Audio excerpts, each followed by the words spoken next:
Y sigue la salsa con Salsa y José Mazo.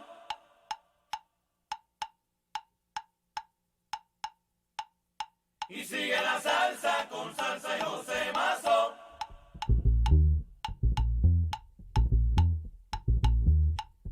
Y sigue la salsa con Salsa y José Mazo.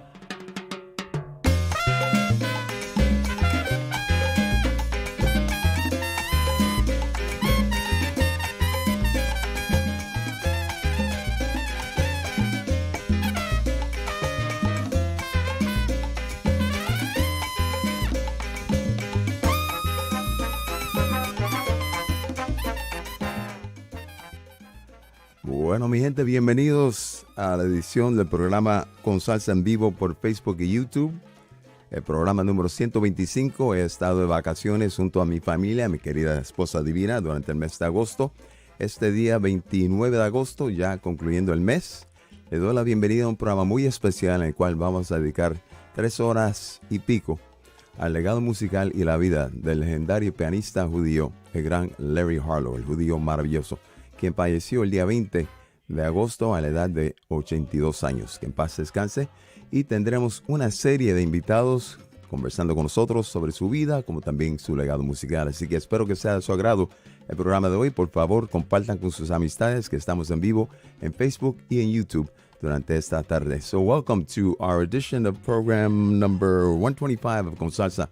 I have to look over my shoulder to see what number it is.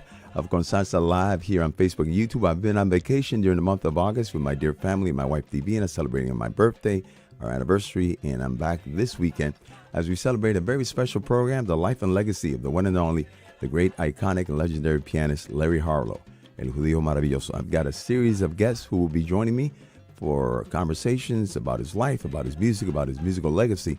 And I hope that you will stay tuned through these 3 hours plus and share this with your friends and your family as we look forward to celebrating the great life of this iconic and legendary figure in Afro-Latin music and in music, the one and only Larry Harlow. So we're going to play a couple cuts, and then my first guest will kick things off. Bobby Sanabria will be joining me momentarily, in addition to many others. So thank you for tuning in.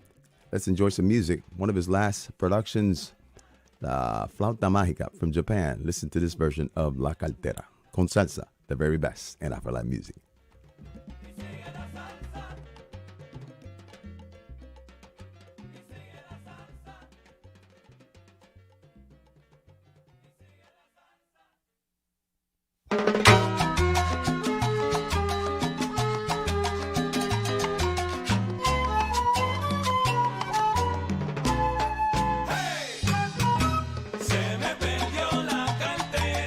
Ya no tengo más dinero, ya no tengo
Ayude a prevenir el COVID-19 con distanciamiento social. Use el teléfono, FaceTime o mensajes en línea para comunicarse con sus amigos y familiares. Quédese en su casa el mayor tiempo posible. No se reúna en grupos. Manténgase a una distancia de 6 pies o 2 metros de las demás personas. Evite estrechar las manos o dar abrazos. Y por favor, continúe lavándose las manos con frecuencia. Visite mass.gov/COVID-19 o llame al 211. Un mensaje del Departamento de Salud Pública de Massachusetts.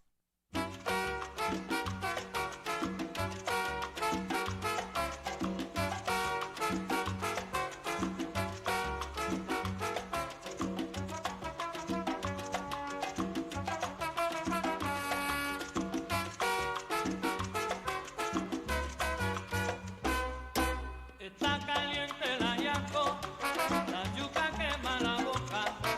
Si me la tibias un poco, podré comerla sabrosa malanga. Esa malanga quema la boca, tibia un poco para comerla sabrosa. Yo no me como esa vianda porque me quema la boca. Un poco podré comerla sabrosa malanga. Esa malanga quema la boca, tibia un poco para comerla sabrosa. La papa está muy caliente, la yuca quema la boca.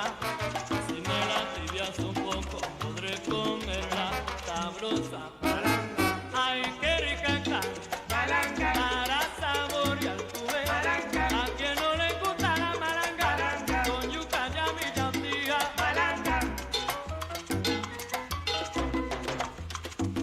Come malanguero.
Good evening, ladies and gentlemen, and welcome to Birdland, the jazz corner of the world.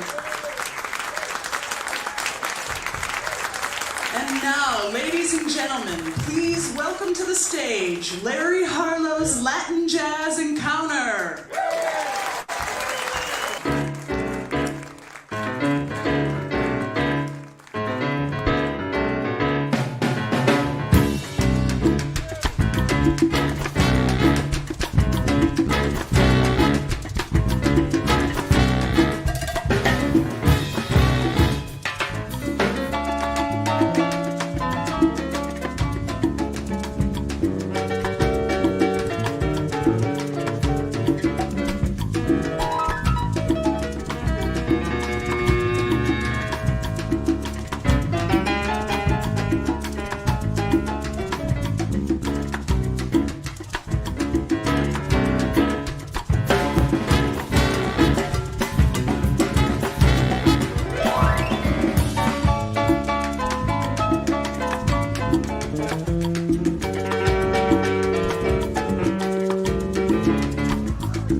Con el sonido en vivo del legendario Larry Harlow con su Latin Jazz Encounter grabado en el Birdland en vivo, con una serie de estrellas como parte de su agrupación. Larry Harlow en el piano, Ronnie Cooper, saxofón barítono, Bobby Sanabria en la batería, Mac Collejón en la trompeta, Eddie Guava Rivera en el bajo, Chembo Coniel en las congas y percusión. La canción de Tito Puente, Philadelphia Mambo. Bueno, mi gente, de esa manera, después de haber escuchado la cartera de una propuesta de la flautista japonesa, cuyo nombre es Rei Akagi, la propuesta titulada La Flauta Mágica, la cartera dedicada a Louis Kahn, que ustedes escucharon el violín, que incluye un sinnúmero de buenos músicos de Nueva York, incluyendo a nuestro invitado Bobby Sanabria y Chembo Coniel también, entre otros. Escuchamos a el gran Eddie Palmieri con Ajicao Caliente de su disco Mozambique, y hay una razón por la cual compartí también la música de Eddie Palmieri para comenzar el programa. Y de esa manera, entonces, le doy saludo a cada uno de ustedes. I want to welcome all of you for being part of the program today. Thank you for tuning in. Conrado Pastrana, saludos a ti, muchas gracias. Se te quiere, tú sabes que lo queremos mucho, mi hermano.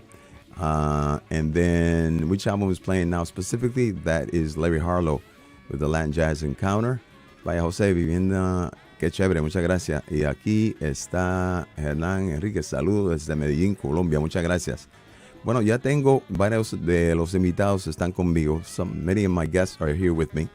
And I'm going to kick things off, the lead-off batter for this star lineup that I've been blessed to have for today's program. El primero que comienza el programa, uno bien querido, nuestro amigo, hermano, el gran Bobby Sanabria. Quiero dar la bienvenida a Bobby aquí al programa de hoy. Bobby, I hope that you can see me and that you can hear me. I can hear you and I can see you, Jose. Oh, great, my brother. You look well, man. It's always such an honor and a pleasure to be in your company. Before we kick off with our conversation, I just want to share two things. Number one, you've had a rough couple of weeks. First, the passing of your beloved mother. May she rest in peace. My condolences to you and your family. I know how special she is and has been in your life. And with your permission, I'm going to share a photo that you shared on Facebook. Let me see if I can pull it up here so people can see what I'm talking about. This photo that you had shared, I believe that's your mother and father. Is that correct? That's right, on their 50th wedding anniversary. Well, may they both rest in peace. And with your permission also, even though this show is being dedicated to the legacy and the life of the great Larry Harlow, I want to dedicate this program to your mother's memory and also your father, because you and I would not be speaking had they not gotten together. And at some moment in time, the God above said, you know, I'm going to make it so you have a child named Bobby Sanabria. And it's because of them that you're here with us. So God bless them. May they rest in peace. And we'll dedicate the show to their memory as well, with your permission. So thank you. Thank you so much, Jose. And thank you so much for your thoughts. You and Davina, you're very special to me and Elena. And what can I say? You've always, Jose and me go way back when I was a student at the Berklee College of Music. But that's another story in a land in a land far, far away, as they say in Star Wars or whatever. They do. Otro 20 pesos, como dice mi amigo Pablo El Indio Rosario. The second thing I want to say is thank you and congratulations to last Friday's program. I thought it was exceptional. As always, all your programs on WBGO, the Latin Jazz Cruise, you know, you do all your homework. You share the important data that has to be shared, the great selection of music, your anecdotes and everything you bring to it made that show very special. So that's the second thing I want to share with you. And folks, if you have not heard the show, you can download it. Go to WBGO, the archives, Latin Jazz Cruise, and you can hear Friday night show. It's worth it. Trust me, it's a great, great, great show. As I said before, are all the shows that Bobby has been doing for the past year and several months. And then the third thing, you know, you and I could probably spend 3 hours. I've got a lineup of stars here who are going to join me as well. But you and I could probably spend 3 hours. But I want you to touch on three topics, if you don't mind. I want you to touch on the jazz and Larry Harlow. I want you to touch on Larry Harlow as the devotee, and then Larry Harlow as the activist. But before we get into those three subject matters, when and how was it that you became part of Larry Harlow's band, that you started performing with him and recording with him, and how long did that take place? How long did you do that? Well, I would bump into Larry on occasion, coming out of a studio, you know, or me going into a studio, either a recording studio or rehearsal studio. And I'll tell you a funny story. The first time I met Larry Harlow was through the phone. Because when I had graduated from the Berklee College of Music, I was like starting all over again. Even though I'm from New York City, from the Bronx, a hometown boy, I was starting all over again. A lot of times I would come back every summer diligently from Berklee for the summer vacation here in New York City, because that's where my home is. But I would only do occasional gigs because a lot of people didn't want to hire me because they said, oh, you're going to go back to school. And then, you know, we need somebody steady. So finally, I graduated, I come back, and I met Harriet Wasser, who you knew. She was Ray Barretto's publicist. Yes, Harriet. Fantastic. God bless her. Yeah. Yeah, and we became good friends. Harriet Wasser was a force of nature, a woman behind the scenes. There are many women in this industry behind the scenes. You're going to have one of them shortly, Aurora Flores, that never got the credit. I've never gotten the credit for the things that they have done. And Harriet told me, here's Larry Harlow's number. Call him up. He always needs percussionists, etc. Sometimes a sub or whatever. So I call up Larry. I say, hi. He goes in his gruff voice, who is this? And I go, my name is Bobby Sanabria. Are you related to Izzy? I go, no. Good. And I go, what do you want? And he goes, I go, well, I'm a percussionist. I play drums and timbales are my primary forte, but I can play the other instruments too. He goes, and I goes, and I'm, here, and Harriet Wasser told me to call you. Before I could even get another word edgewise, he goes, there's no room for newcomers. Bye. Click. That was the story. And I laughed. Instead of being mad, I laughed because I go, wow, this guy really is from Brooklyn. So anyway, that's how I met Larry first. And then I started working with Larry on a children's show that Chembo Cornell worked on as well, called Sofrito, with the poet Gonzalez. And something happened. Well, anyway, Chembo recommended me to Larry. She said, hey, you should use Bobby in the salsa band. I have Chembo to thank for that. In case, if you have, if something ever happens, call Bobby. He could do it. I mean, he can really do it. So that's how it started. And it's been an incredible ride because Larry, as you well know, is the yin and the yang, I mean, he's done so much in the industry that a lot of people don't know about. And so I think I've played with Larry. It's been over 20 years, definitely. So it's between 24 and 26 years, I think, that I've played with Larry. What was the first thing you wanted me to talk about? So the three themes, the three topics, or touch on the following, if you will. The jazz in Larry Harlow. Okay, let me touch on that. We heard Philadelphia member. Yeah, let me touch on that first. Larry was definitely influenced by jazz. He remember, he was a contemporary of Eddie Palmieri, and Eddie got through jazz through Barry Rogers, the great trombonist. That's how Eddie got into jazz. Because as Eddie will tell you, and he told me in a personal interview that we did on air, that he didn't understand it. He wasn't into it. He was into the great masters of Cuban style piano. Lili Martinez and Peruchin and all these guys, and he still is. But through Barry, he got into listening to jazz, and Barry took him to see McCoy Tyner at Birdland. So Eddie, who you played before, I'm tying those things together, is a contemporary of Larry's, right? So they came up at the same time. Larry, on the other hand, he's from Brooklyn.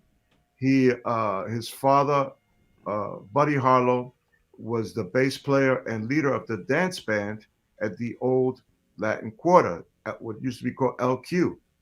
His father sang in many different languages. He was very popular. He was the bass player, etc.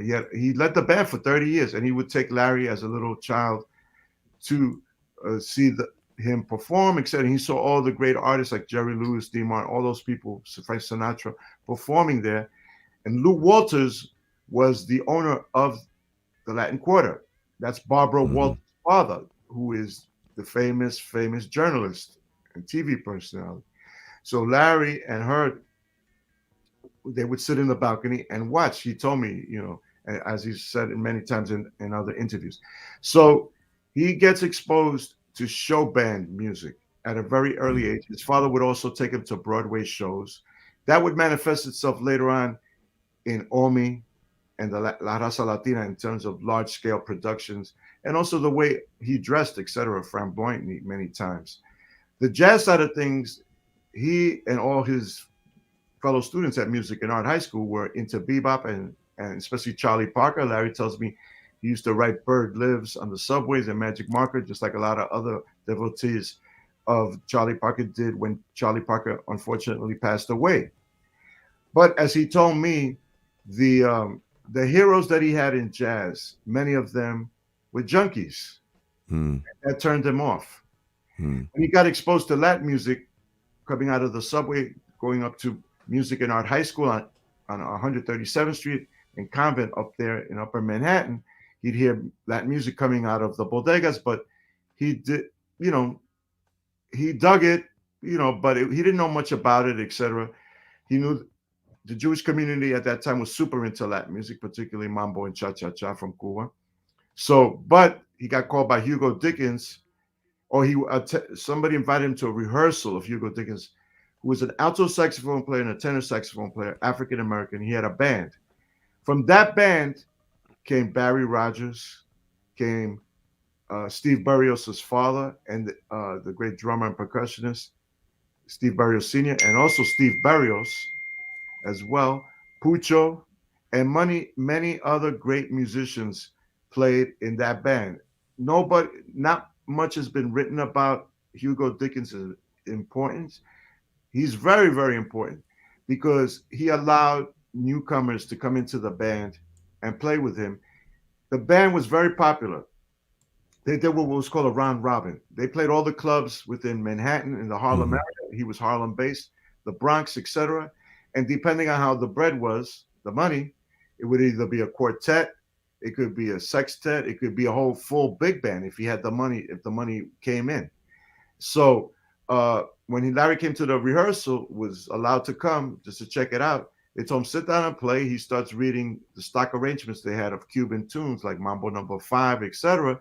And he's playing exactly what's written on for the piano. I have some of these. I have a lot of those stock arrangements. You could buy them for 50 cents back then. Mm-hmm.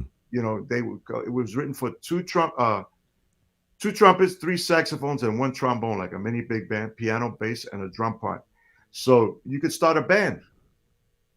If you had like $5, you could start a band. Sure, you had the music was right there. The music was right there. Yeah. So Larry's playing what's written, but it's not what a true Latin piano player would play on a gig.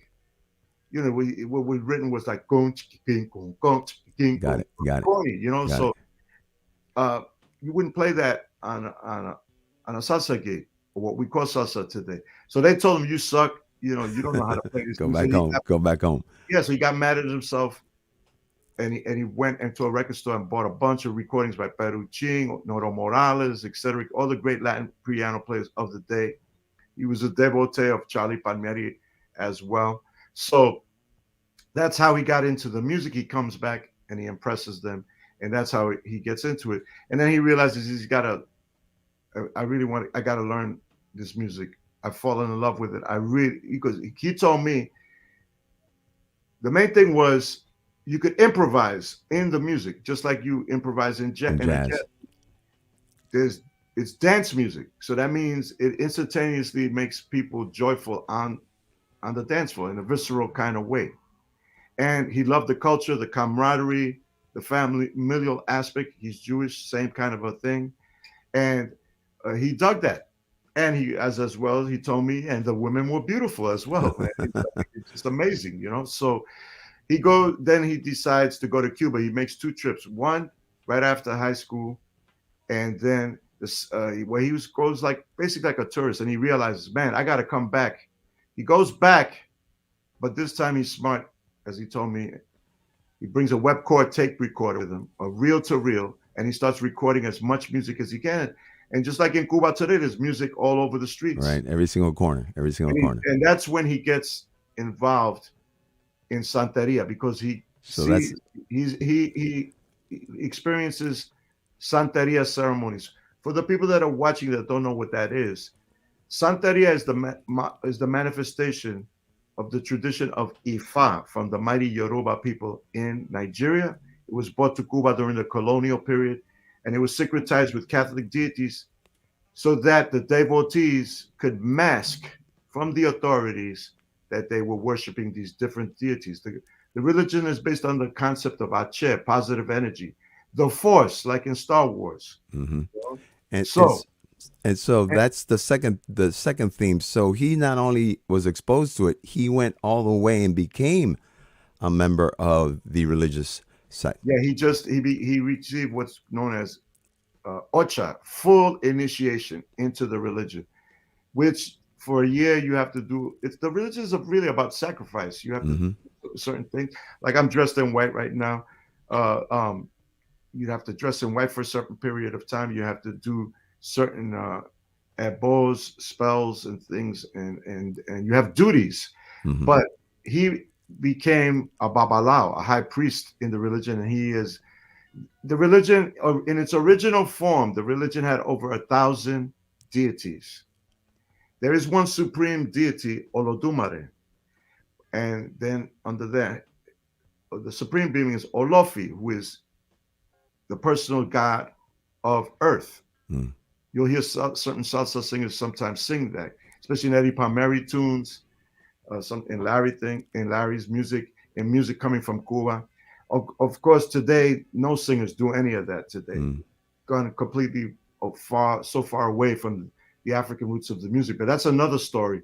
That's another story, and we're gonna with some of the other members of the team that I brought together. We're gonna touch on that. But I'm glad you raised that, because think about this. Those of you who are watching, Larry Harlow, born in Brooklyn, Jewish heritage, jazz and show tunes, part of his upbringing, becomes enamored and passionate about Afro-Cuban music, but goes even further in adapting and adopting and becoming part of a religion that for many people is so, like you spoke about, yin and yang, right? I mean, think about it. So for him to do what he did is, and I don't know how many of the musicians who are non-Latinos have done that. I don't know who else has done that. So you would have to be probably one person that might know more than me on that subject matter. There's a few. I mean, that but says a lot.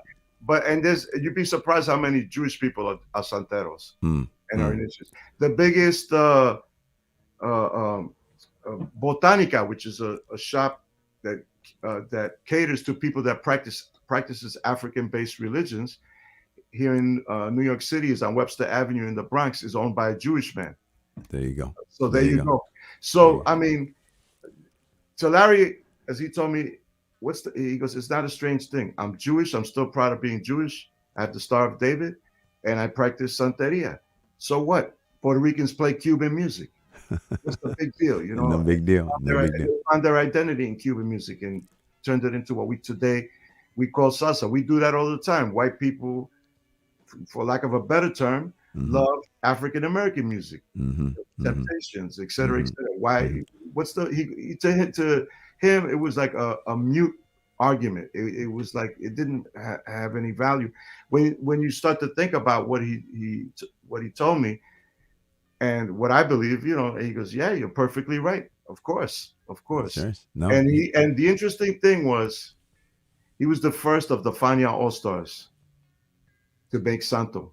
And when he did that, that's when everybody stopped messing with him. Because he'd get snide comments. Of course. You know, Mira el Judío, you know, this, that, and the other. You know, what's this Jewish guy doing playing this music? That kind of a thing. So it was a form of protection for him, and it became a sign of respect. And to Larry's credit, he started incorporating elements of the great, incredible rhythms and music that comes from that culture into his own dance band and into the later works like La Raza Latina and Omi. Well, that was so. Let's conclude your part, please. Talk to us about him as an activist, and I want you to share this because he played an important role along with you. You were one of the leaders, if not the leader, on this whole initiative having to do with the Grammys. Talk to us a little bit about Larry Harlow's involvement and role that he played in that. Well, my role in it goes back to like 11 years ago when they took away the Latin jazz category. But Larry's role goes back even further to I believe it was 1984 when he started complaining to the Grammys, the National Academy of Recording Arts and Sciences, why isn't there a category for salsa? It's with this music that was born in the Americas. Because if you think about it, America is not just North America, it's Central and South America, and that includes Cuba, Puerto Rico, the Dominican Republic, the rest of the islands. So the center of America is not Butte, Montana. The center of America is San Juan, Puerto Rico, Havana, Cuba, Port-au-Prince, Haiti, and of course, New Orleans, Louisiana. That's all in the Caribbean. So he started fighting for that. He became part of the National Academy of Recording Arts and Sciences Board of Governors here in New York City. And he used that power to start complaining in a big way. And you got to imagine this guy, he collects over 100,000 signatures, according to the historical record. And this is before computers. So this is door knocking, phone calls. He'd be doing gigs and he'd be telling people, announcing to people on the gigs, you got to sign this. We need to get this music recognized. He stands in front of the Uris Theater with protesters protesting against the Grammys. And the rest is history. So that's one thing that if Larry has contributed so much, but if he's just known for one thing, I think that's the most important thing, that he got this music that we all call salsa today, and we love to dance to it and listen to it. He got it major recognition on a with the only organization that we have today to give us recognition, which is the Grammys.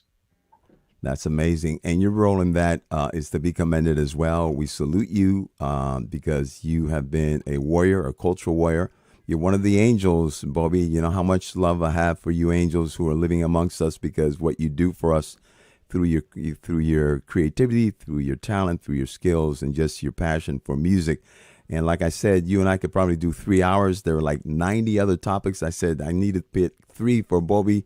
But again, I repeat to everybody who's watching, please listen to the show he did this past Friday in WBGO, Latin Jazz Cruise. It's archived. Also read the article, which was a great piece that you wrote also as well on the legendary Larry Harlow. Thank you. If you want to get the access, if you want to access the show, simply type in your search window, WBGO, Larry Harlow.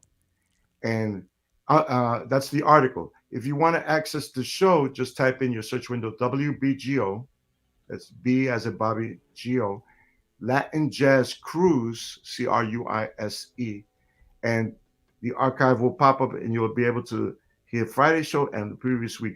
It'll only be up archived for 2 weeks. So if you want to download it, grab it right now. There you go. The LJC. It was a labor of love for me. I could have gone hours, but I know. Larry is it's unfortunate. All of these masters that we have in this music.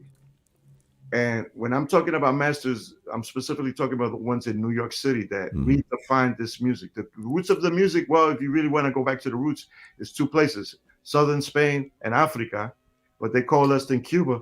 But then what happened here in New York is like ridiculous. And people like Ray Barreto, Maestro Palmieri, who's still with us, and many others, Dave Valentin, I could go on, and Larry, are the ones that really brought this music into the 21st century. So it should not be taken lightly.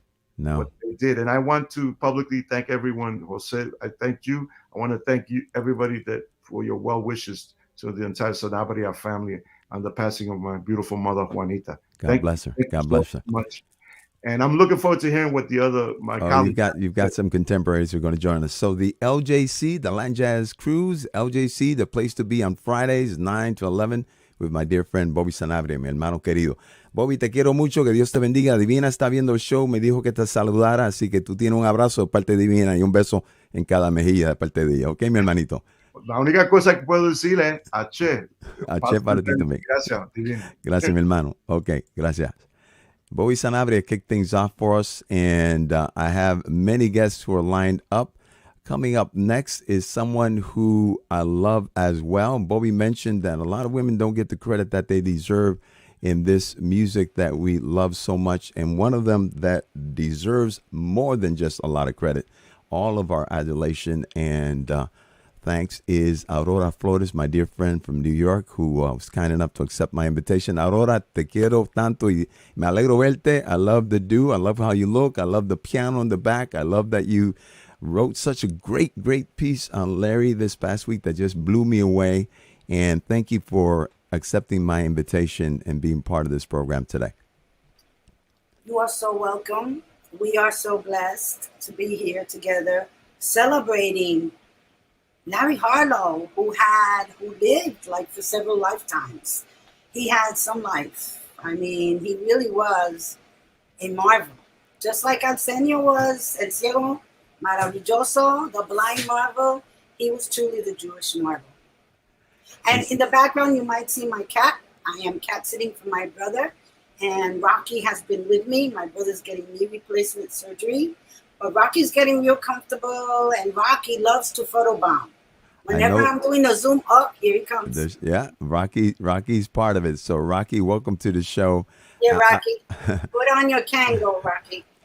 Aurora, Bobby spoke about, the jazz influence and also about the religious role that Cuban culture played in Larry, and then, of course, his activism. You and Larry had a very special bond.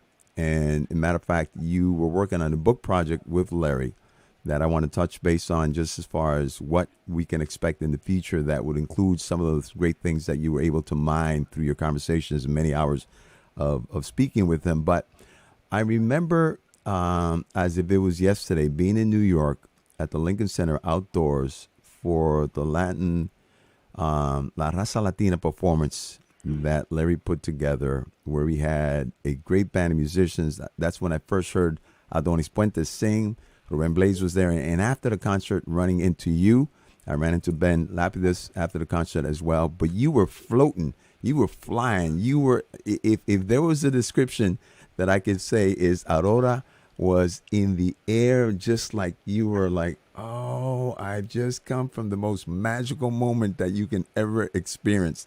Touch on the Larry Harlow, La Raza Latina, and its impact in our lives. It was magic. La Raza Latina was actually a historic type of timeline of our music. He talks about the music itself. It's one of his concept albums, which that's one of the things that Larry brought into the music in terms of salsa anyway. The modern music was this concept albums. Omi, the opera being the first one. Then La Raza Latina, where he got into the roots in Africa, its development through Cuba and the islands, and then New York. And at the time, he had El Albino Divino, Nesta Sanchez, who was supposed to be a singer, but he was under contract. So he got Ruben Blades to do that opening song where he sounds like Frank Sinatra. That one, wow. And then, one of his Jewish buddies did the cover, which reminds me so much of Marvin Gaye, of those times. Everybody, just dancing and partying, the live band in the corner. And La Raza Latina, we loved La Raza Latina. In fact, I remember Paula Campbell, who was going out with Ruben at that time, used to say that was her favorite album. And much to his chagrin, because they had come out with Siembra, so she would kind of goad him. But it was a great album. It was a great dance album. It was a great just listen with great headphones type of album, because so much was going on in the music. There was so much meat there. And again, it gave you this timeline of the music of where it came from. And that was so important at that time. And here you have this Jewish guy who has his own identity issues, He comes out with an album later on, Yo Soy Latino. And you see the cover, and he's got a mustache. And I have to tell you, many people back then thought Ray Barretto was Jewish and Larry Harlow was Puerto Rican, or maybe half Puerto Rican or Cuban. But it really was a mix-up, And so there were all these identity issues going on. We, as the younger generation of Latinos at the time, they called us the sneaker crowd. Because, salsa, while our generation, the American generation, rejected their parents' music, right? And rock and Glenn Miller and all of that, and embraced rock and roll and the twist. We took our parents' music and just updated it. Had lyrics in English. Boogaloo was that, for me anyway, Boogaloo was that bridge. When Mongo came out with Watermelon Man in 63, and then 65, El Pito, and then Bang Bang, and then the waters just overflowed. And then I was a young musician, and I'm hearing Symphony Sid. And I knew my mother's music. I knew Tito Puente. We heard this in the house. My mother's favorite was Contigo. I loved the singers, Olga Guillot, Silvia Rizach, Doña La Negra, Libertad La Malque, La Novia de las Américas. But I'm studying, I'm in the school orchestra. Now, this is important to the history of Larry Harlow and to that history of salsa. We had music in the schools. So it went beyond music appreciation. These guys, by the time they were teenagers, had bands. And all the schools would use the bands. Larry himself, once his elementary school teacher in like third grade knew that he came from a musical family and that he played piano, they had him play piano at all the assemblies.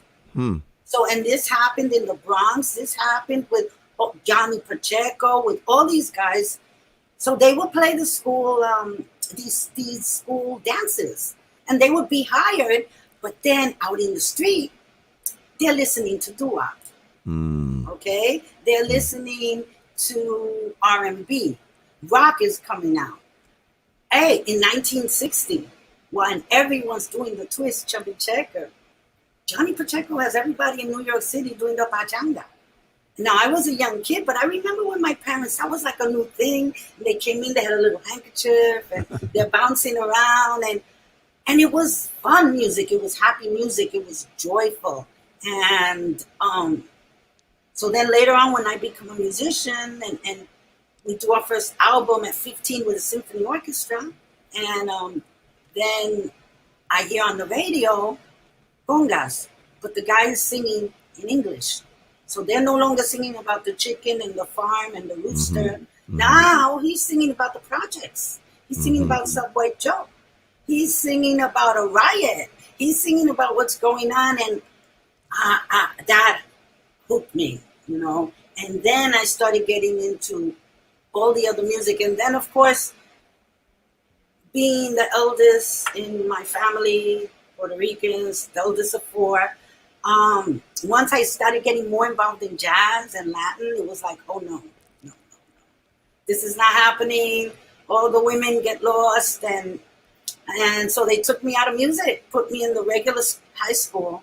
And just as I became, I go to college, I start writing on the college newspaper. Writing was also something I did and I loved. So I was writing, and I leave Lehman, I get my first job in the city. I get Latin New York, and I see this magazine about my culture in English. And I wasn't reading El Diario or anything like that. But again, it was a time when we were looking for that identity. La Raza Latina just marked it. It marked what our identity was and took everyone with them.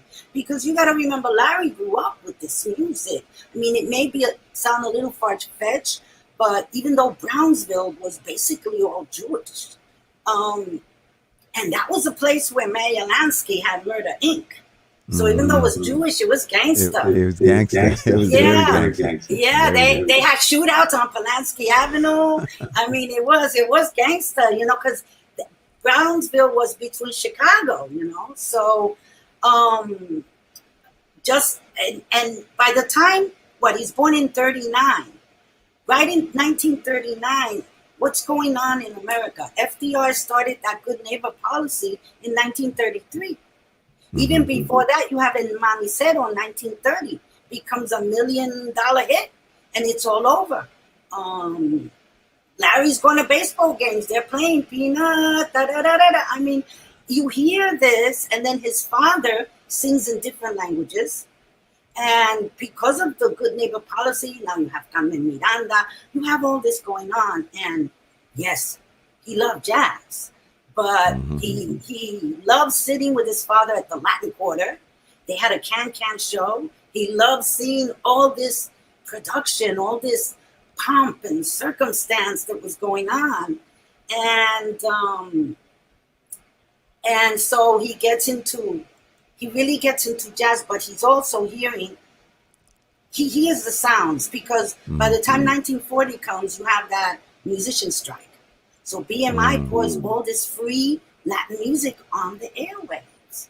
So by the time 48 comes, and you have Chano Pozo and Dizzy Gillespie, they have another strike. In between there, Larry's father takes him to see Art Tatum.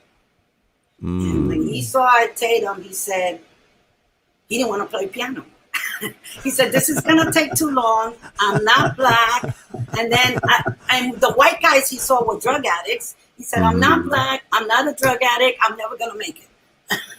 And but he could hear that Tito Puente was playing on the radio. He had Abaniquito. And his father he was a house band at the Latin Quarter. He had a sextet. And they play, you know, Ojo Verde, Quizás, and plus everybody. By the time, because of the good neighbor policy, Hollywood took that up. So the movies had these guys like George Raft playing rumba dancers, you know, and then you had the mambo coming on. And if you listen to those old TVs, even Alfred Hitchcock Presents, and you listen to Dobie Gillis, The Twilight Zone, from that time, you hear the background music, they're playing mambo and rumba. Then you had the Fred Astaire Dance Studio, Arthur Murray. They're all doing, and this is all before even the Palladium. So all of this is going on all over America. So Latin music is not that far-fetched. In fact, it's getting to be part of the mix, which is why all these big band band leaders were coming to East Harlem, and they were looking for these Puerto Rican arrangers, Puerto Rican players, the conga players. I mean, after Chano Pozo and Dizzy Gillespie in 48, every jazz band had a conga. Then the R&B bands had congas. Right. That became a staple of the instrumentation. And I have to say, because of Larry and the Fania All-Stars, and maybe even La Casa Latina today, and I came from the classical music world, I see congas on classical stages, when before all you saw were timpanis. So he's had quite an incredible mark that he left. And yeah, he and it wasn't easy for him, but he didn't make it easy for anybody either. No. He had his personality, which brings me to the book as part of the conversation and the closure of your intervention. So you worked with him for a while. You spent time. You obviously had long conversations. You're a gifted writer. Unfortunately, the project did not come to fruition. Will you be able to at least capture some of the things that you were able to learn about Larry in your own book that hopefully will be published in the very near future? Well, I've been writing that, and there's a lot of that in there. But also, the manuscript was sold to Concord. They're supposed to be doing some kind of series on it or something like that. So, yes, there's a lot of that in the works. We shall see what the future holds. And I do want to say, I love the story that Bobby told about meeting Larry in 2000, because when I spoke to him in Miranda, who was a teenager, and he was singing in Andy's band. He wanted to sing with the big boys.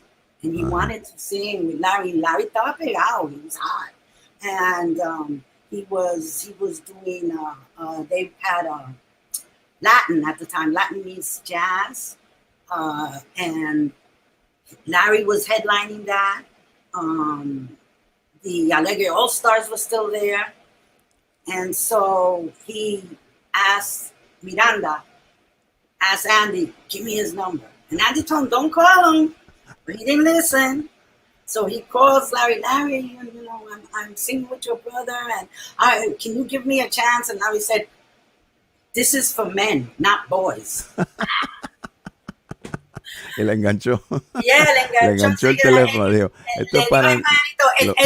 Esto es para hombres, no para niños. Los niños a la escuela, los hombres que vengan y canten conmigo. Así que Ismael Miranda tuvo que ir de regreso a la escuela y regresar para cantar con el gran Larry Harlow. One of the things he did, I did want to mention, I mean, it was in 74, by the way. When I met Larry, it was 1974. And when I met him, he was in the middle of all these controversies. He had just come from the Fania All-Stars in Africa.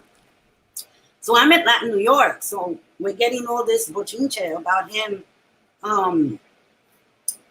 derogatory comments he made about Africans. So immediately there's a boycott against him in all the black jazz places there.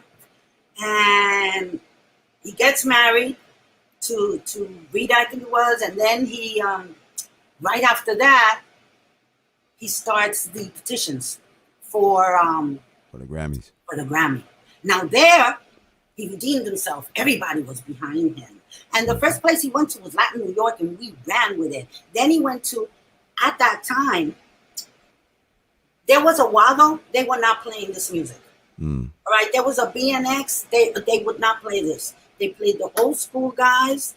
They played trio music.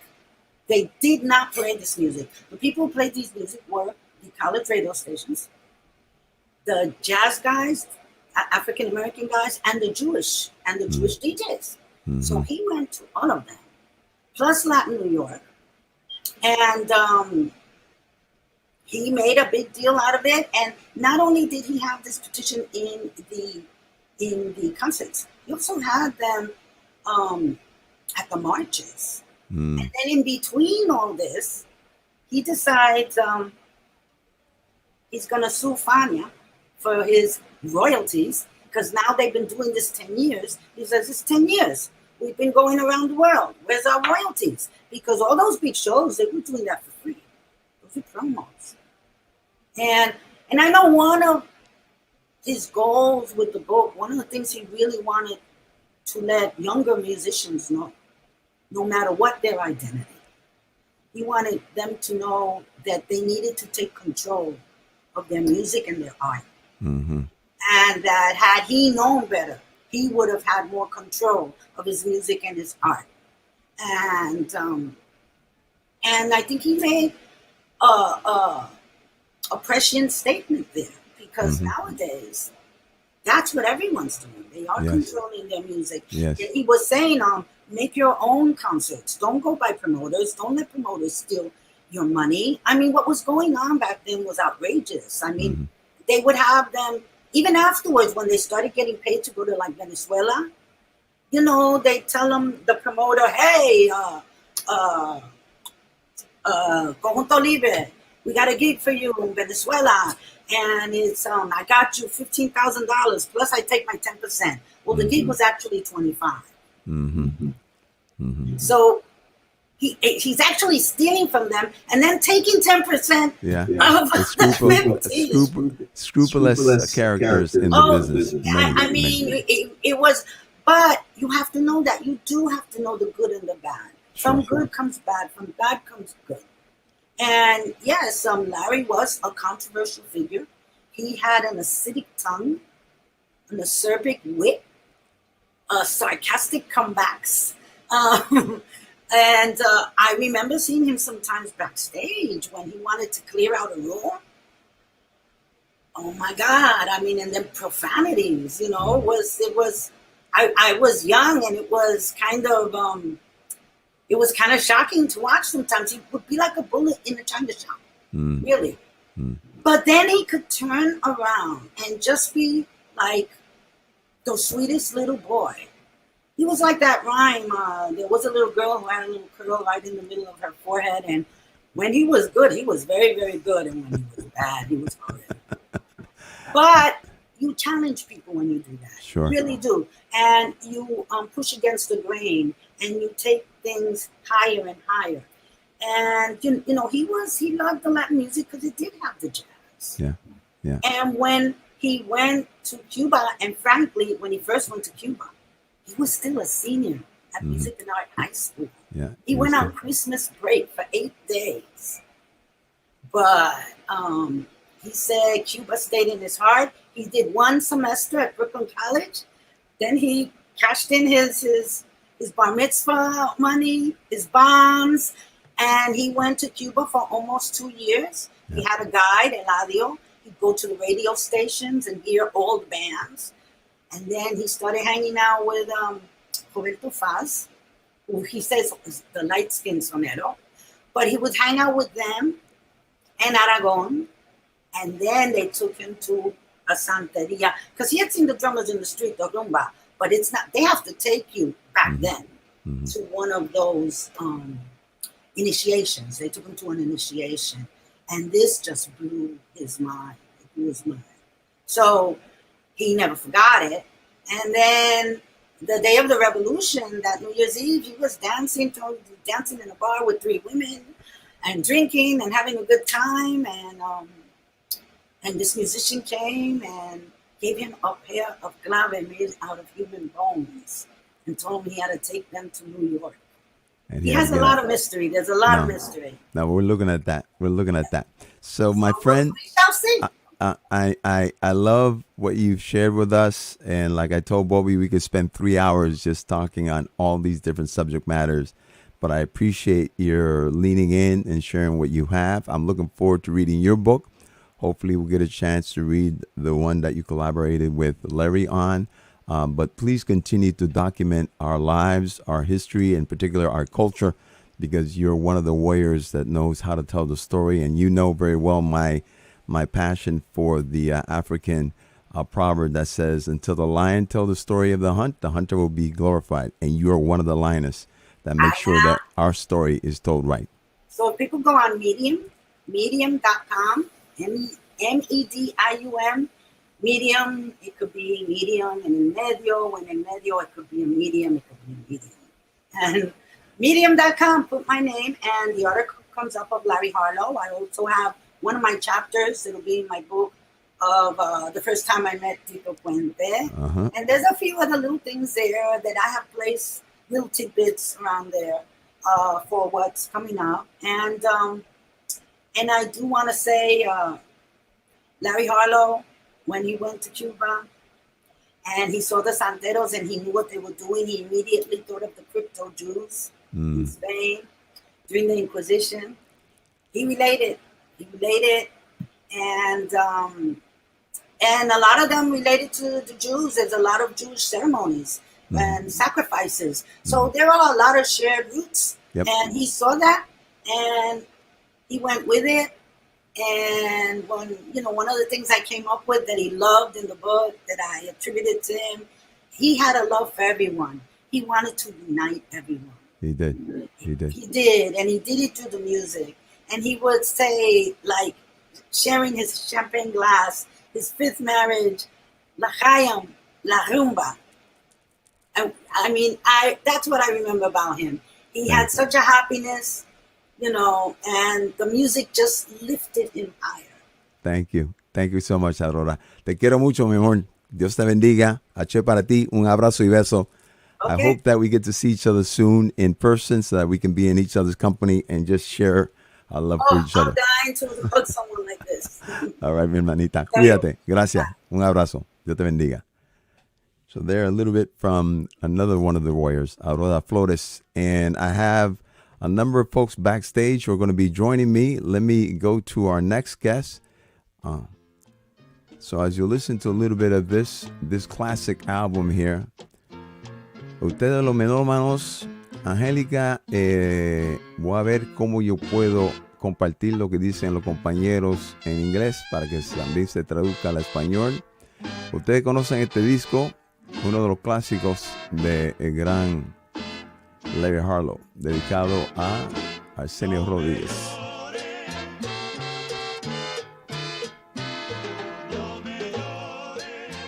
You know that record well, one of the classics by Larry Harlow, dedicated to the great Cuban tres player, band leader, composer, and iconic figure in Afro-Cuban music, the one and only Arsenio Rodríguez. And speaking about someone that I've been looking forward to having on the show, he is a well-known, and you see his name and his credit given on a number of recordings. You'll see Harry Villano, tres en guitar, especially with Larry Harlow. I first came across that name with Eddie Palmieri's Sentido album, and I have always been looking forward just to say hello to Harry, and he has been kind enough to accept my invitation this afternoon. Harry Villano, I hope that you can see me and hear me. Can you? Yes, I can. Thank you for having me, Joe. Well, it's my pleasure and my honor and my privilege to have you join us for a few minutes. I know that you have some commitments with your family and friends, but thank you for taking time off.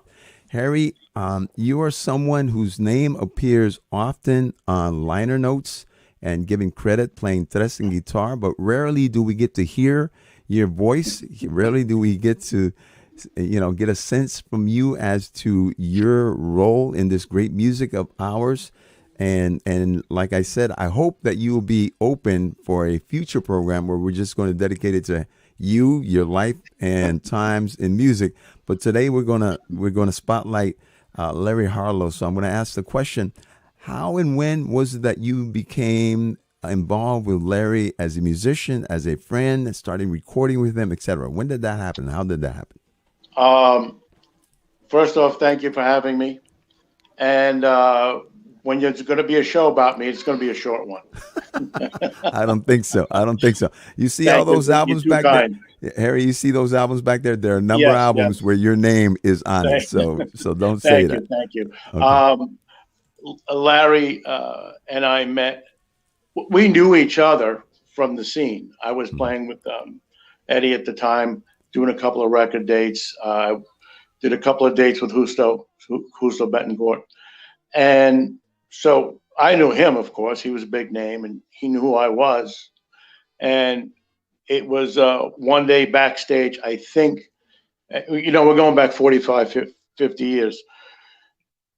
We were backstage, Joe, I believe it was Radio City or Carnegie Hall, I'm not sure.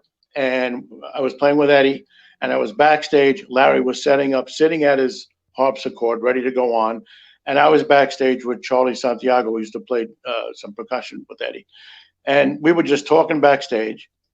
And we're about 10 feet from Larry. And, he was a big, Larry was a big shot. He liked to act like a big shot. And he turns around, he says, "Hey, come on.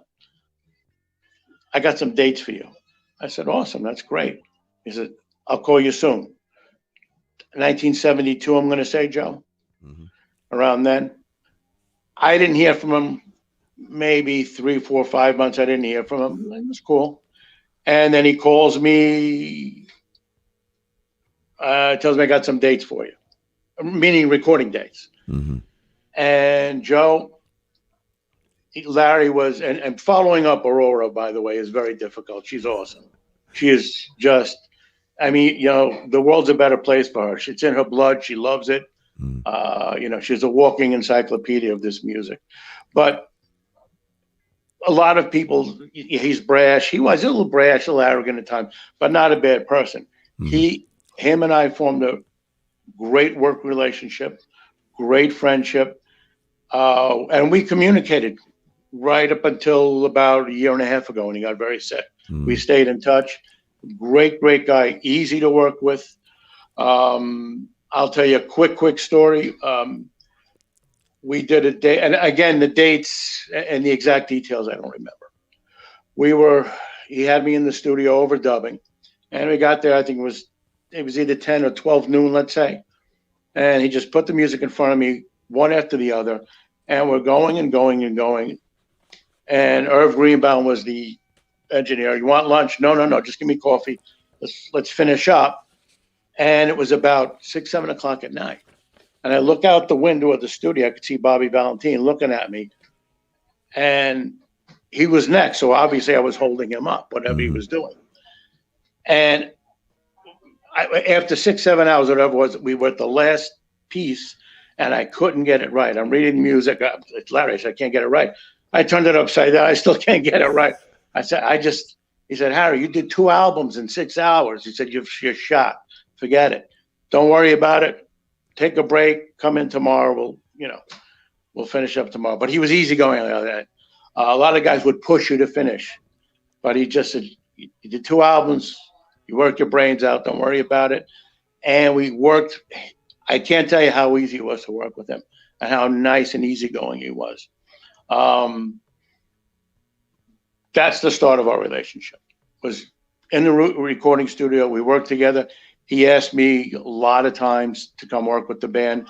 I didn't always take him up on it, but occasionally I did. It was great working with him. He treated his guys great. When I worked with them, his guys were loads of fun, and they were fun because he was guys with them. In other words, he treated them like the guys, and vice versa. So that's how we first met. It's a long answer. No, that's a great answer. Harry, you were working with Eddie Palmieri. Now, what was the sound that Larry was looking from you playing the tres and or guitar compared to the sound maybe that Eddie Palmieri was looking from you playing tres or guitar? La pregunta que le estoy haciendo a Harry, dicho sea paso, there's a greeting to you from Peru. Angelina Medina Quiroga, our dear friend, sends greetings to you from Peru.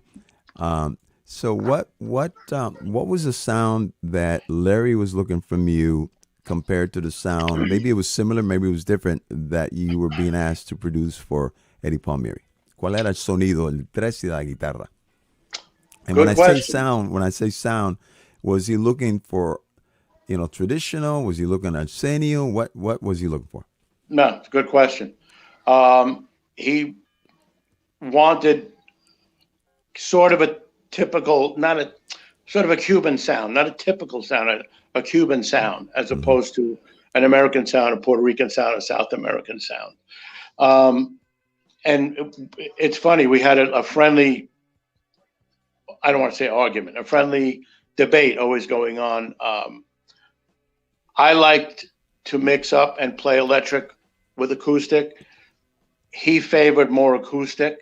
So he wanted on albums, he wanted a Cuban sound and sometimes he would want the tres to be in the forefront. Other times he would want the tres to be way in the background and the piano in the forefront. So I would say if there's such a thing as a Cuban sound or a modern Cuban sound, that's what he wanted.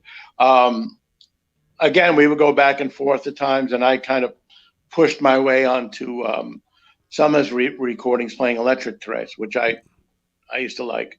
But it was a mixture between a modern Cuban sound, and then he would let me fight my way in to play electric once in a while. Guitar, rarely. I played guitar on some ballads, I think, and that's about it.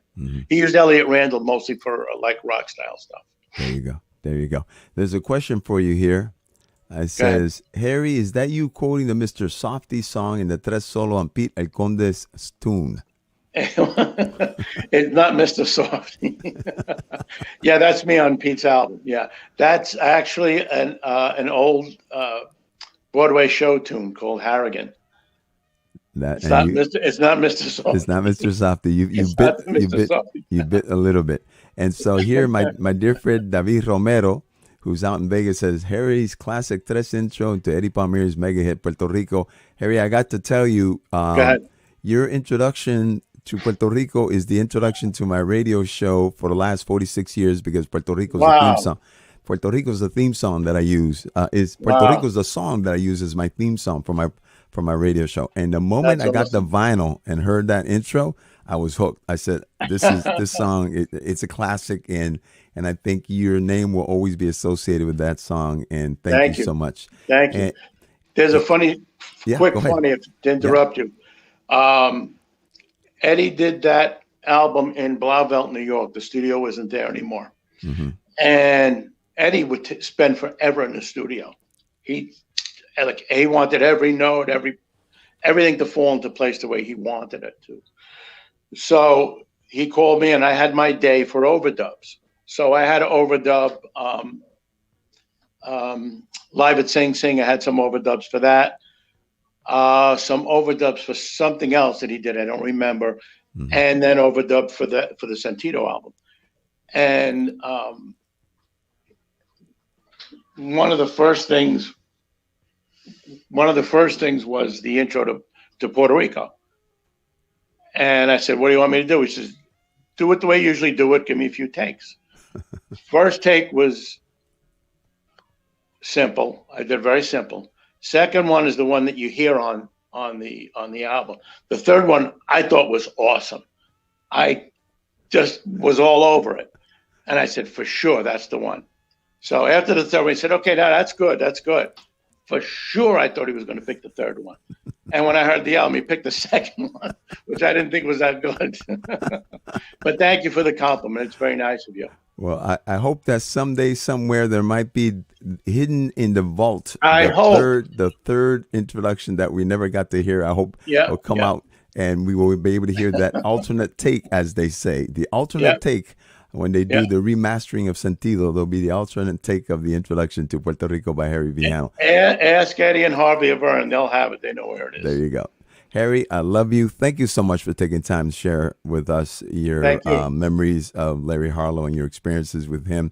And I mean it. I'm looking forward for you to accept an invitation where we can spend time dissecting your work and getting to know more about how it was that you became so fluent in playing this great music that's called Afro-Cuban, Afro-Latin music, and some people call salsa. But thank you so much. Thank you. Good seeing you, and say hello to everybody in Boston. I shall. Thank you very much. Be well. Blessings to you and blessings to your family as well.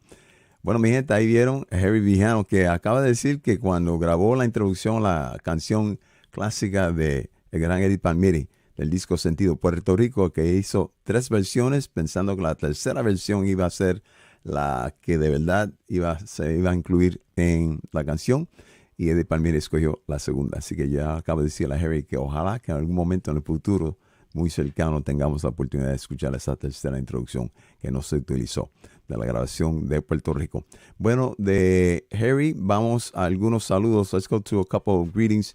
I finally get to hear and see who was Harry Vijano. Saludos, maestro. Tres player from Santiago Cerrón. When did he start playing tres? Well, I'm going to ask him that, Jose. I'm going to invite him to be in one of my shows in the future. And so keep watching, and when I announce them, make sure that you become part of my show. Here's Rey Perez, mi amigo Rey, who's going to join us as well. And David Romero made that. Saludos aquí desde San Francisco. Muchas gracias, Jose Martinez.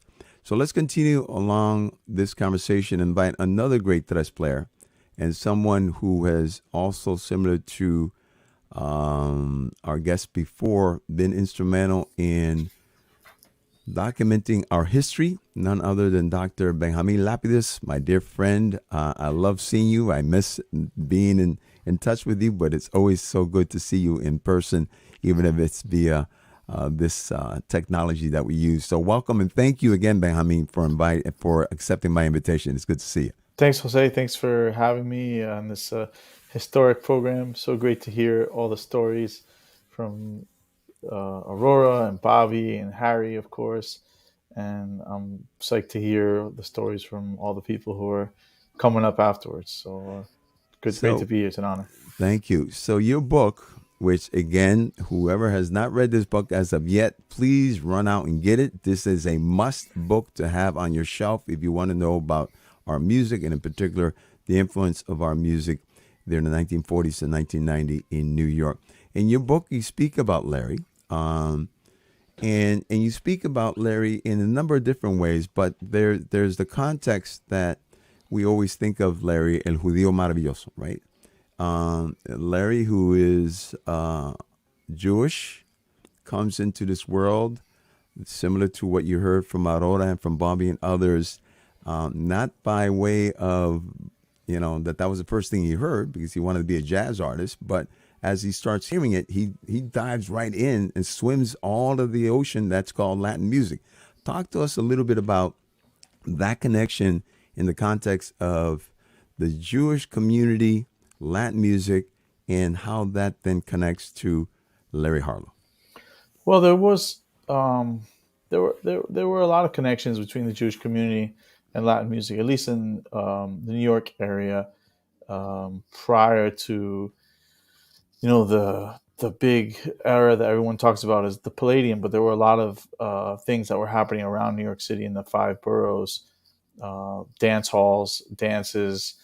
And then up in the Catskills, you had bands playing for, largely Jewish audiences and dancers sponsoring dances and other events with all the great Latin bands throughout, as I said, the 5 boroughs, significantly prior to the Palladium in the 1940s, late 1940s.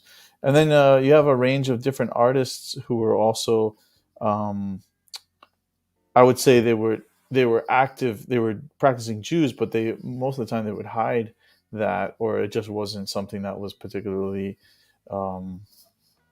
accentuated in their promotion. One of the most sort of internationally famous, mejor conocido como Carlos Argentino era Israel Witzenstern Wirtz, who was Carlos Argentino, who was the singer with Sonora Matancera from about 1955 to 1960. He was a Jewish kid from Buenos Aires, and the people in Sonora had heard him when they had coincided in Colombia, and they took him to La Habana to record and perform with them. He had a bunch of hits. He was never out in the open, saying what his ethnicity was or what his real name was. He was just, Carlos Argentino. And you had a lot of other people like Luis Chanivecchi, who wrote a number of hits for Los Zafiros. He wrote Bossa Cubana y La Luna en tu Mirada. You had, different novelty recordings by Latin artists of Jewish music. You had novelty recordings of Jewish artists that sort of played with these images of Latin music and Jews enjoying Latin music and making fun of oneself, which also happens, across ethnicities. That is the case also with Chinese Latino musicians and portraits of how Chinese Latinos portrayed themselves in both television, film, and in music in places like Cuba and even in New York. There are some examples we can point to for that too. So the idea of I think that a lot of people have talked about so far about identity and searching for identity and how to express that. I think Larry really comes in at this point, at this confluence where you had a tremendous interest in Latin music by the greater Jewish community in this area, and then that was one piece of it. But then the other piece of it was the fact that he was this incredible musician, very well schooled, came from a family of musicians, was truly had classical chops, had the modern music chops, could read music, and had fantastic ears. So I think a lot of people talk about this Jewish connection, but I think that's really that's perhaps what gets amplified when talking about the man, or that's what gets seized upon when putting him into the history of the music. But there's really much more to the man and to the artist than that. And Bobby mentioned before his activism with the Grammys. That was actually 1975 when the first Grammy was given out for the Son of Latin Music. And all the wrangling behind the scenes. And if you look at the press from that period of the 70s, Larry was very, very active, with the Board of Governors for the Grammys, and very active in publicly saying, Latin music needs to have a category. Latin music needs to be have its rightful place in terms of honors and awards. And eventually in 2008, I believe he was awarded a lifetime achievement for his contributions to music and to the Academy and to the greater community. But he was very active, politically speaking, on behalf of Latin music. So I think there is this confluence of lots of historical forces coming together, and he was really at this point where it all kind of took off. The Fania sound and the Fania engine, if you will, combinations of musicians, and he was right there in the mix as a producer, as an arranger, trying different experimental groups, and then he had his own projects on the side. So he really was there at the right place and the right time, as many of these musicians who were involved in this really important fertile period of Latin music in New York. But he was right there. He had his finger on what was appropriate and what people were looking for in the sounds, and he and the rest of the folks with him, they took it to this next level. And we have all these records that show us, whether it's the concept albums that Aurora was just talking about, like Omi or La Raza Latina, the Broadway show he did with David Gonzalez Sofrito. Larry was also working on a sort of Broadway show about Mambo and the Orishas. He had been talking about that for many years, at least from the time that I actually had a long conversation with him for the first time was about 25 years ago in 1996. In I think it was August or September of '96 was sort of the first time that I actually got to sit down with him and have a long, meaningful conversation. And he told me about a lot of these things and the connections that that we've been talking about today between, Judaism and Santeria and so forth. And, over the years, my first gig that I played with Larry was in 1996 at Bistro Latino, and that was where I got to play with Jimmy Delgado and Chembo and, of course, Larry. I had hair in those days. Larry had more hair too. From the different gigs from that point on, I got to play with great musicians because you always had great musicians in the band, whether it was, Eddie Guagua Rivera or Ray Martinez or, Bernie Mignoso. Always had great bass players, always great percussionists, great horn players, and then performing La Raza Latina, live in Miami and also in New York. And we did some traveling gigs with him in Boston. It was always super professional, always brought like the A game, always expected the most of his musicians, always hired the best musicians to play the music. Again, like, I don't want to underplay, because everybody talks about the Jewish connection, but that's really just like a small piece of who this man was and what he brought to the table in terms of the music. It was a very deep understanding and a very modern outlook on the whole thing. No, that's excellent the way you framed that. And as I told Aurora when we went, Divine and I, to see La Raza Latina in New York, after the gig, I remember as we were walking, we came across you walking, and you, similar to Aurora, you were floating. You were up there in the air. And that was a salient moment, I think, not just for Larry and the musicians who were performing, but those of us in the audience to see that being performed, outdoors, 17,000 people in New York City. 22,000. I'm sorry, 22,000, even better. Seeing that outdoors, it was just like one of those moments that you knew you were in the right place. You speak about being in the right place at the right time. All of us who were there, we were at the right place at the right time. You as a tres player, because you've studied the instrument, we heard Harry Vijano, who I was so pleased that he was able to join us. As the tres player, we have to think about Arsenio and Arsenio's influence in Larry's music. Touch on that a little bit, please. Well, I mean, Arsenio's influence was paramount in terms of repertoire choices. And then, Larry knew him and would see him perform, and that was a point of reference along with the other great bands. But Arsenio was definitely the part of the textbook and the original repertoire that Larry was drawing upon. But I would agree with Harry that there was kind of a push pull as to what sound he wanted. Like sometimes it was like a very traditional acoustic type thing. Other times I did like distorted guitar solos. I play a double neck tres, and one of the reasons I have a double neck tres is because you can't carry around so many instruments all the time, especially when you're traveling. I used to have to take a cuatro guitar and a tres places, and it just got to be ridiculous. So then I would try to play as much as the cuatro stuff as I could on the tres, like Jibaro music and things like that, and then just carry the two instruments. But sometimes people want, they want you to play the specific instrument. Larry really was into the switching back and forth, and I had early on playing with him, I was switching back and forth a lot between those two instruments. And I've played, in some bands where they specifically want you to, play 20 bars with the guitar, and the next 20 bars you're going to play the guajeo, the tres, and then switch back for the guitar. So being able to switch back and forth was something that was seemed to make sense, and something that Larry wanted. So I think in terms of Arsenio and his music, there was the art, the sort of the building blocks of the music, how he conceived of the music originally.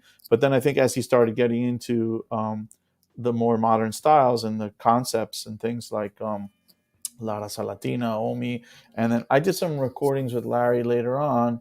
I just did this with that Bobby and Chembo and Pulpo and Ruben, that recording that we did with Rie Akagi, the Japanese flute player, where there was like play a distorted guitar solo here and play a traditional guajeo here, so that there was like it really wasn't stuck, I would say, in in what the way Arsenio did things. And I also remember playing electric guitar, and I know Pete Nader is going to be on here. I have to find the recording. I was talking about this with Pete the other day. Larry did a recording with a young singer. I can't remember his name. This was sometime in the late 90s. I have a burned CD of it. And it wasn't quite salsa romantica, but it was sort of in that ballpark. I think the guy, he was either like a baseball player or something like that, and he was trying to get into singing. And it was playing electric guitar, and it was the harmony of the piece that I was playing on was kind of like a seis mapeye. And for real music nerds out there, if you're in the key of A minor, with the harmonic sequence was like A minor, G, F sharp, E. And I had to play electric guitar over that and do fills. And I never forget talking about Larry's ears and his musicianship. I don't know if he had perfect pitch, but his pitch was incredible. He shouted out something like there should not be any E flat when you get to that chord, like that. Like he like nailed the pitch exactly. When you play that, don't play E flat over that, something like that. So that's tangential to what you're talking about, playing Arsenio, but just how well developed his ears were, and how much he knew music.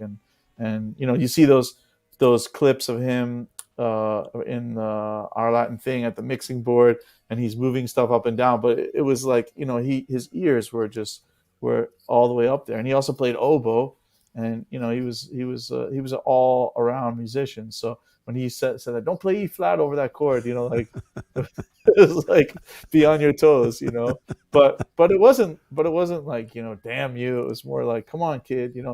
kid. When I first met him, he used to call me kid. You like art, kid? What do you think about this, kid?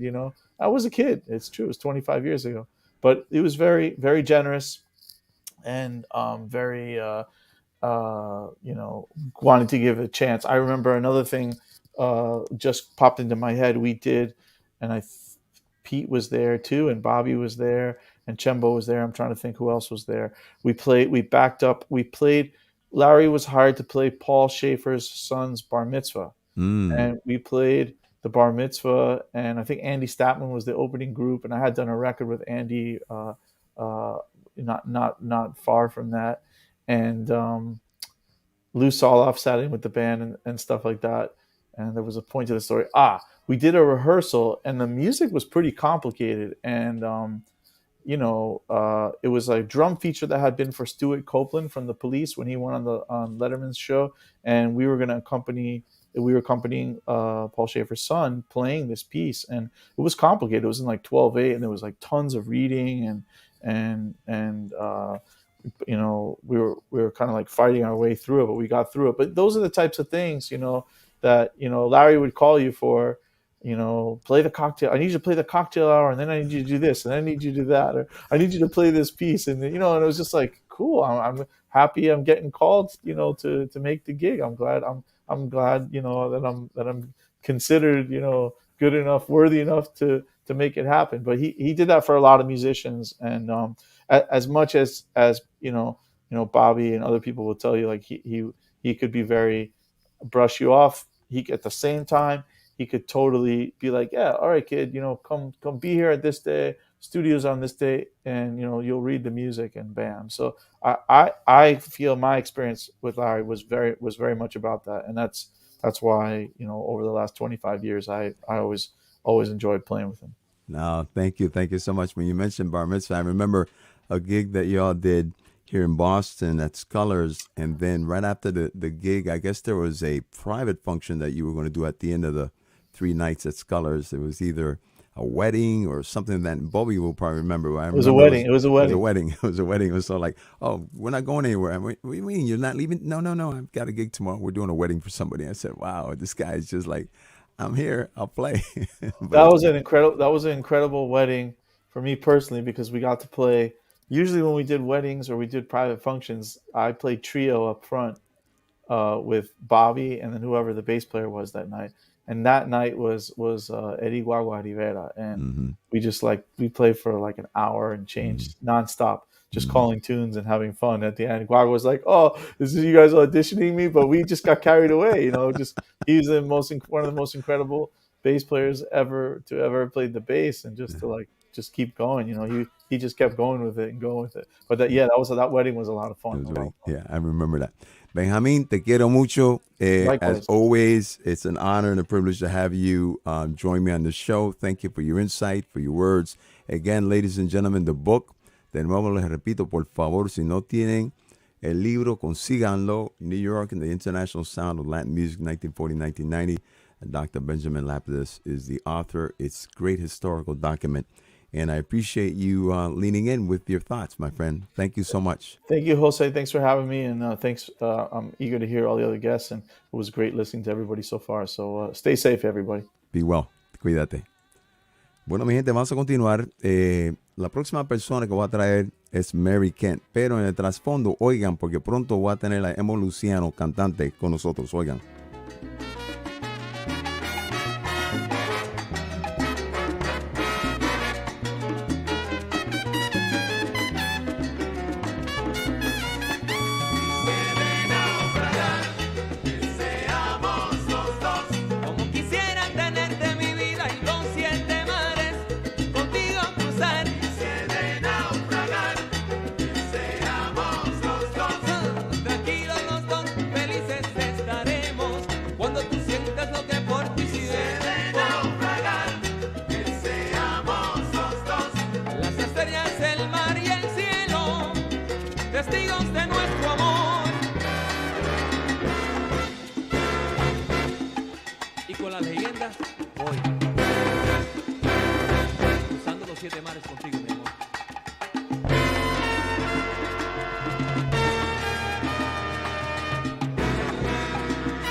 Un poco el sonido de las leyendas latinas del año 1998, Larry Harlow con Emo Luciano, las vocales, canción de Charlie Donato, Náufrago.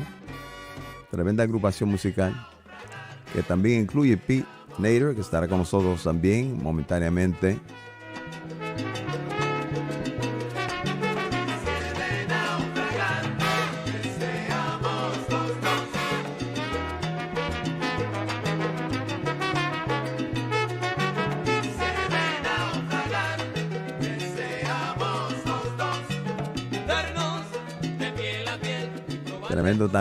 Tremendo talento. Bueno, mi gente, vamos a continuar.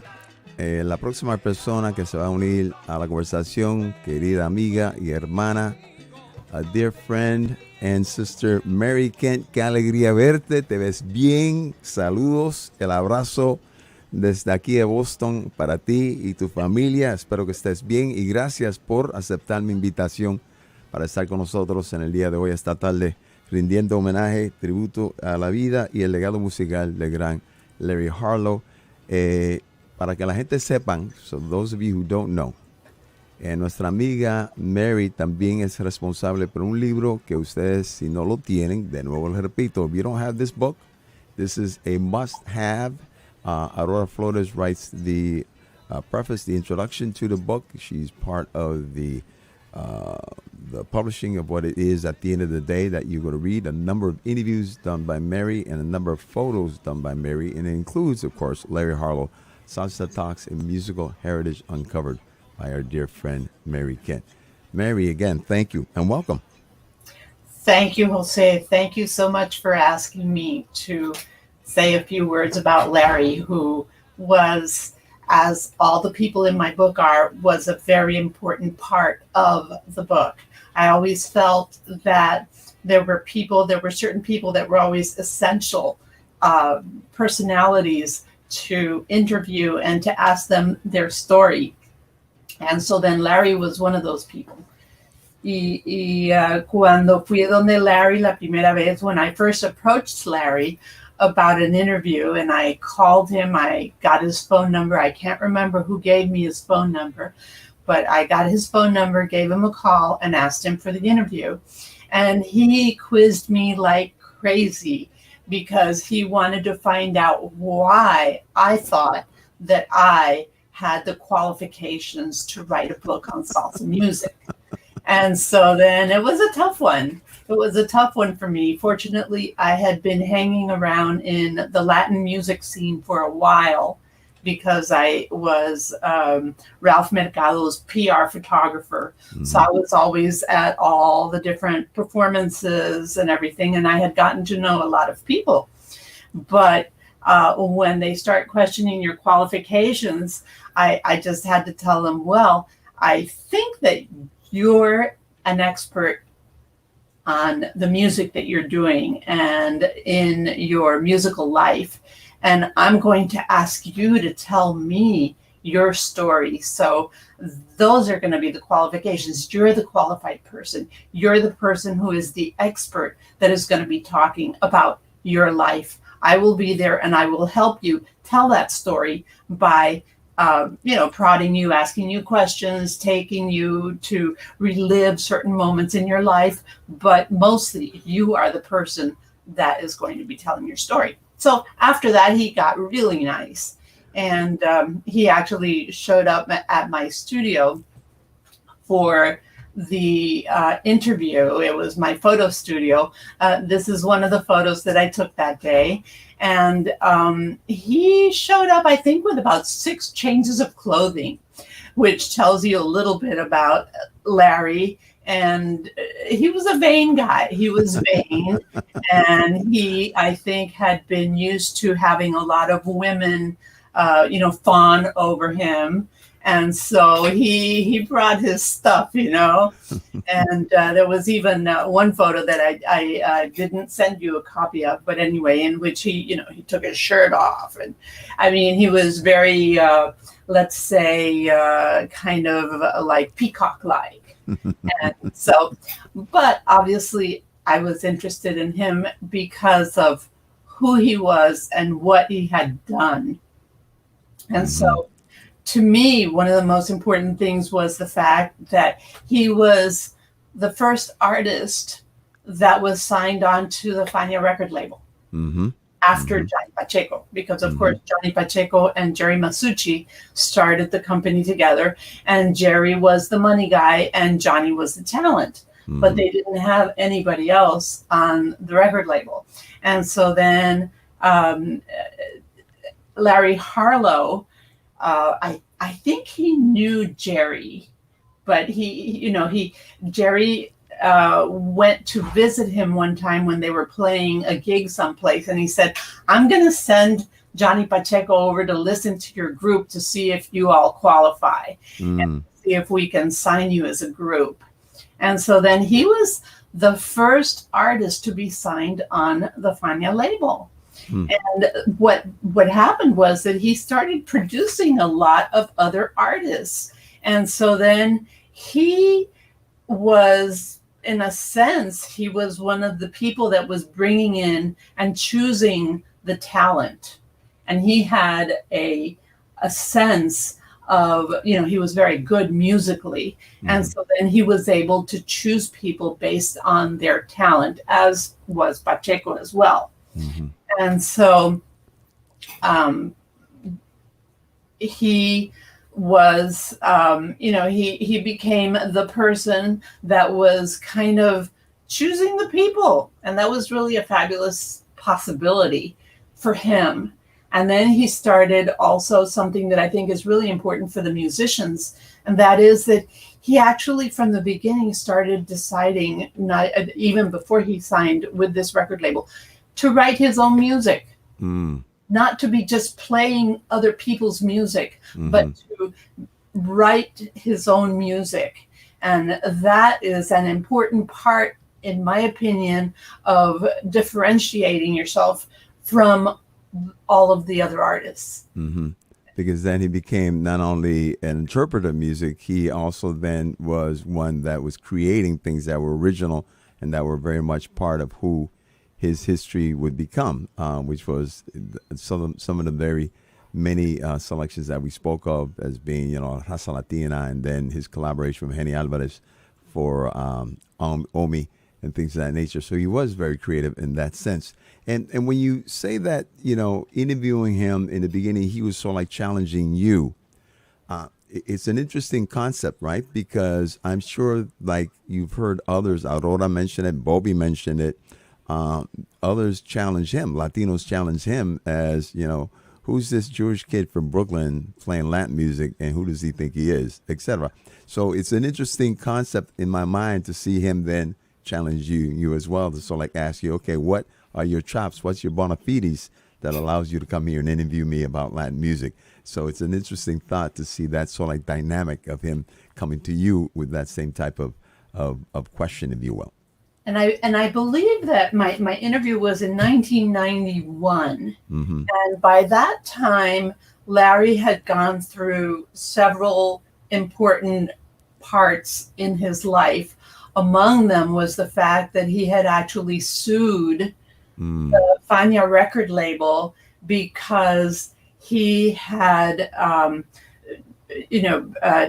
had an accounting firm look at their books, and he had found that they had not been paying him his royalties. And so then he became a persona non grata for the Fania people for a while. And he said that for about 2 years, he was out. And of course, that's the moment in which they brought in Papo Luca to take over what had been his position and his, ability to, put groups together and to produce them and do all of this work. And so then for him, it had to have been quite a difficult challenge and psychological, difficulty to accept that kind of turning away or whatever. Hold on. That's okay. Shoot. I like your ringtone. Yeah. Yeah. And so then anyway, but he was always on top of things. Mm-hmm. And one of the things that I started thinking about was also, for example, his production of Omi, which was loosely based on the Who's Tommy. Tommy, the film Tommy. And so then the thing was that when he did it, that the Who performed Tommy in New York City at the Fillmore East. I believe it was in 1968. Mm-hmm. And by 1973, Larry Harlow had already come out with his Latin opera, Omi. Mm-hmm. And in my opinion, it just showed how he was on top of everything that was going on and coming up with something that was a difficult concept, because when you talk about him, when we talk about his concept albums like Homie and also La Raza Latina, I think the importance about those albums, and I think that they are way important, and that is that they were very difficult to execute. Mm-hmm. In other words, it took a lot of planification. For example, La Raza Latina, I believe, had 30 musicians and 10 singers for the first version. And then he never got to perform it live because it was too complex, because it would require so many musicians to do it that he had to wait until 2010 when you had the luck. Mm-hmm. And Aurora had the luck, and also Benjamin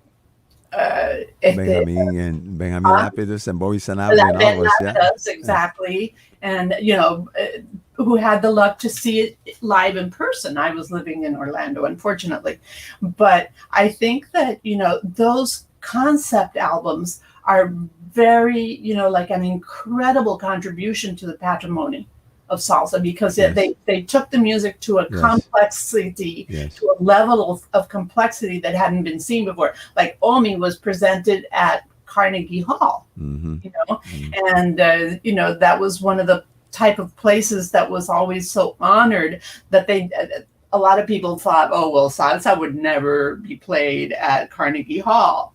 And so then that was accomplished by Larry Harlow. Mm-hmm. And so in addition to that, the way he cornered Celia Cruz in Mexico City, he met her and he told her that he would love her to sing La Gracia Divina in Omi.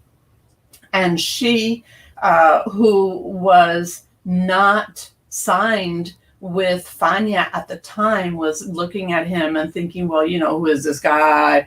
And then when she got to New York and they realized that they were actually recording Omi at the same time that she was talking to Jerry Masucci, she started thinking maybe they were, putting some kind of they were trying to twist her into playing La Gracia Divina without her wanting to. But of course, it turned out that was the best thing Celia could ever have done because it opened the whole U.S. market to her. It did.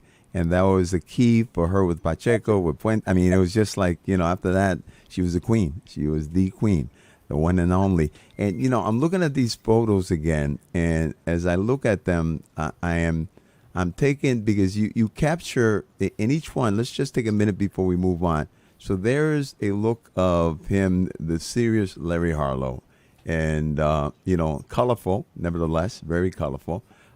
As a photographer, share your thoughts about that photo. I wanted to capture who he was, because what happened to me always was when the artists came for their interview, I photographed them at that time also. But because they are performers, then they all wanted to have their photos, doing something flashy or, giving me the peace sign or giving me the good sign. And I kept saying, no, I really want you to be yourself. Mm-hmm. I want to capture who you are. And so then Larry was very good about that because he really gave me different facets of himself. And so I love that photo. And then here, yes, the suspenders that are piano keys, black and white. Yes, those are famous suspenders of his. And he loved wearing them, of course. And it said, piano, I am a piano player. And he was a proud man. And you could see it always. He had a way of looking at the camera, kind of, in this photo, he's kind of flirty, Mm-hmm. a little flirty. Yeah, the eyebrows are like up, yeah.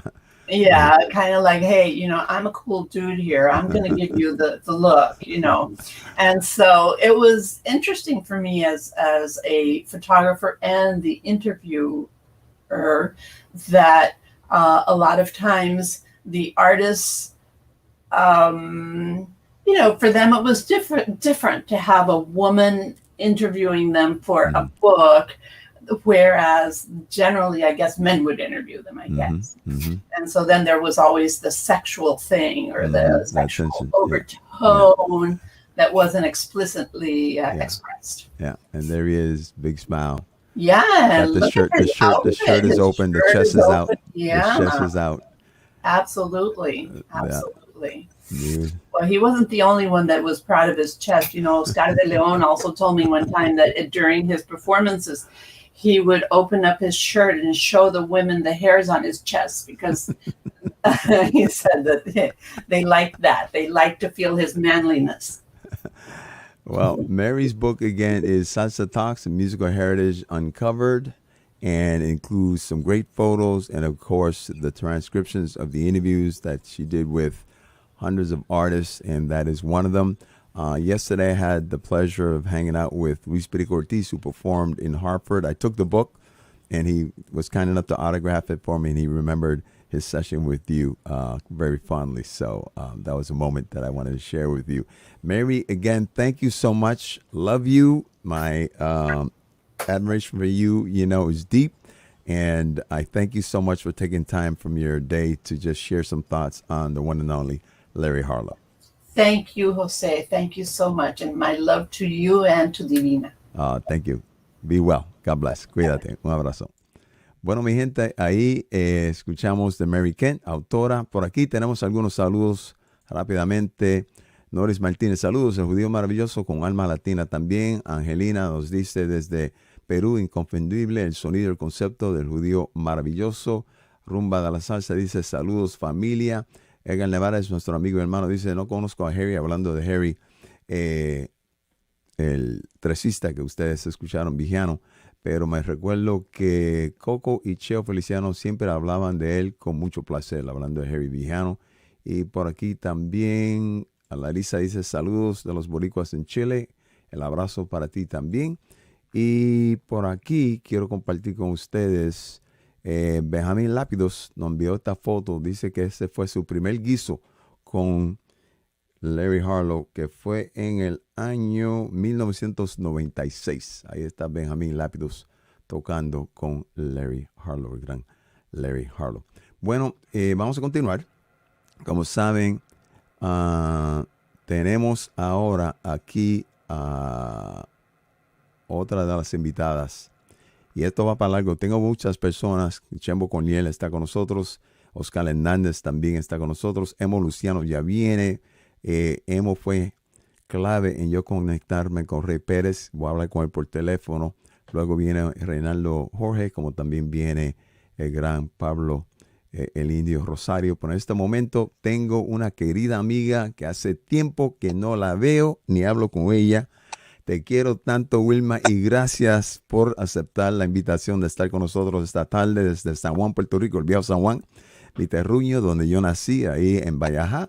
Qué alegría verte. Me alegro verte. ¿Me escuchas y me ves bien? Yo te veo bien. ¿Me escuchas tú? Sí, cómo no. Pues, Wilma. Gracias a ti, es que todo. Gracias por invitarme y permitirme compartir mi cariño hacia Larry. Y me siento bien contenta de estar entre otros maestros que tú estás entrevistando. Así que gracias una vez más.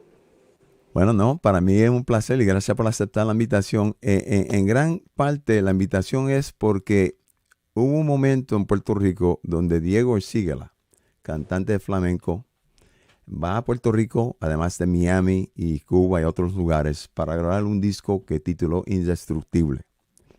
Y entonces se reúne un gran grupo de músicos puertorriqueños en la isla para grabar las sesiones en Puerto Rico, incluyendo Reinaldo Jorge, Luis Perico Ortiz, Eddie Montalvo, Pablo el Indio Rosario. La lista es larga de los músicos, pero tocando el piano estaba nada más y nada menos que el maestro Larry Harlow. Y hay fotos de esa visita de Diego y también del momento que estuvo Larry en Puerto Rico, incluyendo esta foto que para mí explica todo, dice todo de quién es el Larry Harlow en compañía tuya. Hablemos sobre esa experiencia de Larry Harlow y de los músicos durante ese momento que grabaron el disco Indestructible con Diego Ercíguila. Como dices, esa foto yo creo que realmente dice muy bien quién es Larry. O sea, una persona que abierta, una persona que de mucho sentido del humor. No hubo momento en que nosotros estuviéramos cerca que no estuviera haciendo un comentario, un chiste, y yo creo que el encontrarse acá con estos amigos músicos, con los amigos que se encontraron, con los músicos que participaron en esta producción de Cigala, con el Cigala mismo, que yo creo que hicieron una muy buena conexión con Jumitos, el pianista del Cigala, y que fue quien se encargó con la mayor parte de la producción del disco del Cigala. Y Larry en ese junte con Larry fue un junte mágico, ¿no? Un junte de amigos que se encontraron, que disfrutaron y que estaban básicamente disfrutando de lo que ellos hicieron, o sea, recordando esas canciones que hizo famosa la Fania, con unos músicos que algunos hacía tiempo que no se veían, otros que estaban conociéndose por primera vez, porque hubo músicos puertorriqueños que estuvieron en ese junte. Y realmente yo creo que Larry fue un pilar importante en esa conexión que hubo entre los músicos que estaban allí. O sea, cuando tú tienes a Larry con Pablito, con Roberto Roena, con Nicky Marrero, la verdad que mira, los que estuvimos allí en aquel momento estuvimos riéndonos la mayor parte del tiempo. Yo conocí a Larry, quiero hacer mención de esto, porque yo había conocido a Larry cuando me encontraba trabajando en el Conservatorio de Música, porque él quiso en algún momento que en Puerto Rico se hiciera la obertura de la suite latina. Eso no se pudo hacer por otras razones, pero siempre se mantuvo esa comunicación, inclusive conmigo y con Larry. Nos vimos en varias ocasiones y finalmente nos encontramos en este proyecto que yo llego un poco como de paracaídas, porque yo había trabajado con el Cigala previamente, y el productor del concierto del Cigala, cuando Cigala decide venir a Puerto Rico a hacer la producción de Indestructible, pues me dice, mira, ya que tú conoces a Wilma, y ella está allá, ella les puede ayudar en la producción. Y así fue que llego yo realmente a esa producción, entre medio de esos músicos que uno conoce de toda la vida, que admira de toda la vida. Es como cuando te llevan a un parque, tú sabes, de niños, y tú ya estás ahí con todos ellos, tú sabes, de tú a tú, y realmente fue una experiencia muy linda. O sea, tengo que decir que Larry tenía una alegría contagiosa. O sea, él, un sentido del humor contagioso, y desde mi parte, yo no soy músico, yo siempre he estado ligada a músicos, pero si hay algo que yo no he sentido de Larry en el tiempo que lo conocí previamente y tanto la producción, es como que yo era una persona aparte. Siempre fue una relación fundamentalmente de amigos, y yo creo que eso es lo que yo quiero recalcar de ese Larry, ¿no? Porque ya todos los invitados que tú tienes conocen, bueno, saben del lado de él humano, pero mayormente han estado hablando de lo que es el Larry músico, el Larry que ha dejado un legado muy grande musicalmente. Y yo, desde mi punto de vista, pues conocí a ese Larry que bien admiraba, pues conocí a ese Larry que era como si fuera mi amigo de toda la vida, que realmente pues nosotros no nos conocimos por tanto tiempo. Cuando tú mencionas el sentido de humor, en esa foto, como dije antes, capta King, para mí, muchos los recuerdo que divina, inclusive arriba me dice, lo que más yo recuerdo de Larry era su carcajada, su risa. Cuando se reía con gusto. Aquí, nuestra amiga Angelina dice lo siguiente: esta imagen expresa y refleja la personalidad de Larry Harlow. Él también comparte lo que tú habías dicho, que él quería realizar OMI en varios países, incluyendo el Perú. El maestro me manifestó su interés cuando visitó a Lima. Así que, y por aquí, Annette, Wilma, qué emoción verte con Larry Harlow. Eres una dura huepa. Así que ahí va ese saludo para ti. Mira, También, yo creo José, que si hay algo como que Larry, no sé si se quedó con ganas de hacerlo, era ver esa obertura de la suite latina con una orquesta de Puerto Rico, ¿no? Creo, hacía mucho tiempo que él tenía esa intención, que quiso hacerlo, por eso visitó el Conservatorio de Música en varias ocasiones. Ahí fue donde y realmente siento que esa parte, esa parte de Larry se quedó con ganas de que nosotros, los puertorriqueños, y los músicos puertorriqueños y una orquesta puertorriqueña interpretaran esa pieza. Sí, lamentablemente eso no se dio. Volviendo a la foto, yo te diría, mira, realmente el Cigala anda siempre con su fotógrafo, y había decidido sacar unos portraits de los músicos. Estábamos todos sentados ahí si mal no recuerdo, yo estaba sentada y el Larry dice, yo voy primero, y se me tiró encima, y ahí quedó esa foto. Y como te lo menciono, y como todo el mundo lo dice, ese es Larry, ese es Larry. Sí. Hay otra foto que él está con Mickey Marrero y con su esposa, y la verdad que no hubo momento en que no se pudiera hacer una foto que él y Mickey, tengo que reconocer, porque los dos juntos son como dos bólidos, ¿no? Eran como dos bólidos, pues no hicieran algún movimiento que realmente quedara plasmado en la fotografía. No, la serie de fotos. Y por aquí dice, Larissa dice, priceless, viva la música. Respondiendo al comentario de Jess Valero, la foto es priceless, sí, la foto priceless. Y por aquí, Agustín, hola Wilma, es Agustín Soñán de Septeto Nacional. Bendiciones, Agustín, gracias por sintonizar. Gracias, se le agradece. Muchas gracias. No sé, realmente, como te dije, a mí quiero, pues, sobre todo recalcar en esa fase de Larry, ¿no? Más allá del extraordinario músico que era y de la persona que ha dejado ese legado musical tan grande como el que ha dejado.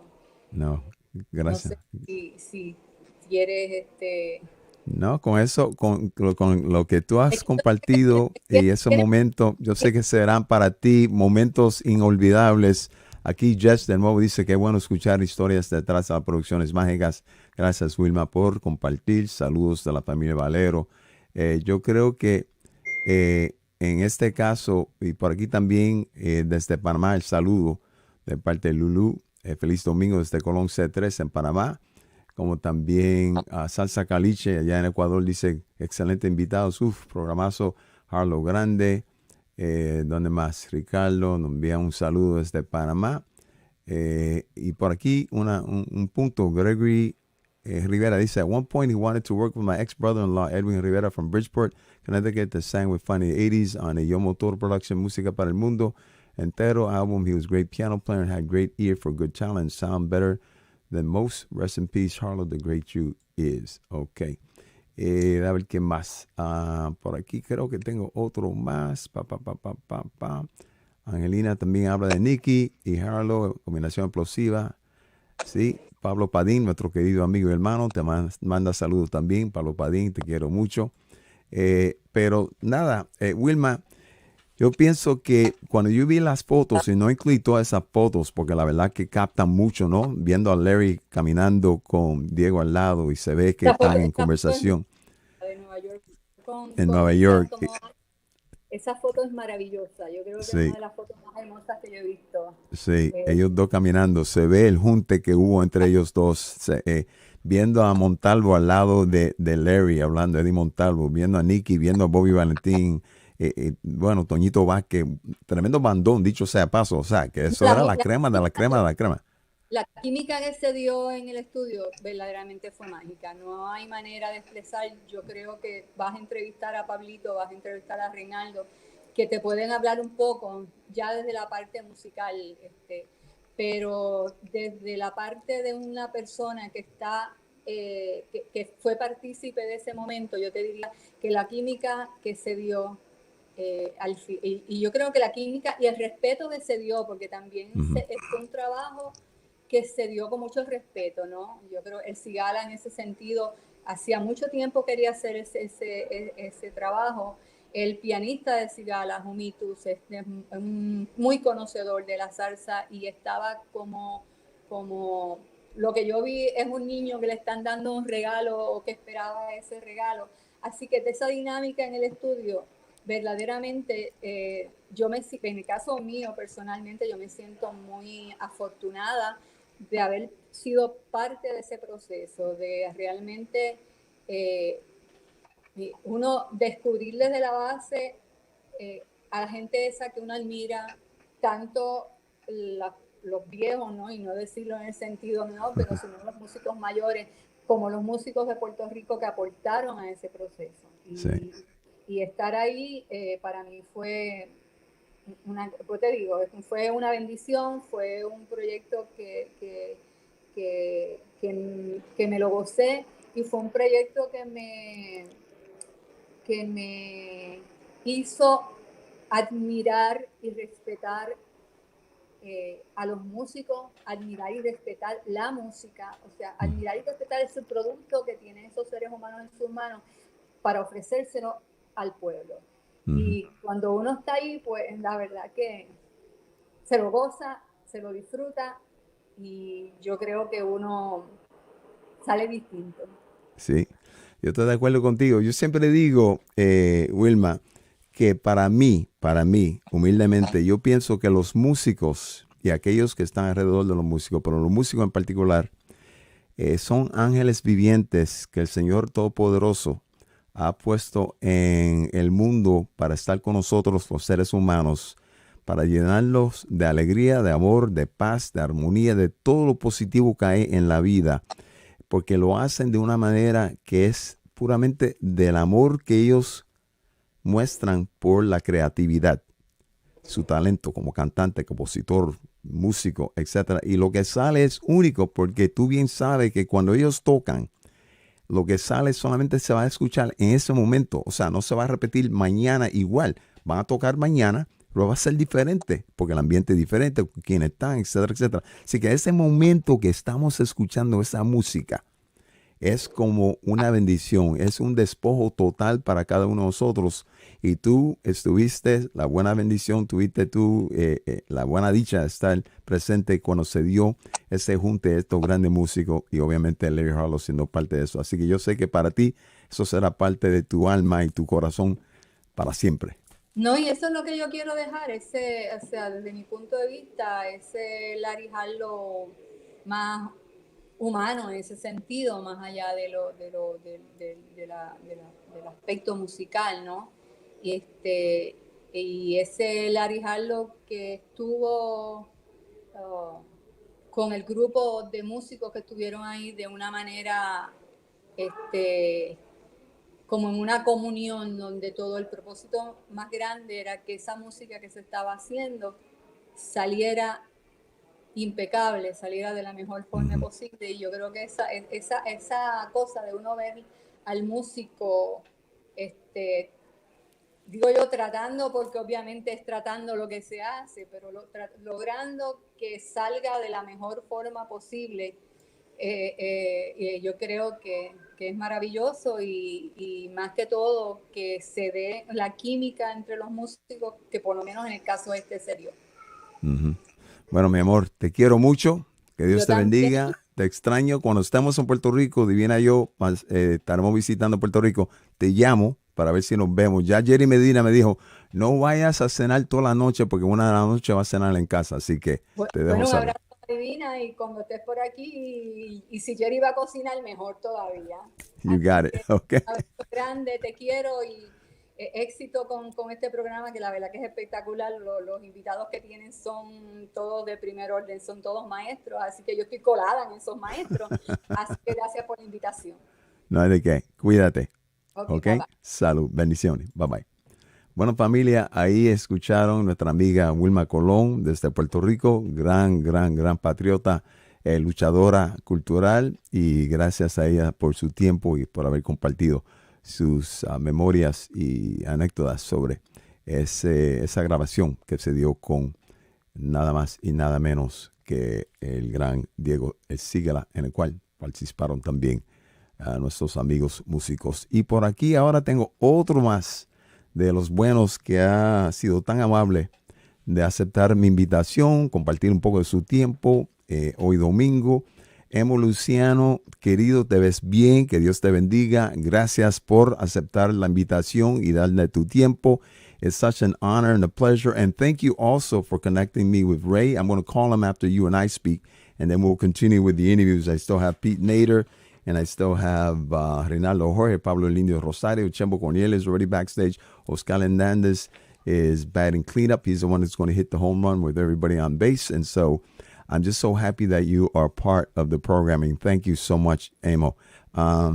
So I've asked a question, and I met you through Larry Harlow. So how was it, when and how was it that you became involved with Larry, both performing with his group and also recording with him? Pero primeramente, ¿me oye bien? ¿Se oye bien todo? Sí, se oye muy bien y te ves muy bien. Gracias, José. Primeramente, gracias por... feliz domingo, feliz domingo. Igualmente, gracias. Yo, primeramente, gracias por darnos la oportunidad y también de hacerle este tributo a Larry Harlow, que es muy merecido. Si me permite, voy a hablar inglés en español porque en casa siempre había ese lío. Sí, en casa por favor. tenía que hablar el español y el inglés. Por favor. Back and forth. Sin miedo. Chévere, gracias. Bueno, primeramente, supe yo porque me pasaba, yo vivía en el sur de Nueva Jersey, cerca de Filadelfia, donde también existen muchos salseros. Y supe por un amigo que Larry Harlow estaba en busca de un cantante. Me dieron el número telefónico de Larry, lo llamé y él me dice, bueno, si puedes, pasa por aquí, yo creo que era un martes, un miércoles, durante la semana. Pasa por acá y vamos a hacer una audición. Llegué yo al apartamento de Larry y as I'm going up the elevator, he was on the 12th floor of his apartment, right there on 86, but that's as far as I'm going to go, giving out physical addresses. And as soon as I walk in, I'm already nervous. Yo estoy nervioso porque yo he sido un fanático de Larry Harlow por muchos años. Los discos de él me pasaba escuchando en casa, nos pasábamos escuchando música de trío y yo me colaba y me pasaba escuchando la salsa. So, cuando entré a la casa del apartamento de Larry, miré a Larry y dije, wow, I mean, this is the man. I shook his hands y él me dice a mí, you're a little sweaty in the hands. And I said, no, it's just hot outside, you know, it's just hot, it's just hot. En buste era que estaba nervioso, yo estaba nervioso. Claro. De momento él se siente en el piano rápido y él me dice a mí, mira, I don't want you to get your hopes high. Okay. There's another 15 guys coming here to sing. And you're the first one. So most likely after I'm done, you're probably somewhere in the back of my memory. Just like that. You just broke that. You go, está bien, Larry, yo entiendo. No hay problema. He says, sing a song. Pues entonces canté el numerito de Abraham Paso, el primer número. Yo lo toco en el piano y yo lo canté con él. Then he changes and he says, sing me another one that you know. Y gracias a Dios que yo me pasaba escuchando a Larry Harlow, las canciones de Larry. Y entonces el segundo numerito que yo canté era un bolero que cantó el gran Néstor Sánchez. Anoche te vi, un bolero bonito. Bueno, eso solo canté. Me cortó en mitad de camino de la canción y él me dice, okay, thank you, and after I'm all done, I'll give you a call. Bueno, el viaje era de 2 horas y media. La entrevista y la audición solamente duró, yo diría, si fue más de 10 minutos, era mucho. So aquí yo estoy, lo miré de lejos y okay, Larry, thank you for the opportunity. Bajo por la escalera para abajo y yo me quedé fuera, right there outside of his apartment complex, and I'm standing there saying, I took a 2.5-hour ride for a 10-minute audition. Y yo me dije, Imo, ¿cuándo va a aprender? ¿Cuándo es que tú vas a aprender? Pues me monto en el carro y ahora yo regreso a casa y es 2 horas de camino. Pero había tráfico, it was rush hour, I was heading back, the tunnel was packed, the Lincoln Tunnel. So, en realidad, 2 horas y media se me tomó casi como 3 horas de camino. Llego a casa. En ese tiempo, you had the old recording cassettes on the phone, and the light was blinking. So there was a couple messages there, and I think it was like the 5th or 6th message. Y él me dice a mí, Imo, we have a gig next week, Saturday, in Massachusetts. You have 9 songs to sing. Saturday, I'll see you at my place. We catch a bus. Click. I went, what songs? ¿Cuáles son las canciones que él quiere que yo cante? Pues me puse nervioso, olvídate. Yo dije, rayo, ¿qué es lo que voy a hacer si no me mencionó las canciones ni nada? Pues ahora, tú sabes que Larry tiene un repertorio inmenso. Yo me puse a pensar, Dios mío, si estamos hablando de lo más reciente, tengo que por lo menos pensar unas grabaciones que hizo el compañero que tú vas a tener pronto ahí, que es Rey Pérez. Oye, pero entonces empiezo con Rey. Y después voy yo a Néstor. And then I work my way back to Junior. And how far back should I go? So, Me prendí, gracias a Dios, como 20, 25 canciones y eso era encima. Tenía yo como 5 días o 4 días de prendérmela. Me las prendí, estaba nervioso. I wrote them on a piece of paper. And now I get on the bus. Now I arrive to New York and I'm pacing back and forth. And as I'm pacing back and forth, I'm seeing these artists, these musicians, que yo solamente veía en las carátulas de disco. De momento yo veo, wow, de lejos yo veo. En ese tiempo estaba tocando el bajo, estaba Sal Cueva también con nosotros. Y estaba Eri Guagua cuando estaba visitando también en Nueva York, porque estaba residiendo en ese tiempo de Puerto Rico a Florida y después estaba visitando nosotros en Nueva York. So it was a roll of the dice. En cada guiso, I didn't know who was going to be there.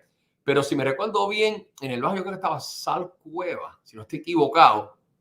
Pero de momento vi yo a Bomberito Zazuela tocando. He came in with the trumpet. En el trombón, si no estoy equivocado, en ese tiempo, yo creo que estaba Reinaldo Jorge también envuelto ahí. Estaba Matt Gulahan. Estaba Rafi Rizari en los timbales. Georgie González en el bongo.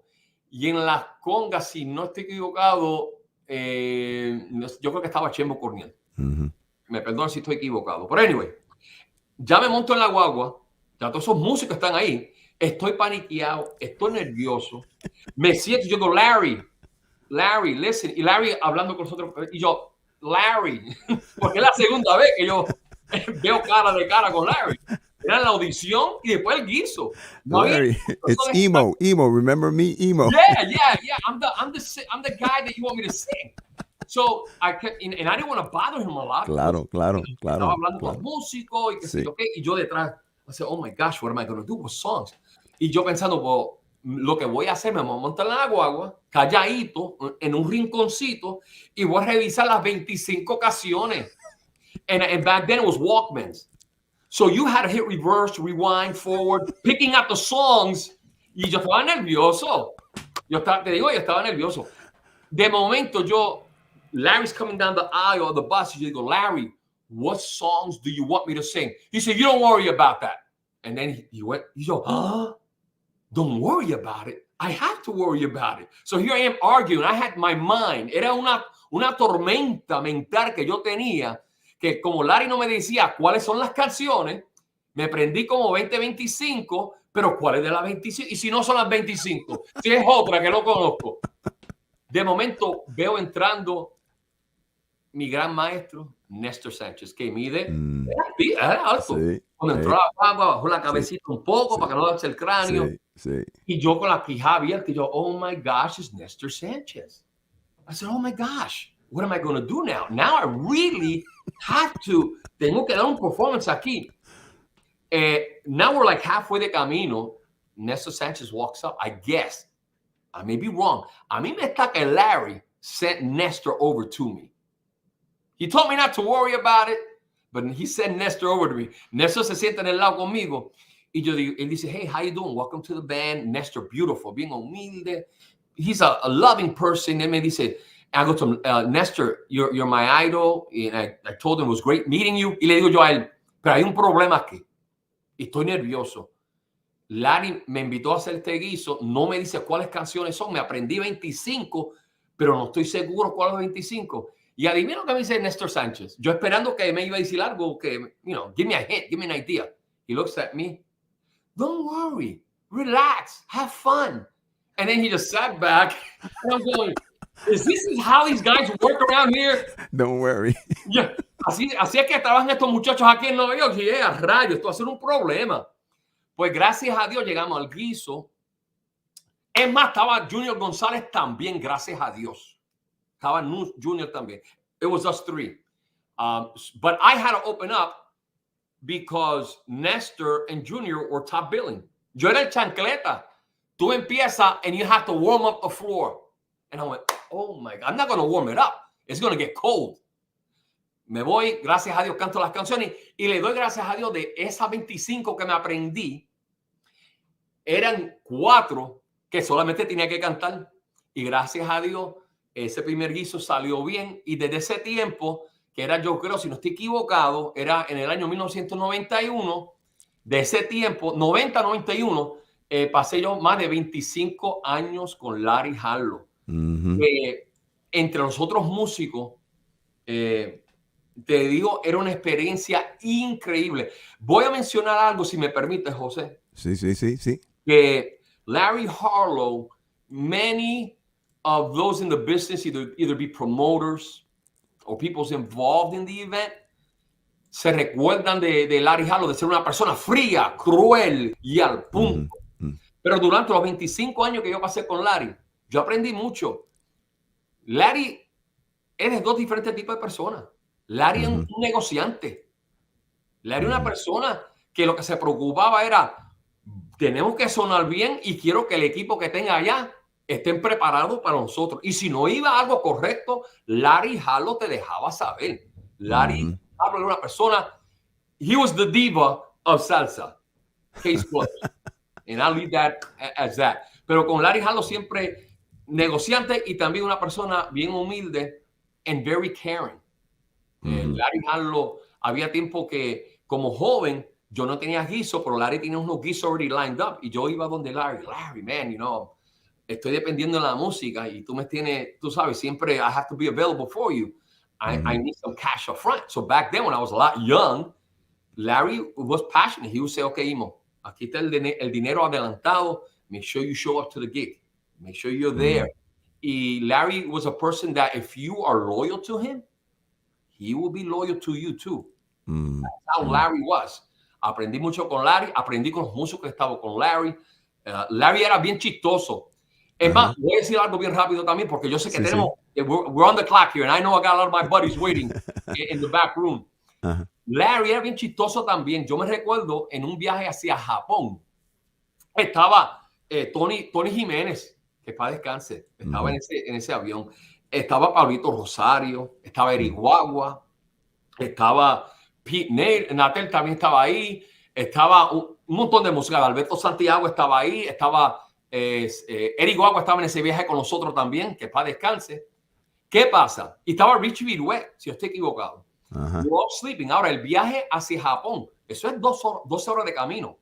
So we were flying over the North Pole, from New York over the North Pole. So some of the musicians will fall asleep. Y si no estoy equivocado, Pete, you're there listening, correct me if I'm wrong, I don't know if you remember this. Larry Harlow se levantó calladito.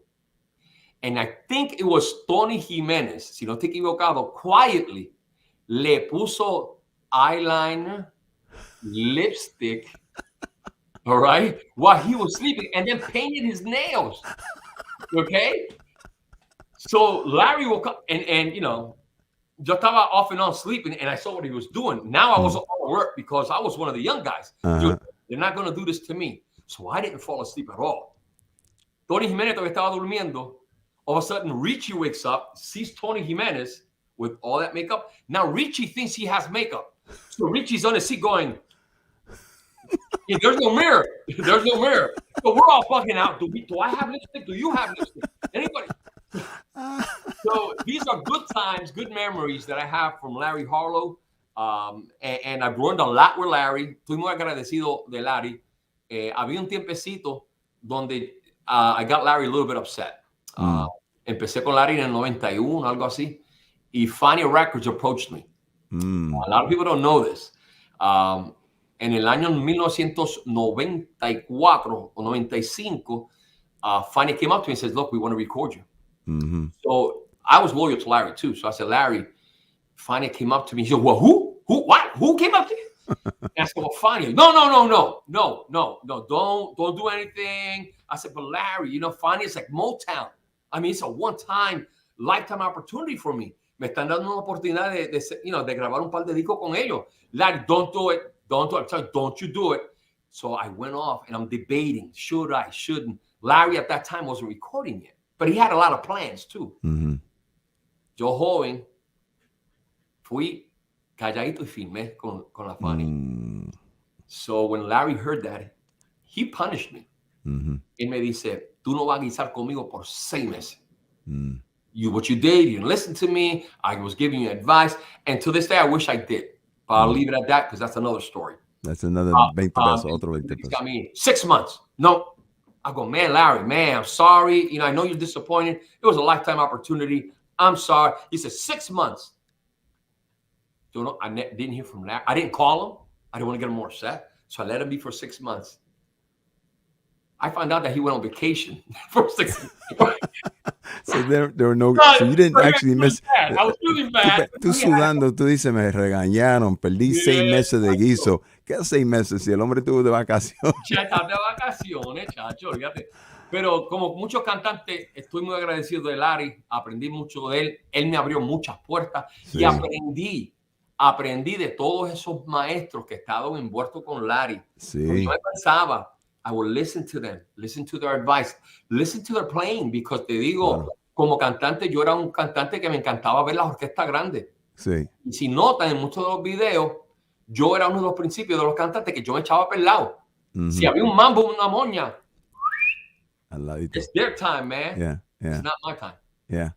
Pues mira, antes que te vaya, por aquí Angelina desde Perú dice saludos a Imo Luciano, quien visitó Lima, integrando las leyendas latinas.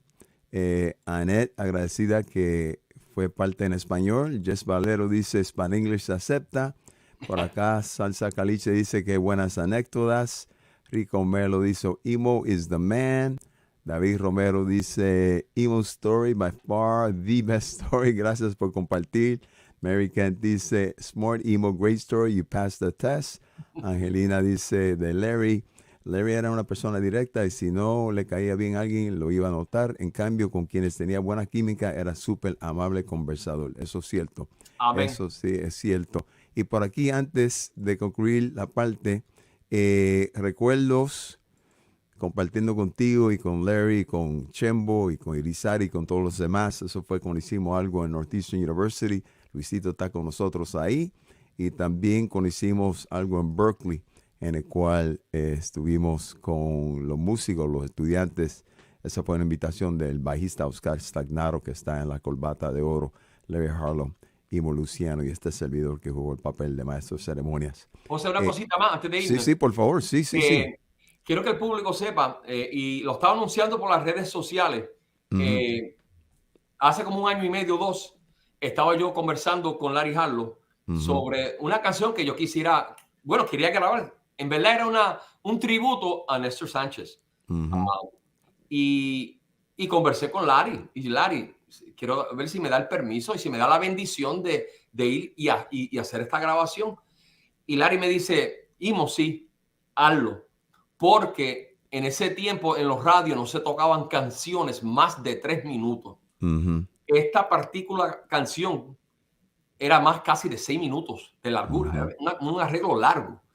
Y le digo yo, Harlow, ¿lo puedo grabar? Y dice, sí, cuando lo termine de grabar, I want to hear it. So, don't forget.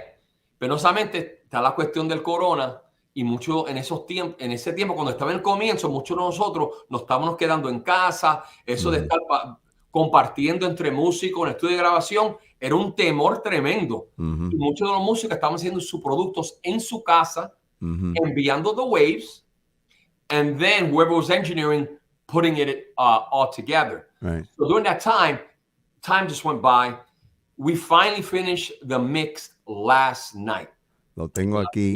Anoche, penosamente, Larry no tuve yo la oportunidad de presentárselo a Larry, y eso a mí me duele un poquito. Pero al fin de esa producción anoche, decidí de mencionar el nombre de Larry porque era un tributo a Néstor. Sí. Pero penosamente se nos fue, papá Dios se nos llevó a Larry, y decidí añadir el nombre de Larry en esta producción que acabamos de planchar ayer, y espero a Dios que ustedes lo pueden agradecer porque esto es un arreglo que se hizo mucho más antes de Larry Harlow fallecer. Pero you're going to have first taste, José. I'm going to be sending it to you. Thank you. Dejando la salsa. Gracias. And you're the first guy who's going to have it. It's right out. Gracias. Gracias. Es un honor tener esa oportunidad de compartirlo con el público. Por aquí te preguntan, Imo, did you write any songs? Y también José menciona que no mencionamos a Gary Carrión, uno que cantó con Johnny Almendra. Sí, hubo otros cantantes, de los cuales Rey Pérez estará con nosotros ahora después de Imo. Y gracias, Imo, por hacer esa gestión de conectarme con Rey. Lo agradezco. Pero para concluir, did you write any songs? Yes, en esta nueva producción tengo el título que se titula Te Recuerdas, que va a estar en este nuevo proyecto.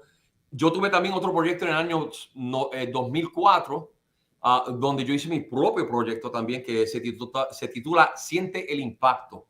Es una producción que yo hice. Aprendí mucho, but I'll never do it again. You can't be a master of all hats, man. You can't do all that because something's going to fall and break. So I learned my lesson. Esta nueva producción, cada cual tiene su trabajo. Yo lo que voy a hacer es cantar. Sí, tengo unas composiciones que yo escribí en el año 2004. Siente el impacto y en este nuevo proyecto. José, well, I know you're tight on time. I love you, brother. No, gracias. I love here. I hope to see you soon up there too. Si Dios permite. Familia, keep the music alive. Gracias. Quiera. Gracias, mano. Dios te bendiga, te quiero mucho. Y tú eres uno de los ángeles, así que sepa el respeto y la admiración que tengo para ti. Saludos a la familia. Cuídate, mi hermano. Gracias, igual. Para adelante. Gracias de nuevo. Bueno, familia, ahí escucharon a nuestro amigo Imo Luciano. Vamos a escuchar de este disco y luego voy a tomar el tiempo para llamar a Rey Pérez, quien canta la canción de esta propuesta musical titulada Señor Salsa, canción que él compuso, que lleva el título Pueblo Oyente. Here's Rey Pérez singing from the album Señor Salsa with Larry Harlow, selection he wrote, titled Pueblo Oyente. Don't go away, we got more music right here on Con Salsa. Continúa con más música y tenemos Oscar Hernández, Reinaldo Jorge, Chembo Corniel, Pete Natel, que ya viene, y también el Indio Rosario. Escuchamos esta canción en la voz de Rey Pérez con el señor Salsa, Larry Harlow, Pueblo Oyente.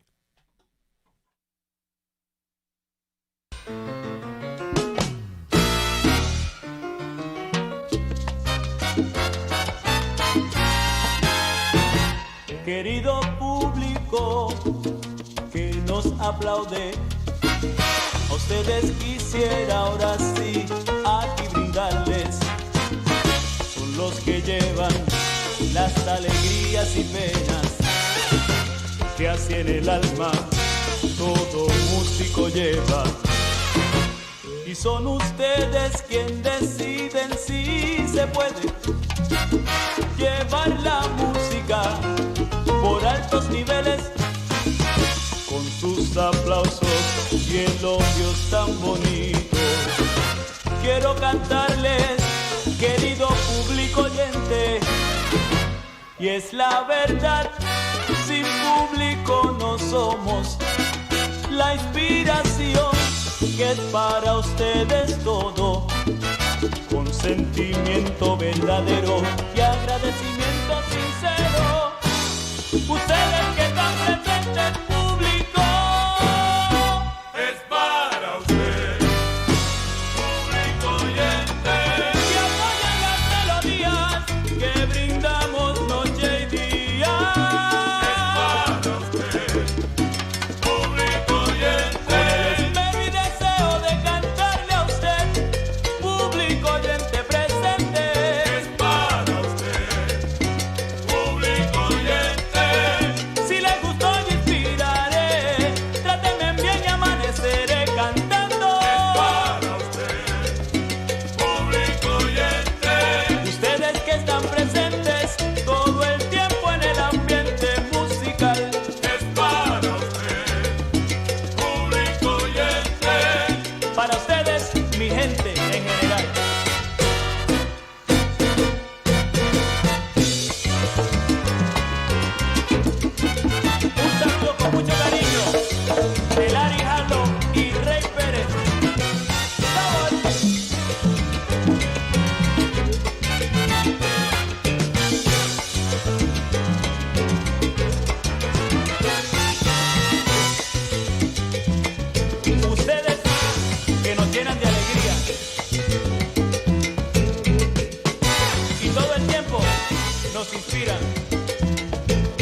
La voz de Rey Pérez. Por aquí algunos comentarios. Voy a llamar a Rey ahora. Vamos a comenzar con Richie Blondet, nuestro amigo. One can tell Emo's production will be good as it's coming from the heart. Yes, indeed. Angelina dice, público oyente, ¿cuántos recuerdos, señor Salsa? De mi primero LP en la colección. Wilma Colón, Conrado, saludos. Agustín, saludos también. Mary Kent dice, great photo on the cover, señor Salsa. También saludos a Pablo Padín de parte de Wilma. Bueno, familia, ahora voy a llamar aquí al amigo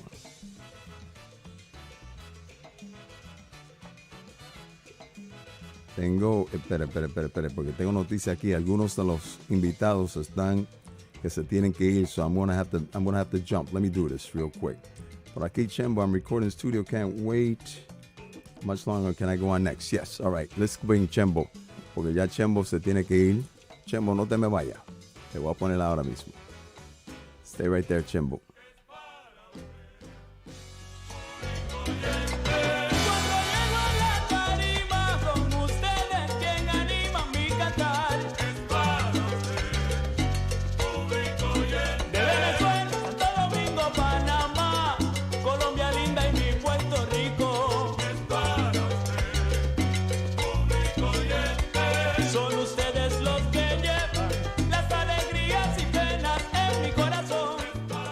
Bien, público oyente. Bueno, vamos ahora porque si no se me va al estudio a nuestro amigo Chembo Coniel, Wilson Chembo Coniel, que se encuentra, ahora te veo un poco mejor, sube un poco la cámara, ahí está el hombre, está grabando, así que te ve está grabando el hombre. Gracias Chembo por tu paciencia, también a Pete Nader, que también está ahí pacientemente. Creo que voy a hacer Chembo, Pete, entonces voy a llamar a Rey para que podamos concluir entonces con Reinaldo. Quizá haga un cambio con Oscar, también está en California. Pero de cualquier manera, Chembo Coniel, thank you so much for taking time. Mary Kent says, hello, Chembo, right there. Hello, everybody. Gracias. Y gracias por tomar tiempo y tu paciencia. Yo sé que estás grabando, estás ocupado, pero para mí es un honor que tú aceptes mi invitación para ser parte de esta conversación. Un programa de 3 horas. Creo que va a durar un poco más, obviamente. Voy a llegar a las 7. Todavía me falta gente, así que yo diría hasta las 7:30, 7:40, algo así. Pero de cualquier manera, Chembo, podríamos hablar mucho sobre Larry Harlow, pero igual que le he hecho la pregunta a las otras personas, ¿cómo es que y cuándo es que tú empiezas a trabajar con Larry? ¿Y cómo fue que se dio que tú tocaras con él por tantos tiempos? So how was it and when was it that you joined Larry's band and then became part of the recordings that he did for some years? Pues with Larry Harlow, I started with him in 1995. I remember doing my first gig with him at this club in the Bronx called Side Streets. Me llamó to cover for the conga player who couldn't make it. I forgot who the conga player was at the time, but he couldn't make that gig. So somebody recommended me to play that gig at Side Streets in the Bronx. Mm-hmm. Once we started playing, because he likes the conga player next to the piano player, next to him, always on his left side to keep him in tempo, in time. Pues once after the first and second song, he says, "You're in the band," right next to me. "Yo, you're in the band. You're staying here with me." I said, "Oh, I just came to cover." And then he says, "What are you doing Tuesday, Wednesday, Thursday, Friday, and Saturday?" I said, "Nothing." I said, "You're in the band. You had the gig. You had the gig. We did all the clubs in New York and got to travel with him around the world. And so, what was it playing with Larry? You had played with Bobby Rodríguez La Compañía. You had experience with other salsa band. What was it playing with Larry? Porque tocar con Larry no solamente era tocar salsa, sino tocar, como comenzamos el programa, tocar con su Latin Jazz Encounter, tocar música de jazz o música instrumental. Hablemos sobre esa combinación y también tocar el programa Sofrito con David González, que fue parte de cómo yo conocí a Imo, Luciano. Hablemos sobre esa parte también. Sí, gracias a Dios que yo estuve preparado aquí, tú sabes, en Nueva York, tocando grupos de jazz latino en diferentes géneros.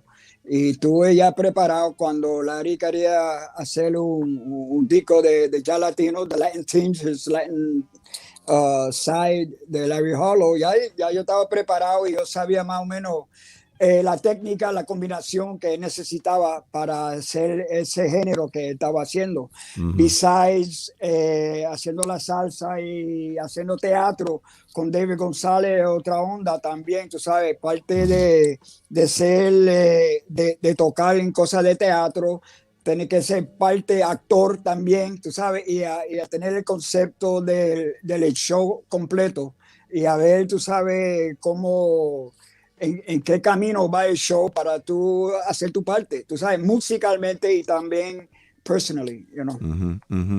Y entonces ya tú venías preparado y también tú tenías un trasfondo en el cual combinar lo instrumental, lo Latin jazz, con la salsa era parte ya de tu trayectoria como músico, como conguero. Hemos hablado, por ejemplo, en el disco que fue grabado en vivo en el Birdland, los músicos incluyeron a Ronnie Cooper, Bobby Sanabria, Mac Goyen on trumpet, Eddie Guagua Rivera, el gran Eddie Guagua, y tú en la tumbadora. Trabajando con un grupo así de estrellas, uno se da cuenta que Larry siempre tenía a su alrededor músicos estelares. Hablemos un poco sobre esa experiencia de estar dentro de esos grupos, incluyendo a La Leyenda, donde hubo grupos, pero músicos de categoría. Tú escuchaste a Imo hablando sobre esos músicos. Hablemos sobre eso. Talk to us about being part of Larry Harlow's bands where he had such stellar musicians performing and you being part of that. Pues part of the 26 years, 26 años que tuve con él, tuve la oportunidad a tocar, como tú dijiste, con Eddie Guagua, también mucha gente con Ronnie Cooper, Matt Gallahan, y también no eso, pero cuando empecé con él, estaba cantando todavía Ernesto Sánchez, Junior González, hicimos cosas, producciones con Imael Miranda, ¿sabes? Y con eso yo Motoro estaba ahí, Adalberto Santiago, también en el grupo estaba Tony Jiménez, Wampo, el Indio, Pablito Rosario, él siempre tenía los mejores percusionistas en su grupo, Frankie Rodríguez, Frankie Malavé, y toda esa gente, tú sabes, también hizo muchas cosas, Nicky Marrero con nosotros, muchos viajes, con él, Luis Kahn, Reinaldo tocó con nosotros también, tú sabes, diferentes músicos que también cuando yo me estaba creciendo en este ambiente, tú sabes, yo tenía mucho respeto para ellos, tú sabes, como ellos estrellas, y yo me encuentro ahora con ellos tocando y compartiendo y viajando juntos. Tú sabes, es mucha gente buena que yo conocí y tenía el placer a tocar. Larry habló en la última entrevista que yo hice con él, y Andy Harlow, el hermano de Larry, me mencionó que él cree que la última entrevista que hizo Larry fue conmigo el 27 de marzo, una semana después de su cumpleaños, cuando celebró 82 años, y eso fue marzo 27, cuando yo celebré los 100 programas con salsa en vivo en Facebook y YouTube. Él mencionó la última grabación en la cual estuvo envuelto, que fue la de la flautista japonesa, the Magic Flute, donde tú participaste. He told me about, he had you, Bobby, he had a great group, Pulpo was there, O'Connell was there. He had a number of emo sings on that one as well. Yeah. Tell me about him as a producer. Wow, it's a good question, porque ahí yo aprendí muchas cosas de producción, grabación, how to be in a studio, how to record in the studio, también the whole process. So I learned from him the business side of the music, not only the musical side, pero también como negociante, como productor. Ya aprendí mucho en estudio grabando con él, y nosotros siempre grabamos en vivo en esos tiempos, tú sabes. Eso no era como tanto como ahora, pero él estaba bregando con eso también últimamente, anyway, tú sabes, como el disco de Rai, la flautita japonesa, que siempre nosotros viajamos a Japón y ella siempre vino abajo a tocar con nosotros. She's always invited, y junto con Nora de Orquesta de la Luz, siempre pasaba allá y cantó con nosotros en Blue Note. Tú sabes, pues como producer, y tú sabes, él siempre quería la cosa bien y perfecto, tú sabes, pero con ease, tú sabes, con una tranquilidad, no era con una mano fuerte, tú sabes. He made it fun, recording, pero he made sure that it was right. Well, one of the things that Richie Blondet reminds us of was Cacheta Maldonado being one of the great percussionists who performed with him. José Ángel La Torre, no, recuerda que también Tony Cofresí, uno de los trompetistas de él por aquí. Hay saludos para aquí de parte de Angelina. Dice, saludos maestro Chembo Corniel, nuestro amigo David Romero en Las Vegas dice, looking good, brother Chembo. Cállate. Mary Kent también te envía el saludo de parte de Mary. Gracias. Y hay otras personas que también están en sintonía. Por aquí Ramón Carp, remembers the good old days. Así que hay varios que están en sintonía. Tu legado, el legado musical de Larry, si tú pudieras compartir tu pensar, what do you think his musical legacy? ¿Qué tú piensas es el legado musical de Larry Harlow? Pues, musically speaking, tú sabes, Larry siempre estaba avanzado, he was advanced. Siempre tenía ideas pensado outside the box, Yo estaba hablando de eso con una gente esta semana, de como una canción como Silencio, que él grabó, que empieza bien slow, and then it builds up to a faster speed. Nobody had done that in salsa así, tú sabes, omeleco soy yo, y pues Pablito Rosario con un solo de paila, de slow all the way to the fast tempo, y salió perfecto, tú sabes, eso fue en vivo también, tú sabes, y cosas así que no me imaginaba, tú sabes, que alguien lo hacía en salsa square, tú sabes, el tiempo 4/4 y eso, él tiró cosas así, él fue el primero que en esos tiempos, los 70, más o menos, tiró los batá en un par de canciones también, que yo creo que hay batá en silencio también, que usó a Milton Cardona, Gene Golden, Cachete, Justo Collazo, tú sabes, en esos tiempos, tú sabes. Y con esa cosa que he thought outside the box, and that's how I like to approach the music. I'm recording now for something I'm doing for next year, my 20th anniversary of my quintet. Yo estoy aquí en Sonority Studios ahora mismo con Somer y Jenny, y estamos haciendo eso. I was here since this morning, and we're trying to do some things for next year. So I'm looking forward to it, and I know there are going to be some surprises because you and I have spoken about how you're thinking about this new CD. So I'm looking forward. You mentioned Silencio. We're going to play that later. Ya tengo a Pablito Lindo Rosario backstage. Tengo Oscar Hernández que ya viene. Tengo a Reinaldo Jorge también backstage. Vamos ahora a pasar a Pete Nader. Pete Nader dice, mira lo que dice Pete. Our nickname for Chembo is Chembini. We got that on tour. We went to Italy for about 2 or 3 weeks, just coming in from a tour in Japan. Lo italiano, Chembini, ¿qué se dice? Y eso lo empezó Larry. Y pues Pete lo siguió. Chembini, llame Chembini, el italianito, el bambini, Chembini. Chembini. Y para aquí Richie Blondet dice Chemboni. That's when I grew up.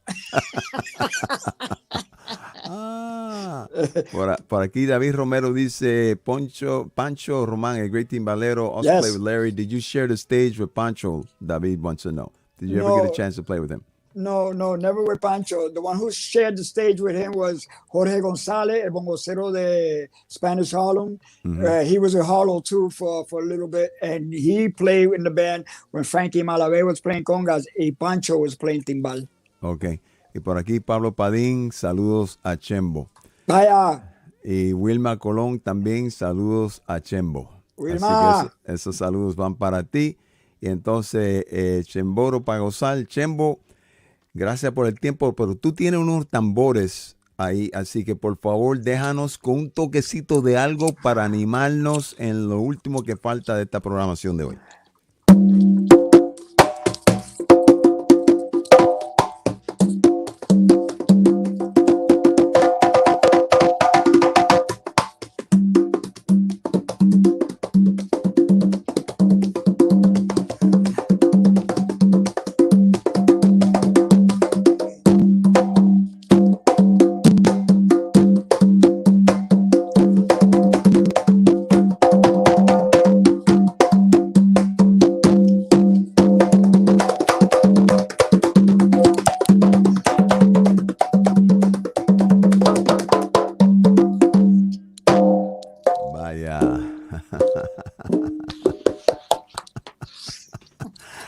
muchas gracias, mi hermano. Por aquí, Yolanda dice, saludos, brother. Yolanda Corniel, te manda el saludito. Ah, mi hermanita. Tu hermanita. Y Anet Boricua dice, mágico. Sí, así fue. David Romero te da el aplauso, como yo también.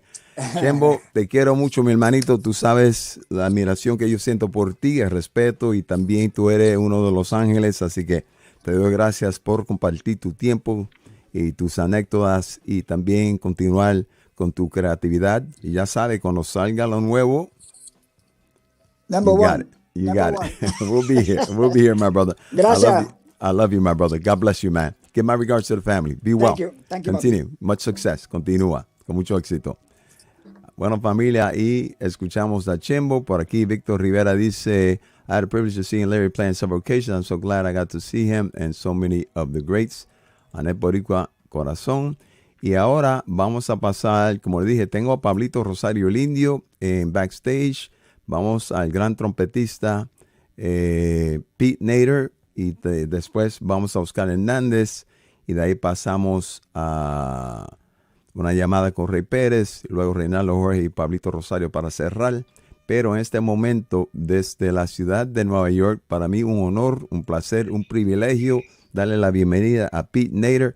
Pete, thank you for your patience. Thank you for being there and hanging in. And most of all, thank you for accepting my invitation. I've been wanting so long to have you on the show, and I'm hoping that you will accept another invitation in the very near future so we can do a whole show just on your rich musical trajectory. But I appreciate you taking time to talk about Larry Harlow. Jose, for me, I'm honored that you have me on. You had invited me once before. I couldn't make it. It was kind of short notice, but I look forward to the next time. Thank you. I got a lot of respect for you, my brother. You know, you're just a classy guy, and I appreciate what you do. Keep doing what you're doing. Thank you. Thank you. So similar to the questions I've asked the other musicians, you obviously knew about Larry. When and how was it that then you became part of Larry's interconnectivity of both recording with him and performing with him as a member of his band? When did that happen? How did that happen? Okay, so 1973, 1974, a long time ago, I was a young teenager. I was with a Latin rock group, called Seguida. And Seguida was fortunate enough to get a record deal with Fania Records. Those were the days when Santana was a huge deal, and New York didn't really have a Latin rock band. So I was playing with this group called Seguida. We used to rehearse a lot. We used to do a lot of shows in the city, mostly in the Bronx. But somehow Fania found out about us. We signed a contract with them, and Larry Harlow was the producer for the second session we did. First session, the producer was Johnny Pacheco, my godfather, may he rest in peace. But we needed a lot of work. So Johnny sent us home with homework, you know, teaching us about clave, making sure we got the clave right. Some of the stuff we were doing was like double time when it shouldn't have been. So when we came back for the second session, Pacheco couldn't be there for whatever reason, but Harlow as a producer, session went really well. I played a couple of solos on that. I guess Larry liked the way I played. And a couple of months later, October of 1974, I was sophomore in high school, music and art high school, the same high school that Larry Harlow went to also, by the way. Larry called me up on Saturday morning. Petey, I want you to play with the band. I thought it was a joke. I thought somebody was playing a prank on me, but it turned out to be true. And my first gig was that same night at the Corso. They didn't want to let me in. The bouncer threatened to throw me down the stairs a couple of times. Yeah, you know, I looked like a baby. They had to get Larry to confirm that, yes, in fact, I was playing with the band. And it was, you know, it was like a dream. Imagínate, Junior Gonzalez, Cachete Maldonado, Tony Jimenez, Reinaldo Jorge, Louis Kahn. At the time, the bass player was Danny Rosado. And who else am I leaving out? Trumpet player, Bobby Fortunato. I think he's living in Florida. I haven't heard anything about him for a long time. But anyway, I was like super excited to be a part of the band at such a young age.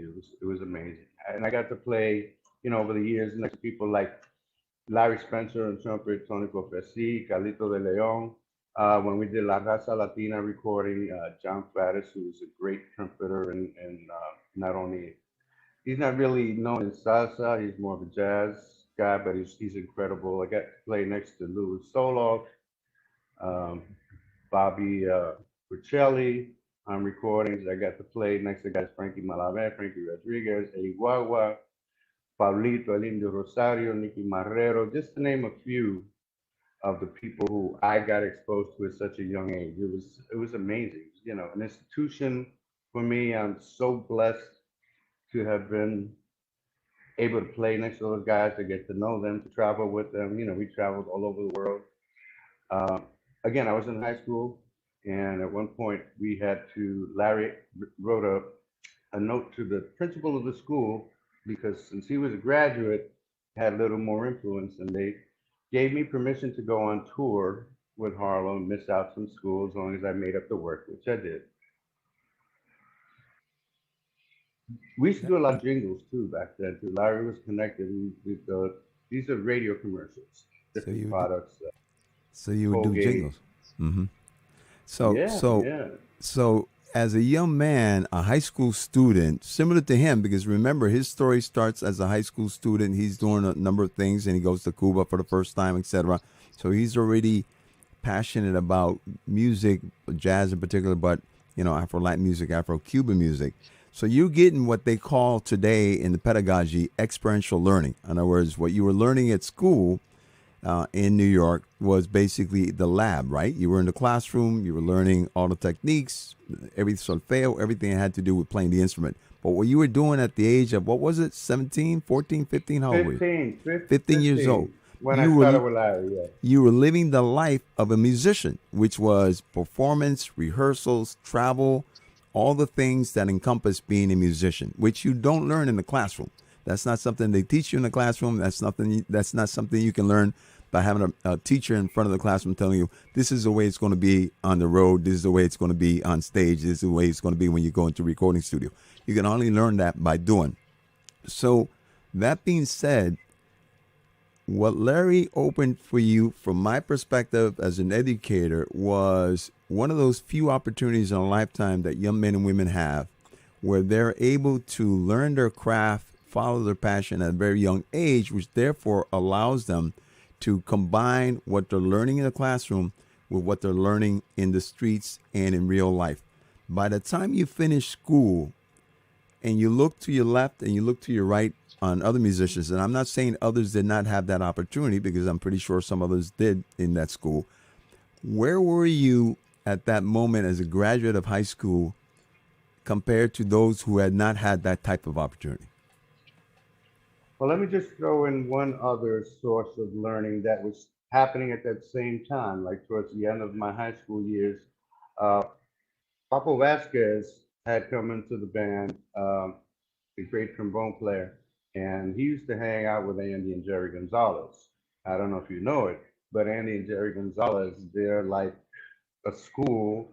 And, you know, we used to go hang out in their basement in the Bronx on Gildersleeve Avenue and listen to jazz and listen to music from all different parts of the world, of Brazil, Africa. So I was getting exposed to all this with these guys who were explaining this is such and this is such and such a rhythm. So I was like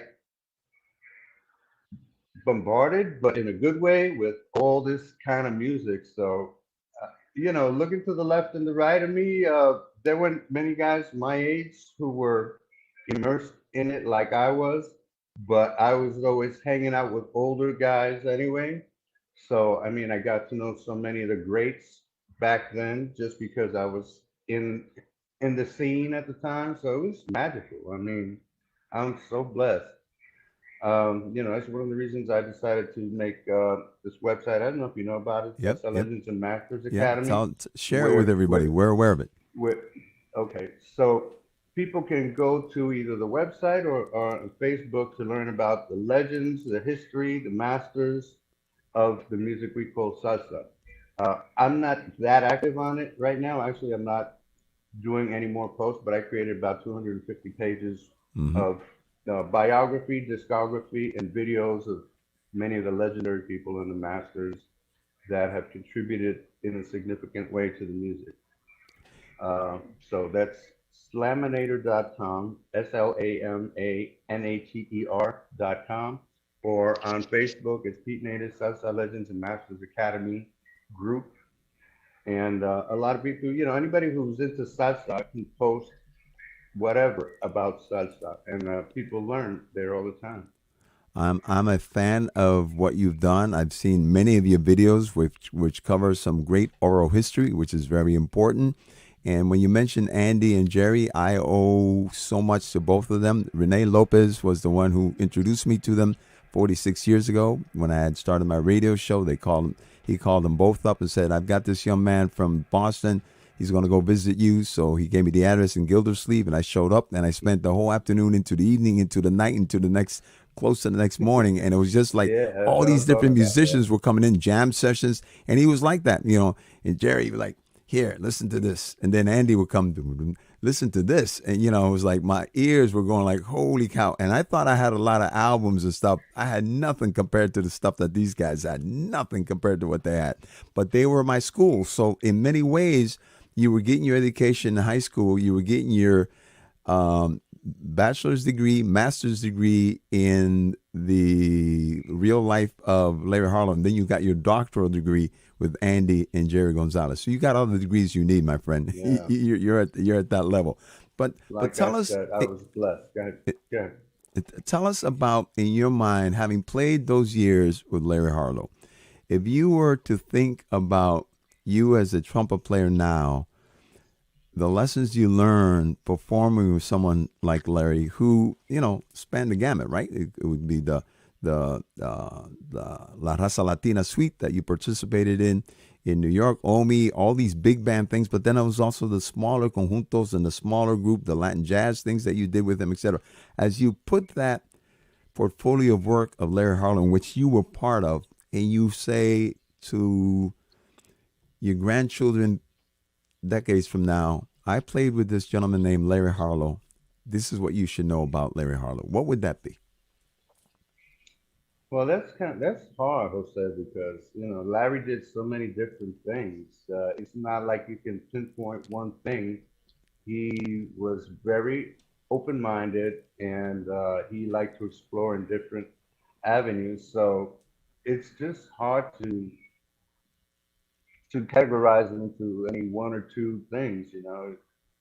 He just opened my horizons, and being with those musicians of that caliber is. Let me just say this about that. So you mentioned the smaller group, the bigger groups. We did symphonic orchestras. We did, more like conjunto stuff. We did the charanga with the violin. All of that is like learning a language, a specific dialect. So the more languages you speak, the more well-rounded you become, and the more fluent you become, so that if you're put in a particular situation, you can speak that language more in tune to what it should be. So what I could tell younger people who might not have the same opportunity to play in all those situations, listen to it. Go back, listen to the old stuff, learn the rudiments, learn the roots, listen to the old Cuban music. I mean, the old stuff. Ben Lapidus has a lot of information in his books about who those important people were. Again, Salsa Legends and Masters Academy. You can go back and find out who those people were. Since if you can't be in it like I was blessed to be, at least do your homework, listen to that stuff, and it's like a language. The more you listen to it, the more you speak it, you practice it at home, you're gonna become fluent in it. So that's my advice. That's the kind of stuff I've taken from it.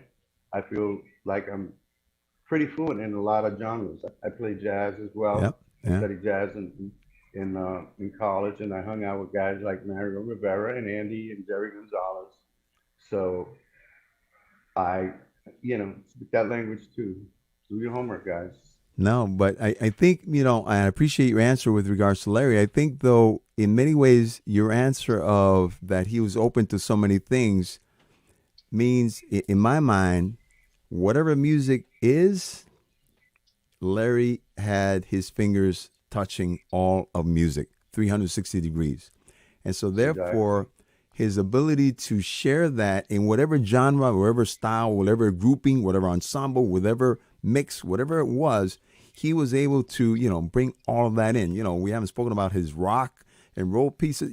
He had all that. So basically, as a musician, and many of you have shared this story with me, Pete, where you will say to me, look, don't categorize me as a salsa performer or jazz performer or folkloric performer. I'm a musician, period, which therefore means if it's music, I'm going to perform it, I'm going to play it. And if I don't know about it, I'm going to drink it, eat it, sleep it until I find out what that music is. Charlie Watts, the great drummer from the Rolling Stones, just passed away.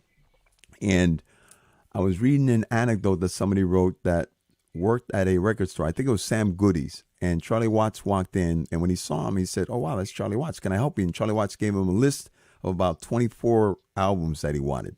And so he got the list, and he got all the albums, and he came back to Charlie Watts and says, "Here are your albums." And he says, "What do you listen to?" And so the young man told him all the things he listened to. He said, "Well, pick them out for me so I can take those with me as well. I want to learn as much as possible and expand the horizon of my musical knowledge." And I think in my mind, Larry Harlow personified who you and others are as musicians. That your ears, for the most part, there's some musicians that all they do is arroyo habichuela. They, this is it. I don't do anything else. This is my, I don't play jazz. No, I don't do that. Tiene que ser clave y no quiero saber nada más. Que jazz, que esto. They're musicians like that, and I accept that. But a good number of you is like your ears are always. Wait a minute. What did I just hear there? What was that sound? Whoa, what was that sound? What was that sound? Who did that sound? And then you go towards that sound, pick it up, and then it becomes part of your DNA. Am I far off the map on that, or am I close to what you're saying? No, you're exactly right. It becomes part of your artillery, your equipment that you have that you could pull out. Like you got these video games, you got all these different kind of weapons. You pick up that weapon, you put it in your weapon pack, and if you need it, you use it. One of the beautiful things about growing up in New York is there's all kinds of music around you too. That's another blessing. You can listen to jazz, you can listen to pop, whatever's popular now. There's a lot of hip hop and then reggaeton. There's everything here. Now it's more so all around the world, but when I was growing up, I was listening to pop music, and then I was hearing a lot of jazz. We had jazz stations.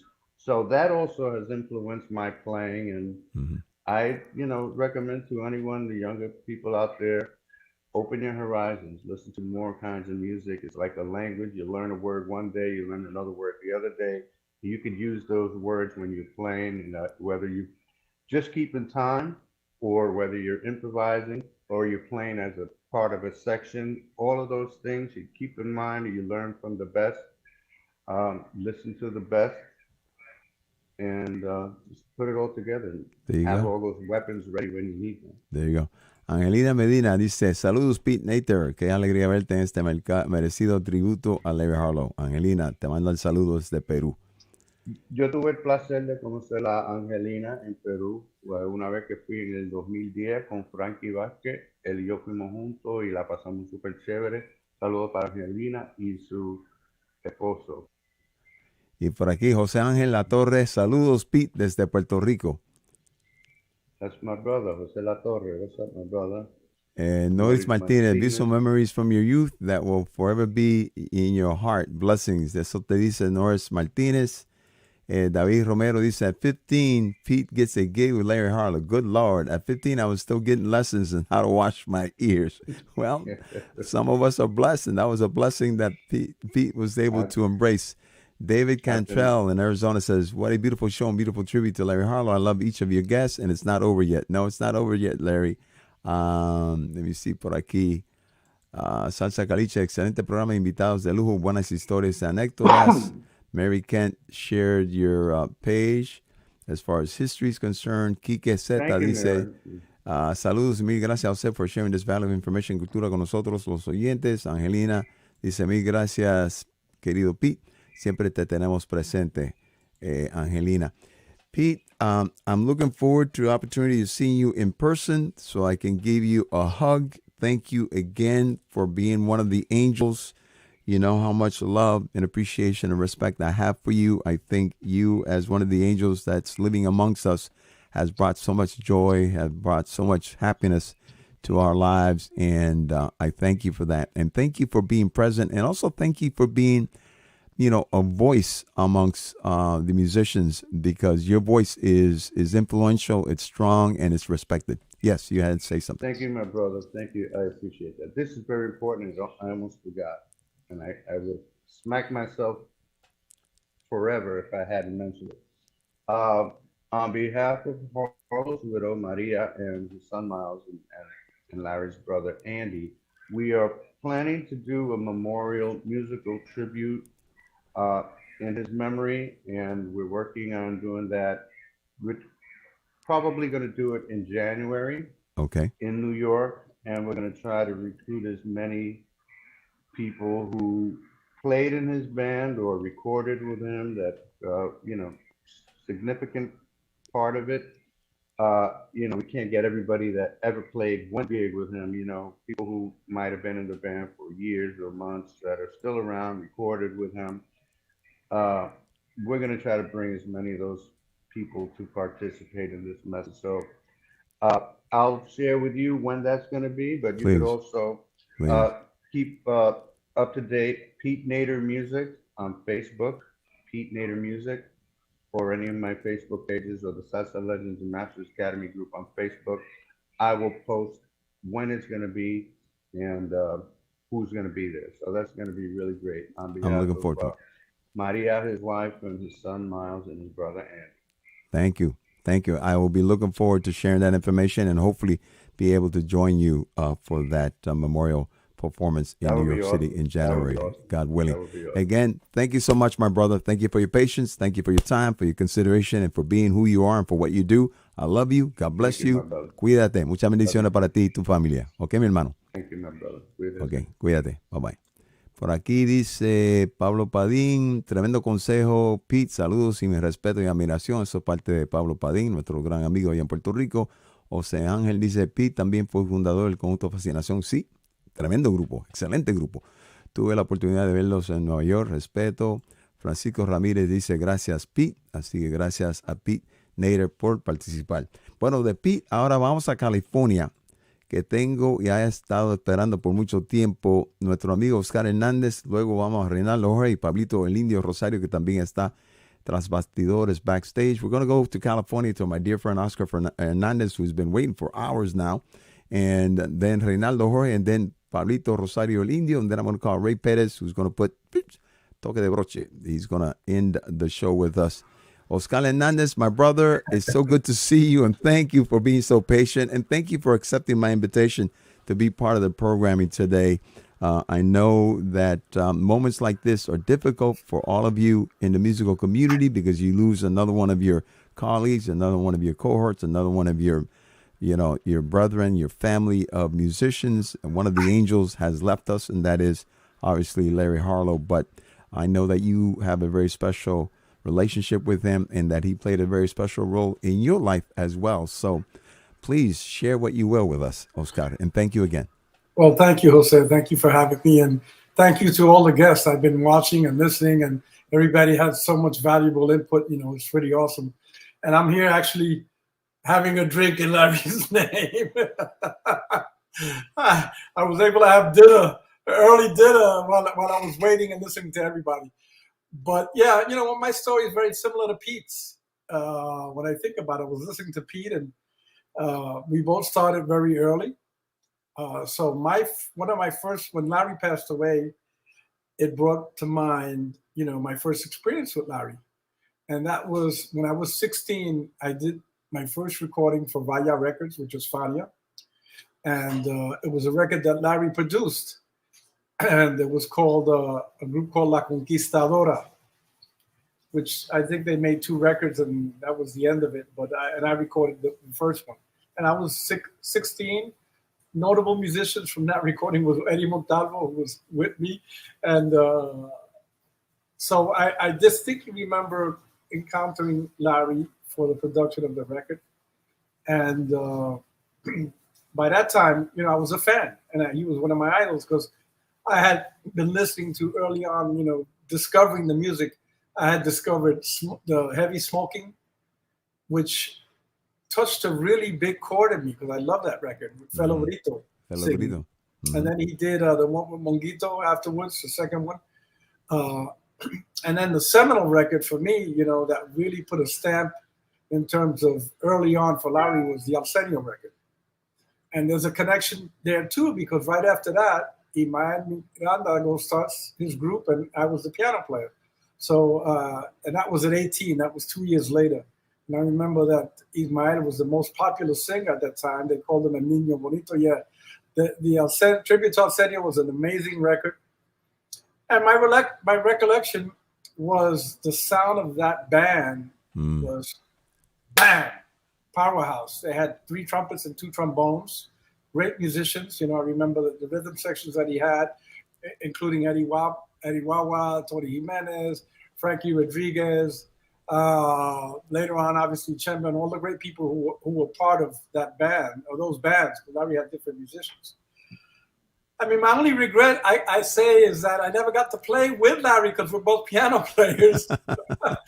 So with regard to that, I kind of miss that aspect of our relationship. But nevertheless, Larry became an icon in this music and extremely admirable, Jose, for somebody who was not Latino. For him to be able to sit down and absorb the whole feel of our music and immerse himself so much so that he was able to play it as good as any Latino. So, and really interpret it as good as any Latino and have one of the best bands as good as any Latino. So it's a tribute to Larry and his genius and his contribution. And for me, like I said early on, that was a huge influence with those early records. And, just looking at his career overall, you guys spoke of so many incredible aspects. But I forgot about it, to be honest with you. Some of the things that Aurora spoke of, she painted a beautiful picture in terms of the beautiful colors that were happening in New York during what I call the cultural revolution of Latinos in the United States, in particular to New York. And I always say that music was an important part of that cultural development or that cultural revolution, however you want to characterize it. But, and that's the thing that caught me as a 14, 15-year-old musician. I was listening to that music going like, wow.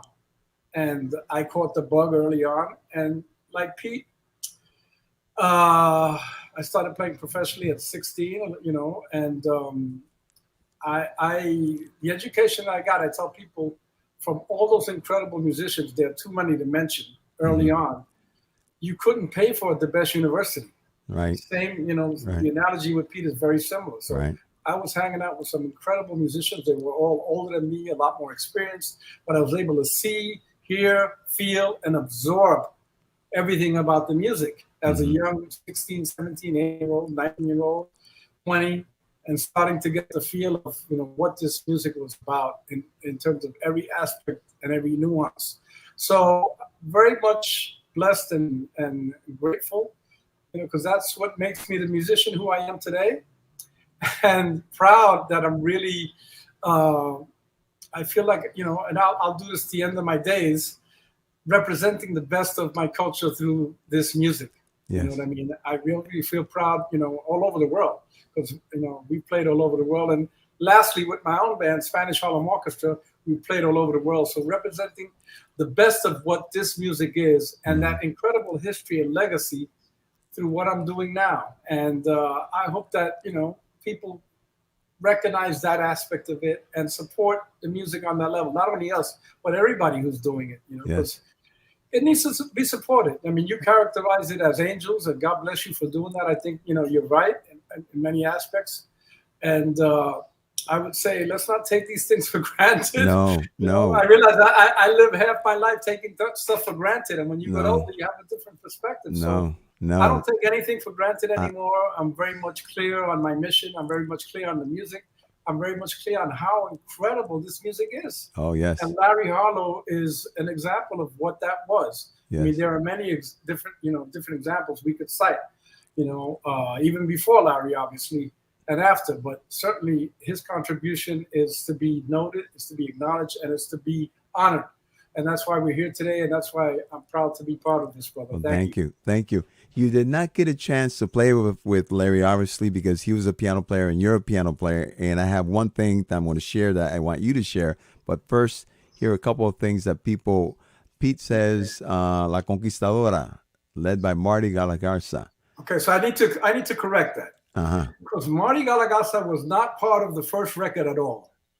And I don't know Marty that well, but I don't know where he came for the second record, but he got involved and he became the exponent for the second record. But he was not part of the first record when it was Carlos Berrios, Robert Rodin, Roy Carmona, and Willie Cintron, who were the guys those guys were all older than me, and they were part of putting the band together. So that Marty came for the second record. All right, so historical fact there. Richie, you and I like to make sure that our data is correct, so we've got that. Salsa Caliche de Ecuador dice, saludos, Oscar Hernández. Richie also mentions, of course, La Revelación, which was the band that Ismael Miranda put together, which you remember. Nelson Gonzalez was part of that. Nicky Marrero was a great band. Angelina por aquí dice, saludos al maestro Oscar Hernández, importante su presencia en este homenaje. Muchas gracias. Mel Tirado dices, uy, un monstruo, eso es cierto. Vaya, and so what I wanted to say, you didn't get a chance to play with him because he was a pianist, but there was a moment where he could not do a gig, and the piano player he called was you. Yeah, I mean, I was completely tickled. I remember that Tomas Algarin called me, and he says, hey, Larry has a gig in Atlanta at the Rialto Theater, which I was familiar because we had done a few concerts there with Spanish Harlem Orchestra. Mm-hmm. And he says he would like for you to do it. Are you interested? And we're like, what? Are you kidding? Of course. I mean, so for me to play that music, which is really right up my alley. Mm-hmm. I mean, I live, breathe, and love that music. All of those, and I knew all those songs, Mm-hmm. because I played them with Ismael Miranda and from La Cartera to Señor Sereno to Abran Paso, all those songs. I mean, that's a piece of cake for me. So as far as I'm concerned, I'm biased, but he called the right guy. But I will forever be, grateful to him for having thought of me. And Larry's influenced many piano players, and I was one of them. So, his influences in me, and part of that music was an influence in me. So I felt that I had really good command of what I was needed to do that day. And not only that, but all those guys in the band, those are my friends. I love those guys. Not only from Pete Nader to Ray Martinez to Chembo Cornell to Bobby Sanabria to Louis Vassaux, on and on and on. This is like family. It's one big family. And I love all those guys and cherish the opportunities to play with them. We don't get to play together much anymore because, I'm in my own world, they're in their own world. But whenever somebody presents me with the opportunity to go outside that, man, I am so there and blessed to be part of that. So again, another opportunity to be thankful and grateful to Larry for, thinking of me. And I remember I called him. I had called him before because just to check up on him, out of the blue. And he was like shocked. Oh, Oscar, wow. He was like so grateful that I called. I said, I'm just checking up with you, brother. How you been? And we had a nice conversation. And afterwards he would call me again, and I would call him and just to check up on him. And before, I go, I just want to say my condolences to Andy, to Maria, to Myles, to everybody in his family. And I know it must be a difficult time, but I think that we all have to really be clear on celebrating, an amazing life that he had. Yes. I mean, for myself, I think if I go tomorrow, bring it on. I've had an amazing life. Yes. I'm out. So I hope for a long life, but you never know in this. And Larry did, he was around for a long time. So he was blessed with a beautiful life. Yes, he was. Oscar, te quiero mucho. Richie Blandet dice, gracias, Oscar, for correcting that point of. And then over here, Mary Kent says, you absorbed the best from the best and have come up with your swinging kick-ass touch. That is so true. Thank you, Mary Kent. Thank you, Jose. Thank you, Mary. Thank you to everybody who participated and everybody who's listening. con mucho amor de este servidor, con mucho corazón, los quiero. Gracias, que viva la música de Larry Harlow, siempre. Gracias, mi hermanito. Divina se encuentra arriba, me dice que te dé un saludo especial de parte You de give a Divina para special ti. hug for me, Jose. Thank you, brother. You got it, man. God bless you. Be well. Cuídate. ¿Ok? You got it. Bueno, familia, ahí escuchamos a nuestro amigo querido Oscar Hernández, pianista, director, fundador de Spanish Harlem Orchestra y también, obviamente, uno de los colegas del gran Larry Harlow. Desde Puerto Rico tengo otra persona más que lleva tiempito esperando para estar con nosotros. Nuestro querido amigo y hermano, el gran Pablo Rosario el Indio, quien tocó con Larry, obviamente, grabó con él. Es parte de la familia de los músicos de la orquesta de Larry Harlow. Y Pablito, te doy las gracias por tu paciencia, por aceptar mi invitación y también por tu consideración y obviamente por compartir con nosotros no solamente tu tiempo, sino tus anécdotas y tus memorias y tus pensares sobre el gran Larry Harlow. Así que bienvenido, Pablito. Bien, muchas gracias, José, por invitarme en este muy merecido tributo, reconocimiento a mi exdirector y jefe Larry Harlow. Muchas gracias. Cuando yo le hago la pregunta a los músicos sobre Larry, empiezo con cómo es y cuándo es que tú entras en el ciclo de Larry Harlow grabando con él y también como miembro de su banda. ¿Cómo fue y cuándo fue esa experiencia, ese momento en tu vida? Ok, José, voy a tratar de ser breve porque el cuento es bastante largo. Todo empieza con mi hermano Charlie Rosario. Mi hermano Charlie, que hacía carátulas de disco, él pintaba o pinta todavía. Entonces, él le hizo algo a Larry sin conocerlo. Él hizo un cuadro con la cara de Larry Harlow y el piano y se lo presentó. Cuando se lo presentó, pues Larry le gustó mucho y ahí pues me conoció a mí, me conoció a mi primo Yogi, también que hace carátulas de disco. Todo esto fue más o menos para la época que yo estaba con Willy Colón, para el 1967, por ahí.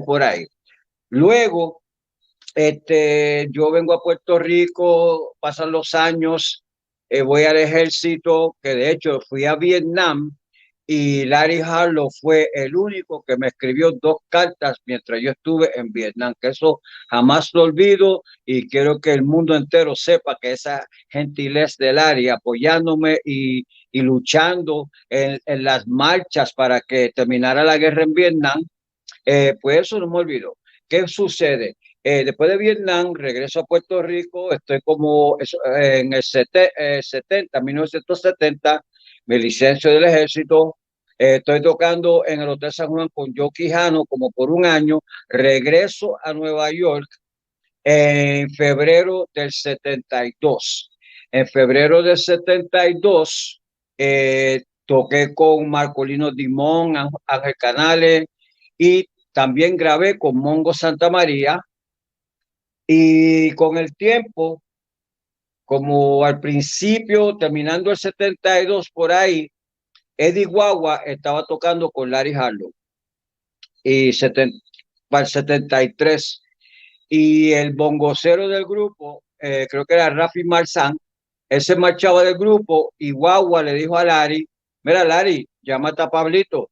Entonces Larry se acordó que él había alternado con Ernie Agosto y La Conspiración varias veces y yo era el bongocero de ese grupo y para aquel entonces ya yo tenía mis pailitas. Para la gente que no sabe qué son pailitas, es un tipo de timbal más pequeño, pero se toca con el concepto mitad bongo, mitad timbal, porque el concepto es de bongo, pero como tiene baquetas en las manos, puede hacer algunos golpes de timbal también. Pues yo tenía las pailitas. Larry le preguntó a Guagua, ¿tú sabes si Pablito todavía tiene las pailitas? Y Guagua le dijo, pues claro. Al día siguiente, Larry Harlow me llama y lo primero que me dice es, ¿tú tienes tus pailitas? Y yo le digo, pues claro, pues tú empiezas conmigo esta misma noche en el Corso. Y así fue que yo empecé con Larry Harlow. Así que no hubo ensayo ni nada, solamente que te preguntó, ¿tú tienes la pailita? Y esta noche comenzamos... En el Corso. Pero te voy a decir por qué. Te voy a decir por qué. ya Larry estaba tocando 4 temas de la ópera Omi. Ya en el grupo estaba Junior González cantando. Él estaba tocando Hoy es Día de Navidad, que es el bolero que canta Cheo. Estaba tocando Kiribómboro, estaba tocando Soy Sensacional y estaba tocando Cari Caridad, que es donde yo ejecuto solo de pailitas en ese tema. El único solo de percusión que hay en ese disco lo hago yo, en Cari Caridad, en las pailitas. Y así fue que comencé a trabajar con Larry Harlow y de ahí vinieron un par de años más por ahí para abajo y muchos discos. Uno de los discos que grabó Larry, donde tú participas, es una producción de su hijo Myles Kahn, que fue en homenaje al gran Roberto Clemente, donde tú compones una canción. Habla con nosotros, por favor, comparte con el público la anécdota de cómo es que tú compones esa canción dedicada al gran Roberto Clemente. Me alegro que traiste eso. Mucha gente, ese es el disco. Eso sucedió porque Larry y Myles y no recuerdo quién más estaban produciendo un tributo para Roberto Clemente.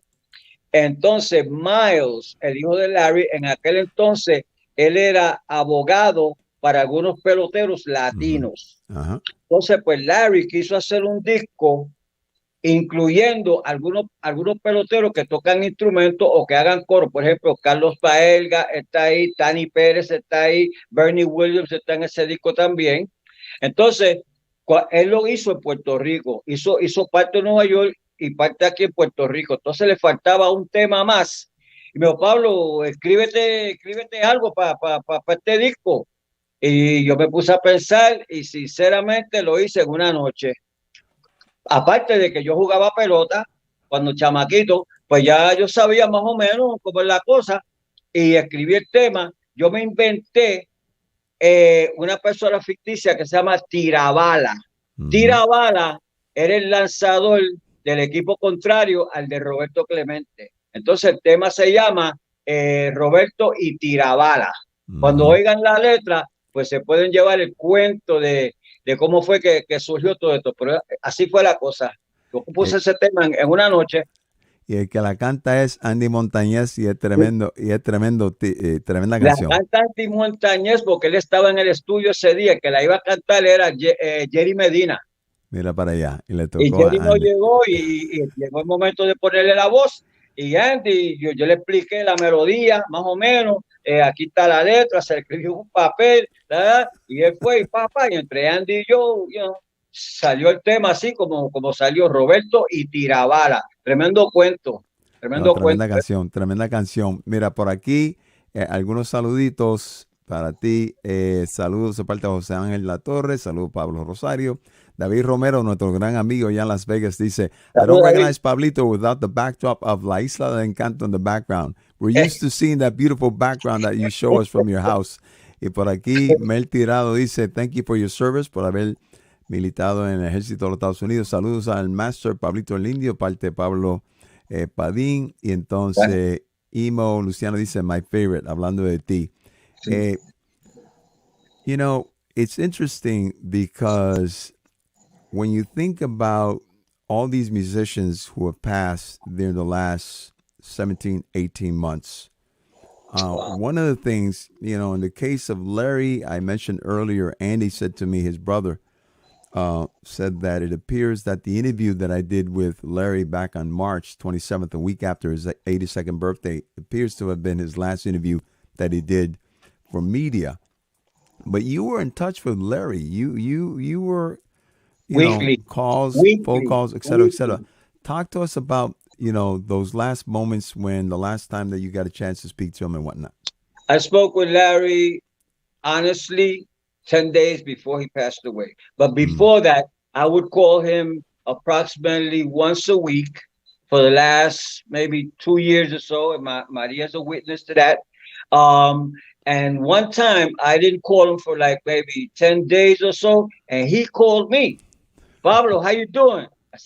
I said to myself, Larry, que está enfermo de tú. I'm saying to myself, But that was Larry. He was calling up to check on me, to find out how I am doing, But I spoke with Larry quite a bit, you know, and thank God I had that opportunity. You know, we shared moments. He was, Pablo, I love you. Thank you. You know, thank you for calling. And that was it. I always called. Maria answered the phone and she got hit by Larry. She would put him on. I talked with him for a couple of minutes. So just checking. Everything is all right. You're a good warrior. Stick it out, bro. I'm with you. Pa, pa, pa. You know, the pep talk. As a matter of fact, that was the last thing that I told him the last time I spoke with him. I spoke with him on the 10th and he passed away on the 20th. Well, and God bless you, he is someone that brought a lot of laughter to my life and to Divina's life. You know, similar to Oscar talking about when he was called by our dear friend Tomas Algarin down in Atlanta so he could substitute for Larry.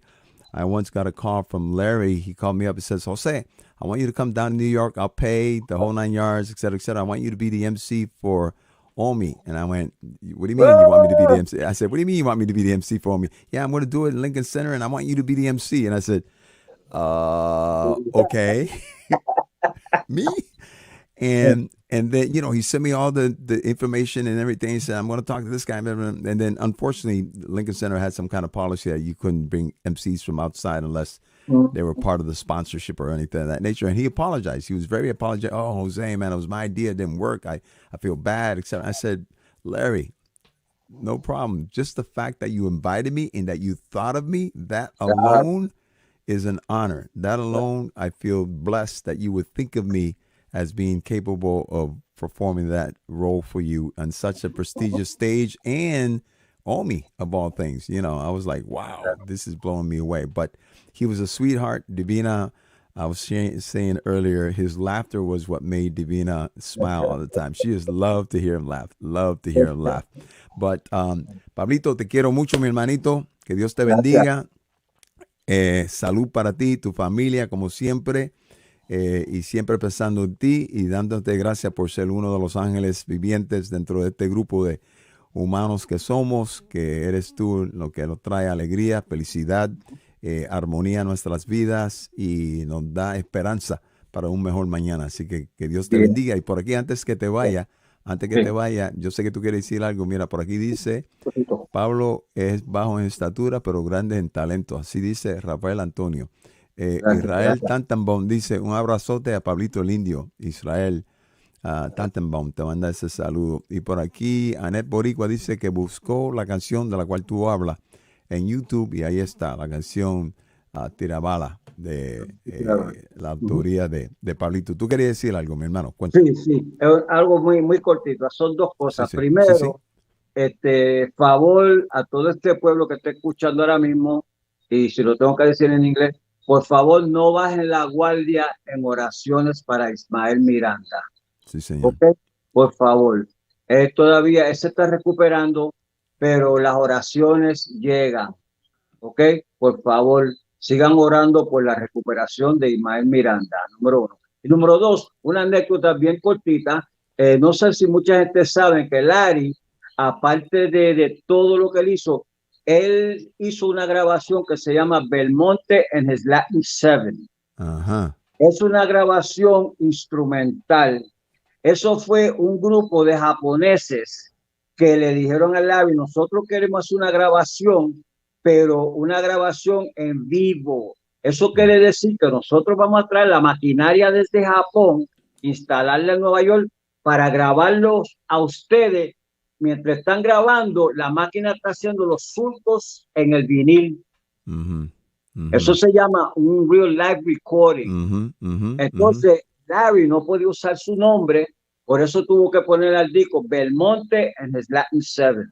Belmonte, como Belmonte el jockey. No, como Belmonte, exacto. Belmonte and his Latin Seven. Yo creía que tú sabías de ese disco. Bueno, mira, José, Belmonte y su Latin Seven. Lo estoy poniendo aquí para que la gente lo tenga. Tremendísimo. Mira, ahí está Eddie Guagua en el bajo, Oreste Vilato en el bongo, Nicky Marrero timbal, Frankie Rodríguez en la tumbadora, Larry en el piano y si no me equivoco está Harry Villano en la guitarra y yo toco la percusión menor. Tremendo disco. Entonces, la cosa es nosotros vamos y ensayamos. Mientras estamos ensayando por la mañana, el ingeniero, el técnico, él está cogiendo el balance y todo, preparando la máquina.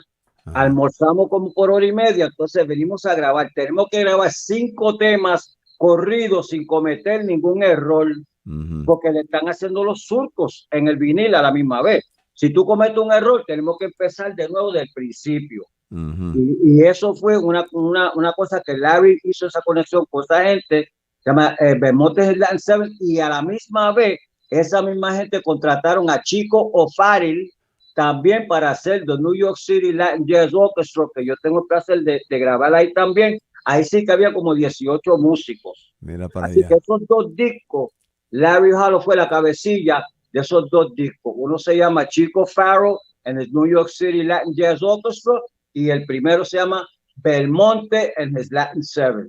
Ese, lo digo, le va a gustar. Okay, I was not aware of that, so thank you. I learned something new today, and I'm going to add it to my collection. Thank you, Israel, for sharing that. Por aquí, Wilfred Mercado dice, saludo a Pablito y José. Muchas gracias, Wilfred, por ese saludito. What you heard Pablito say about Ismael Miranda, please, and also for Willie, but for Ismael Miranda, please, your prayers for Ismael Miranda. Mary said, rezando por Ismael. Salsa Caliche dice, abrazos y siempre. También se va el saludito por ahí, así que mi hermanito, ya sabe, te queremos mucho, mi hermano, que Dios te bendiga. Espero que cuando Divina y yo estemos en Puerto Rico poder verte en persona, darte el abrazo y el beso en cada mejilla, darte saber lo mucho que te queremos. Que Dios te bendiga, José, y gracias por tu paciencia. Muchas gracias, José. Igual, mi hermanito, cuídate, gracias a ti. Y en la salsa,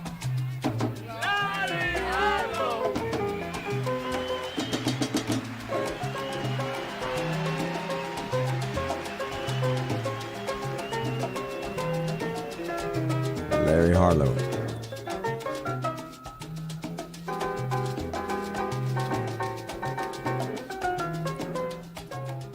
La semana pasada se celebraron los 50 años de aniversario del concierto de las Estrellas Fania. Tengo a Reinaldo Jorge, veo su nombre, no veo su cara, oigo algo, pero no sé si es él. Reinaldo. Estoy aquí, pero me dice que la cámara no está conectada. Tu cámara yo estoy no en está una Apple Pro. No está conectada la cámara, pero por lo menos tu voz está conectada. Sí. ¿Tú me ves a mí? Sí. ¿Me ves y me escuchas? Sí. Bien, ok. Pues entonces vamos a aprovechar porque tú llevas tiempo esperando para estar con nosotros, así que te doy las gracias por tu paciencia, por tu consideración y por tomar tiempo para conversar con nosotros un poco, aunque no te veo, por lo menos te escuchamos y te doy la bienvenida y las gracias por aceptar la invitación para estar con nosotros. En el trasfondo la canción Anacaona, tremendo solo de piano de el gran Larry Harlow. No la pongo completa porque YouTube tiene la mala tendencia de quitar la promoción tan pronto oigan alguna música que tiene derechos reservados, así que no puedo hacerlo. Pero de cualquier manera tú participaste en esa grabación legendaria y tú eras un joven tocando con las Estrellas Fania, y te doy la bienvenida y te pido entonces si fuera tan amable de compartir con el público cuándo y cómo es que tú te integras a las Estrellas Fania y cómo y cuándo es que tú te integras a empezar a tocar y participar como músico con Larry Harlow. En 1971, saludos primero, antes que nada, saludos. Gracias. En el 71, Ismael Rivera viene a Puerto Rico y me dice, cuando te vayas para Nueva York tienes trabajo conmigo. Yo había grabado Huracán de Pasión con Boy Valentín y me trasladé a tocar con Caco e Ismael Rivera. Y nosotros tocamos ese día en el Chira, hace 50 años. El grupo de Caco y Ismael Rivera estaba Batato, Totico, tremendo grupo y guisábamos mucho en ese tiempo. Estábamos en el soundcheck y hacía falta un trombón y me preguntaron si yo quería tocar y así como llegué a la Fania. ¿Quién te hizo el acercamiento? ¿Quién te hizo la pregunta si quería tocar? O sea, ya tú estabas con Caco y con Maelo, tremendo grupo, como tú mencionas, dicho sea de paso, tocando, abriendo esa noche, si se puede decir, abriendo para las Estrellas Fania. Les falta un trombón porque el trombonista era Barry Rogers y le hacía falta un segundo trombón. ¿Quién se te acerca? Sí, el trombonista era Willie Colón y Barry Rogers. Perdón, Willie y eran Colón. 3 trombones, las partituras. ¿Y quién entonces te pide o te invita? ¿Quién dice, mira, necesitamos un trombón? Jerry Masucci ya me conocía de mi trabajo. Y él fue que te invitó entonces, esa misma noche. En el soundcheck, ¿tú llegaste a ensayar con el grupo, con las Estrellas Fania, el material que iban a presentar esa noche? Sí. Así que tú hiciste el ensayo con ellos. ¿Ya tú sabías de Larry Harlow? Sí, yo sabía de Larry Harlow porque él había venido a Puerto Rico en los 60, fines de 60, y yo fui a ver el grupo en Atoteja, el Cabo Rojeño. Y ahí estaba Phil Newsom, que tocaba el timbal, que era un amigo de Larry, y estaba y tocaba duro en cantidad, imitaba a Hermanio Kendo y partía palos en cantidad en un solo. Él era también policía en la ciudad de Nueva York, en Manhattan. Pues tocaba Leopoldo Pineda en ese grupo, y ahí conocí porque yo era menor y fui con mi mamá, y entonces conocí ahí a Leopoldo. Sí. Entonces en el 71, después de la Fania, me mudo a Puerto Rico, y entonces llega Larry Harlow y me dice, cuando te vayas para Nueva York tienes trabajo conmigo. Cuando en el 71 yo visité a Larry Harlow cuando vivía en el corazón del Village, en la calle 8, en Manhattan. Y ahí lo fui a visitar ahí mientras vivía ahí. Y entonces en el 72, Pablito, parece que entramos más o menos para el mismo tiempo. Yo tuve la dicha que entrando a tocar con Larry Harlow, el primer guiso, porque nosotros tocábamos mucho en La Mancha, Psycho Room, en la 14, pero el primer guiso fue tocando Omi en Carnegie Hall. Wow. Ese fue, y estaba en el grupo Pablito, Eddie Guagua. Sí,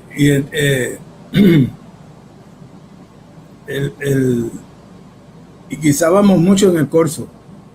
En el 72 tuve bastante tiempo con Larry Harlow, tocando y viajando.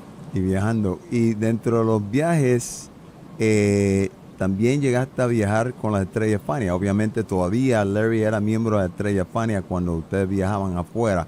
¿Cómo era entonces? Sí, nosotros fuimos a Japón. Y ahí el conguero era Mongo Santa María, hicimos televisión y tocamos conciertos. Y siempre me acuerdo de una anécdota que estábamos en un restaurante y le trajeron una langosta a Larry. Pero que la langosta estaba viva y ese hombre ha dado un salto. Ese hombre ha dado un salto, pero esa fue una experiencia muy grande. Fuimos allá a la estatua del Buda, Kamakura, sí, y estaba Louis Kahn, que también tocábamos con Larry. Sí, fue una experiencia bien grande. Y de Larry, si tú puedes compartir con el público, ¿qué aprendiste de Larry como músico y como persona? Bueno, un ser humano, ¿cómo es? Jovial, porque siempre estaba, tú sabes, de buen humor y eso, y compartimos mucho. Y viajamos al Japón con Pablito, y la charanga, cuando más o menos, déjame mencionar que más o menos tenemos la misma. Yo me crié en Puerto Rico, me fui a Nueva York a los 21. Pero la escuela era la misma, Gildersleeve Avenue. Ujú. Cuando yo llegué ahí, ese era el spot. Todo el Y yo mundo tenía viajaba que ir de ahí. Brooklyn, Ajá.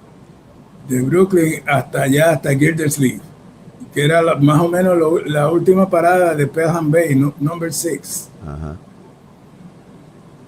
Y nada, una experiencia bien bonita. Aprendí mucho. Ahí es que fue que se fundó también el grupo nuevayorquino, folclórico experimental. En el cual tú fuiste miembro fundador del grupo folclórico experimental nuevayorquino. Y Oscar Hernández, sí. By the way, saludos a Oscar y las condolencias a María y al hijo de Larry. En Gildersleeve Avenue hubo tanta escuela para tantos de nosotros. Yo me incluyo porque yo participé en muchos de esos talleres. El primero fue en julio del año 1975 cuando comencé el show, y gracias, como dije antes, a Renny López, porque entre Jerry y Andy González era el lugar donde uno recibía su doctorado. Muchos recibimos el bachillerato, la maestría en otros lugares, pero el doctorado era con ellos dos. Y en el caso de musical, cuando tú tenías la oportunidad de tocar con Larry, donde él también tenía al lado tuyo un Louis Kahn que doblaba no solamente en trombón, sino también violín, ese matiz, ese toque de ustedes tocar trombón y entonces de pronto Louis agarrar el violín. Hubo un tiempo, hay un trompetista que mencionó P, que también tocaba trompeta y violín también. En un tiempo habían dos violines, había también luego entró un trompetista de New Orleans que tocaba flauta. Wow. Flauta y trompeta. Wow. Y siempre algunos números eran de conjunto y la mayoría de charanga, como charanga, la cartera, pues, así por el estilo. Y la cartera se tenía que tocar varias veces por noche porque no era suficientemente tocarlo una vez, porque la gente quería escuchar la cartera y más tarde la cartera. Así que eso era el éxito grande. Ese disco siempre será quizás, además de La Raza Latina y Omi, Salsa es uno de los discos, y también Arsenio obviamente, uno de los discos íconos de las grabaciones de Larry Harlow. ¿Y cómo era grabar con Larry, Reinaldo, cuando tú entrabas en el estudio? ¿Qué era la experiencia de grabar con Larry Harlow? Él era productor de muchos discos y entonces nosotros, además de tocar con la orquesta, pues también hacíamos el trabajo en el estudio. Uh-huh. Y él fue uno de los primeros que vino, fue a Venezuela y llegó maravillado con el grupo de Oscar de León cuando salieron, uh-huh, Dimensión Latina. uh-huh. Y él llegó, mira, hay un bajista que canta y eso es lo último en la avenida, me acuerdo siempre. Ajá. Sí, y estuve en varias producciones que él era el productor, sí, participando como trombonista. Déjame decirte que cuando empecé a tocar con él en el 72, imagínate que hay gente que le toma tiempo para llegar a Carnegie Hall y yo llego y uno de los primeros guisos en Carnegie Hall con Tails, que desde ese entonces yo no me pongo un tuxedo de pingüino. Ahí todo el mundo tenía Tails, una cosa bien bonita. Así que la carrera tuya musical te lleva a Chira, esa noche histórica con Maelo, con Caco, con todo lo demás, y toqué con los dos grupos, con las Estrellas de España y con Caco. Y sale tocando con la Estrella de España. Llega a Nueva York y de pronto put on this tuxedo with the tails, Mr. Reinaldo. Right? You're going to be playing Omi with Larry Harlow and Carnegie Hall. O sea, mano, tú una entras... orquesta, imagínate, con violines y todo. Es una experiencia que no se olvida. Claro, mira. Y entonces aquí, siempre tengo recuerdos de Eddie Guagua, Pablito Rosario, que siempre nos llevábamos bien. Y en ese tiempo, cuando yo me fui a trabajar con Larry, ajá, me mudé a New Brunswick. Y para estudiar en un departamento de jazz de Rutgers University. Rutgers, ajá. Y ahí terminé el bachillerato, que empecé acá y lo terminé allá. Y entonces esa gente iban que son 45 minutos en el Turnpike, me iban después de los guisos, me llevaban allá, a New Brunswick. So, yo estoy muy agradecido. Yo estuve en una escuela de salsa en Newark, y Eric Guagua y Pablito eran los que enseñaban la percusión, y ellos venían de Manhattan hasta Newark, New Jersey, a una entidad juvenil de la Universidad de Rutgers. Y ahí empezaron mucho Mato, Germán Olivera, Carlito Soto. Muchos estudiaron en esa escuelita, gracias a la colaboración del músico. Siempre estoy muy agradecido. Qué bien. Mira, por aquí Chamelona dice que el trompetista era de New Orleans, se llamaba Charlie Miller. He played trumpet and flute. Wilfredo Mercado por aquí dice, Pablito y Reinaldo son leyendas vivientes de nuestra música, mi respeto y admiración. Mona Rivera dice que estuvo en el Shira la noche que se grabó Orlando Thing, nuestra cosa latina. Ana Carrión, nuestra querida amiga hermana allá en el Viejo Sobán, dice, este tributo ha sido uno de excelencia de principio al fin. Gracias a todos. Gregory Rivera dice, Reinaldo grabó un Burn álbum que ¿por qué no salió en CD o iTunes? Un buen álbum. Bueno, el álbum está en vinil. De que no haya salido en CD o iTunes, no sé sobre eso. Pero Gregory, el disco lo puede conseguir en vinil. Así que... Mira, no sé si Pablito se acuerda que en un concierto en Long Island, en un estadio grande,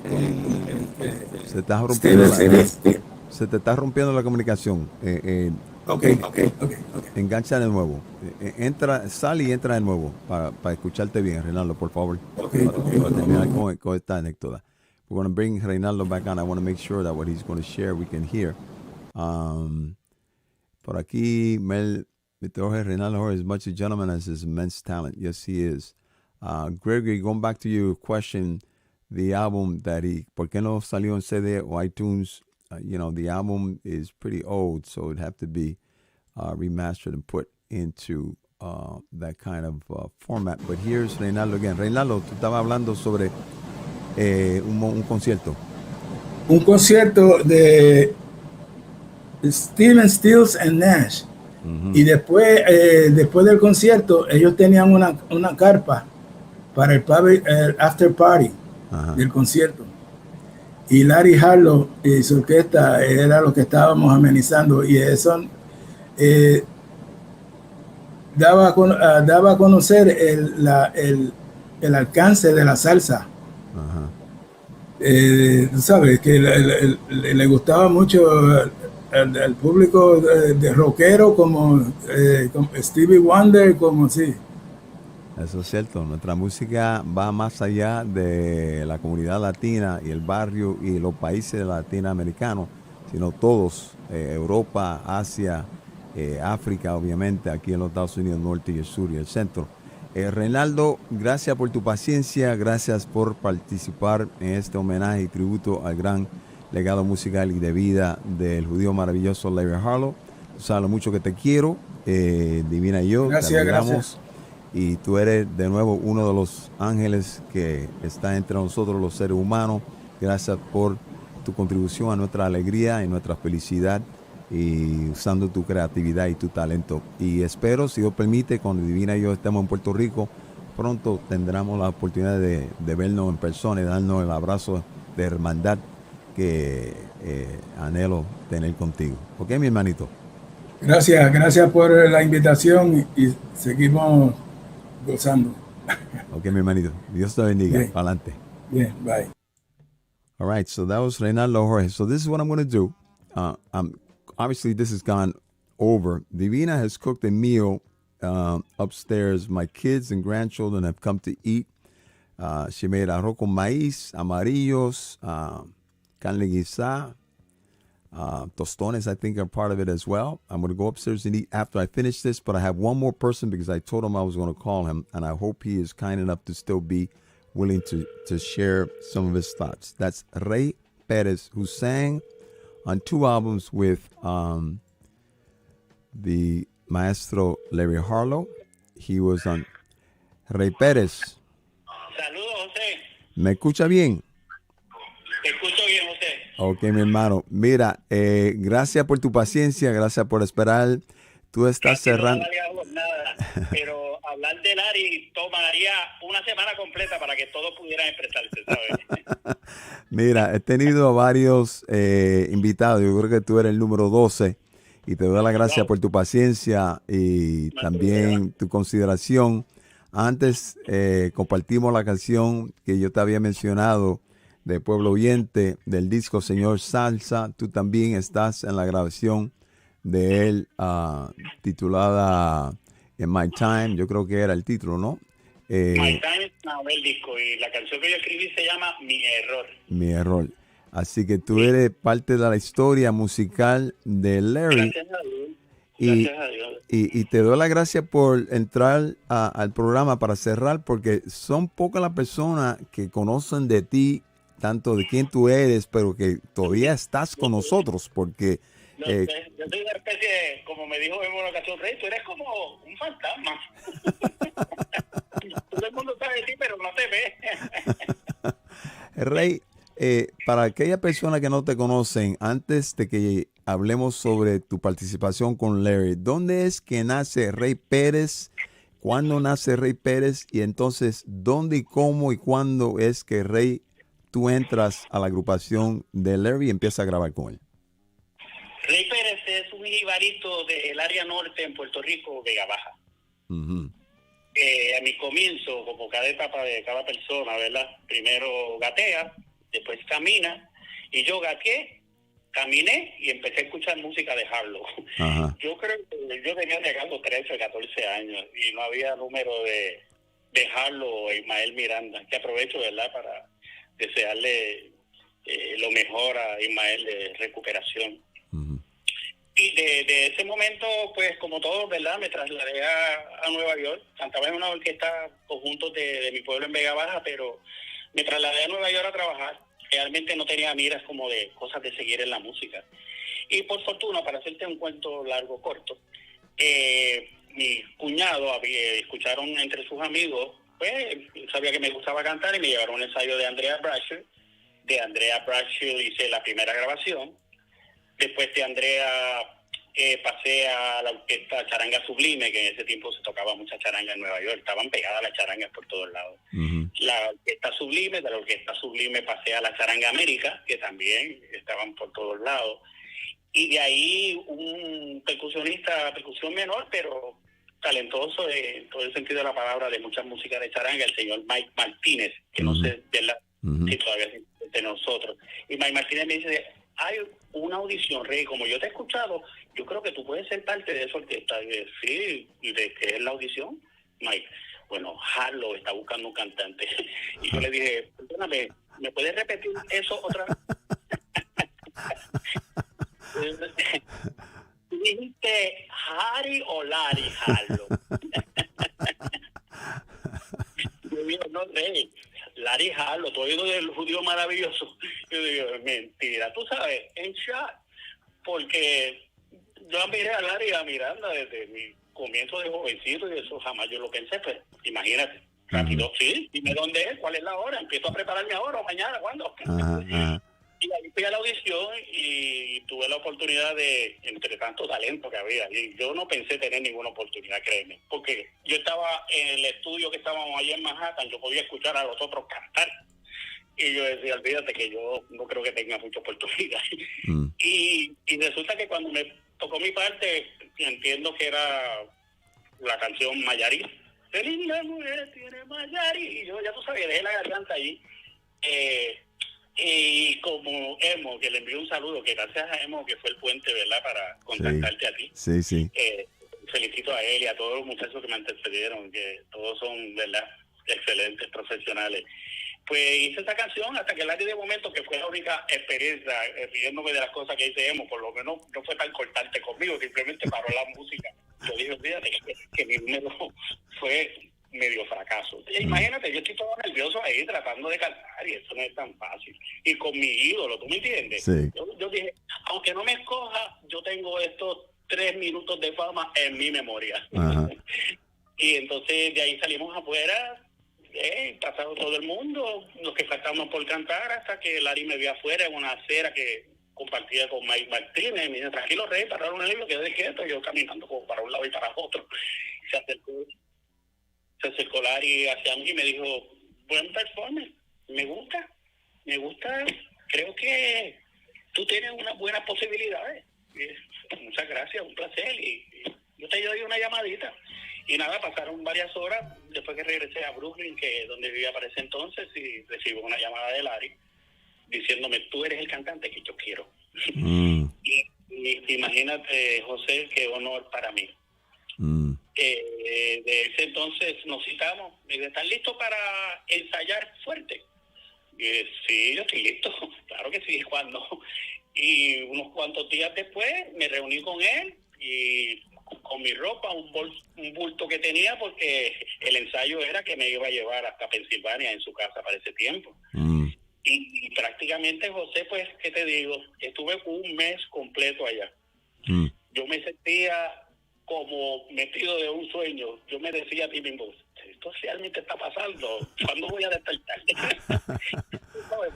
Es como te digo, es como un completo sueño hecho realidad. Y a diferencia de Emo, ¿verdad? Que lo digo mencionar, porque Emo es un tipo tan simpático, me he reído un montón con él.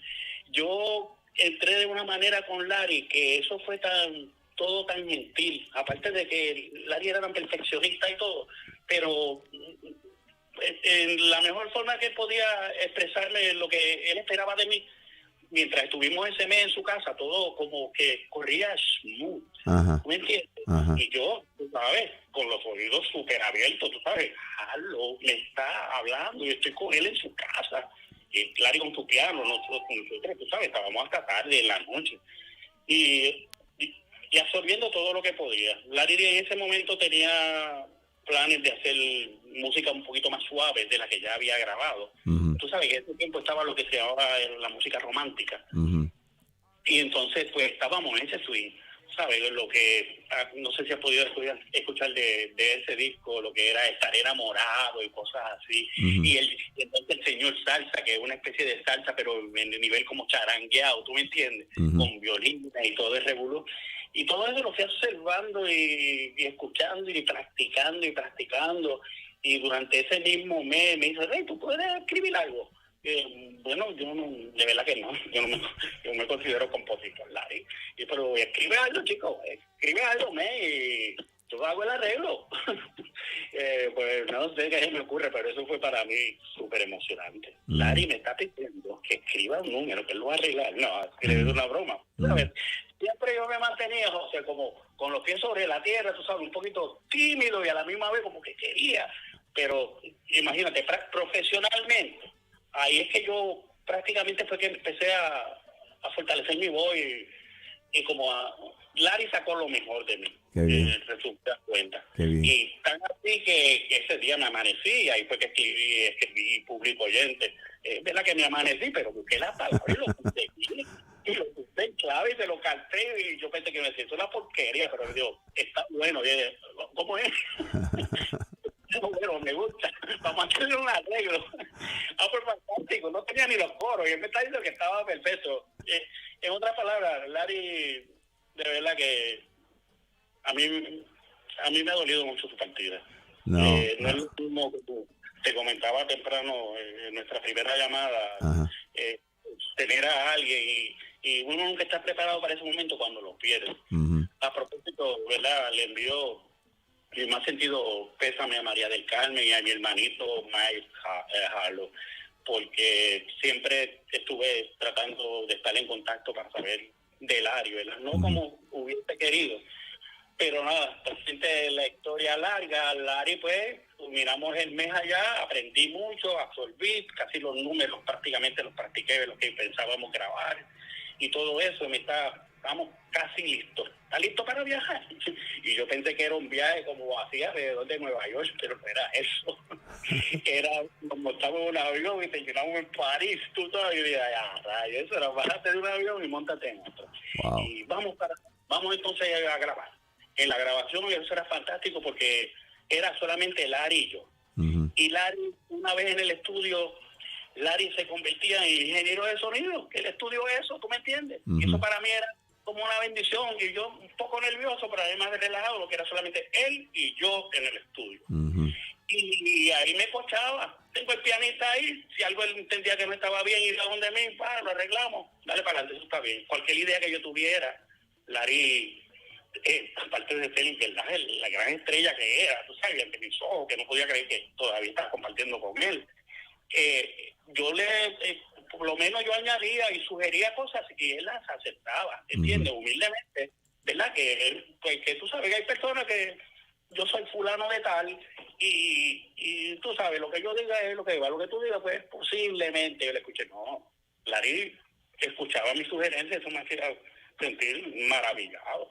Habían partes que yo quería hacer en los sonidos, que por ejemplo en ese número público oyente había un sonido que yo tenía, como dijo Héctor Lavoe en su canción Mi Gente, y yo le decía a Larry, ahí salte como otra voz, bien, vamos a hacerlo.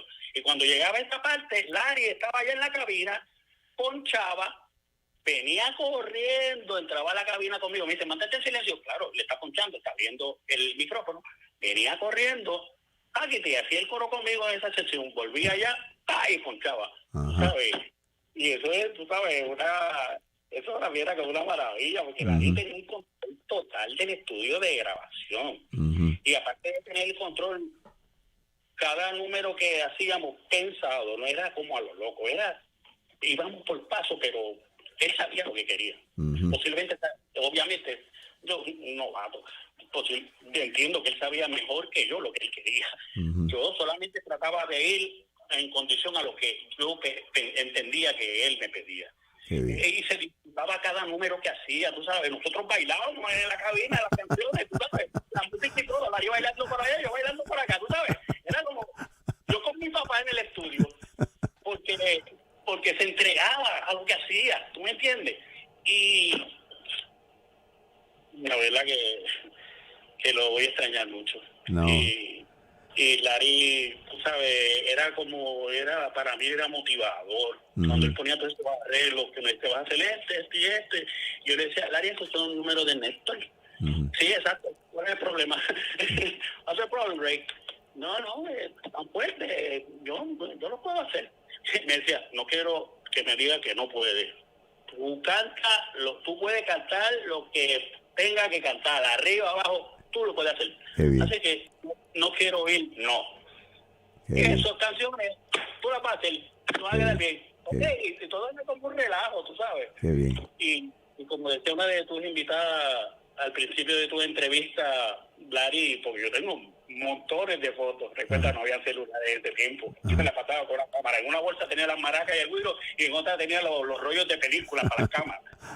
Tú tenías que sacar una foto, José, de cada situación, porque imagínate, eso era para mí memorable. Sí, claro, historia. Sí. No, Larry fue más que un director y jefe para mí. De verdad lo digo sin que se me quede nada por dentro, como si fuera un papá. Qué bien. Yo lamentablemente no pude seguirle en la carrera que tanto él me ayudó, tú sabes, con la voz. Larry pagó mis clases de canto. Mi voz, gracias a Dios, todavía puedo cantar un poco por lo que aprendí, que él me motivó a hacerlo y tenía una visión conmigo especial. Y me hizo sentir muy especial, José. Nada negativo que yo pueda decir, pero pequeños desacuerdos que uno a veces pueda tener. Claro. Pero increíblemente Harlow fue más que mi ídolo, aparte de la persona que ¿verdad? Que me hizo posible mi sueño realidad.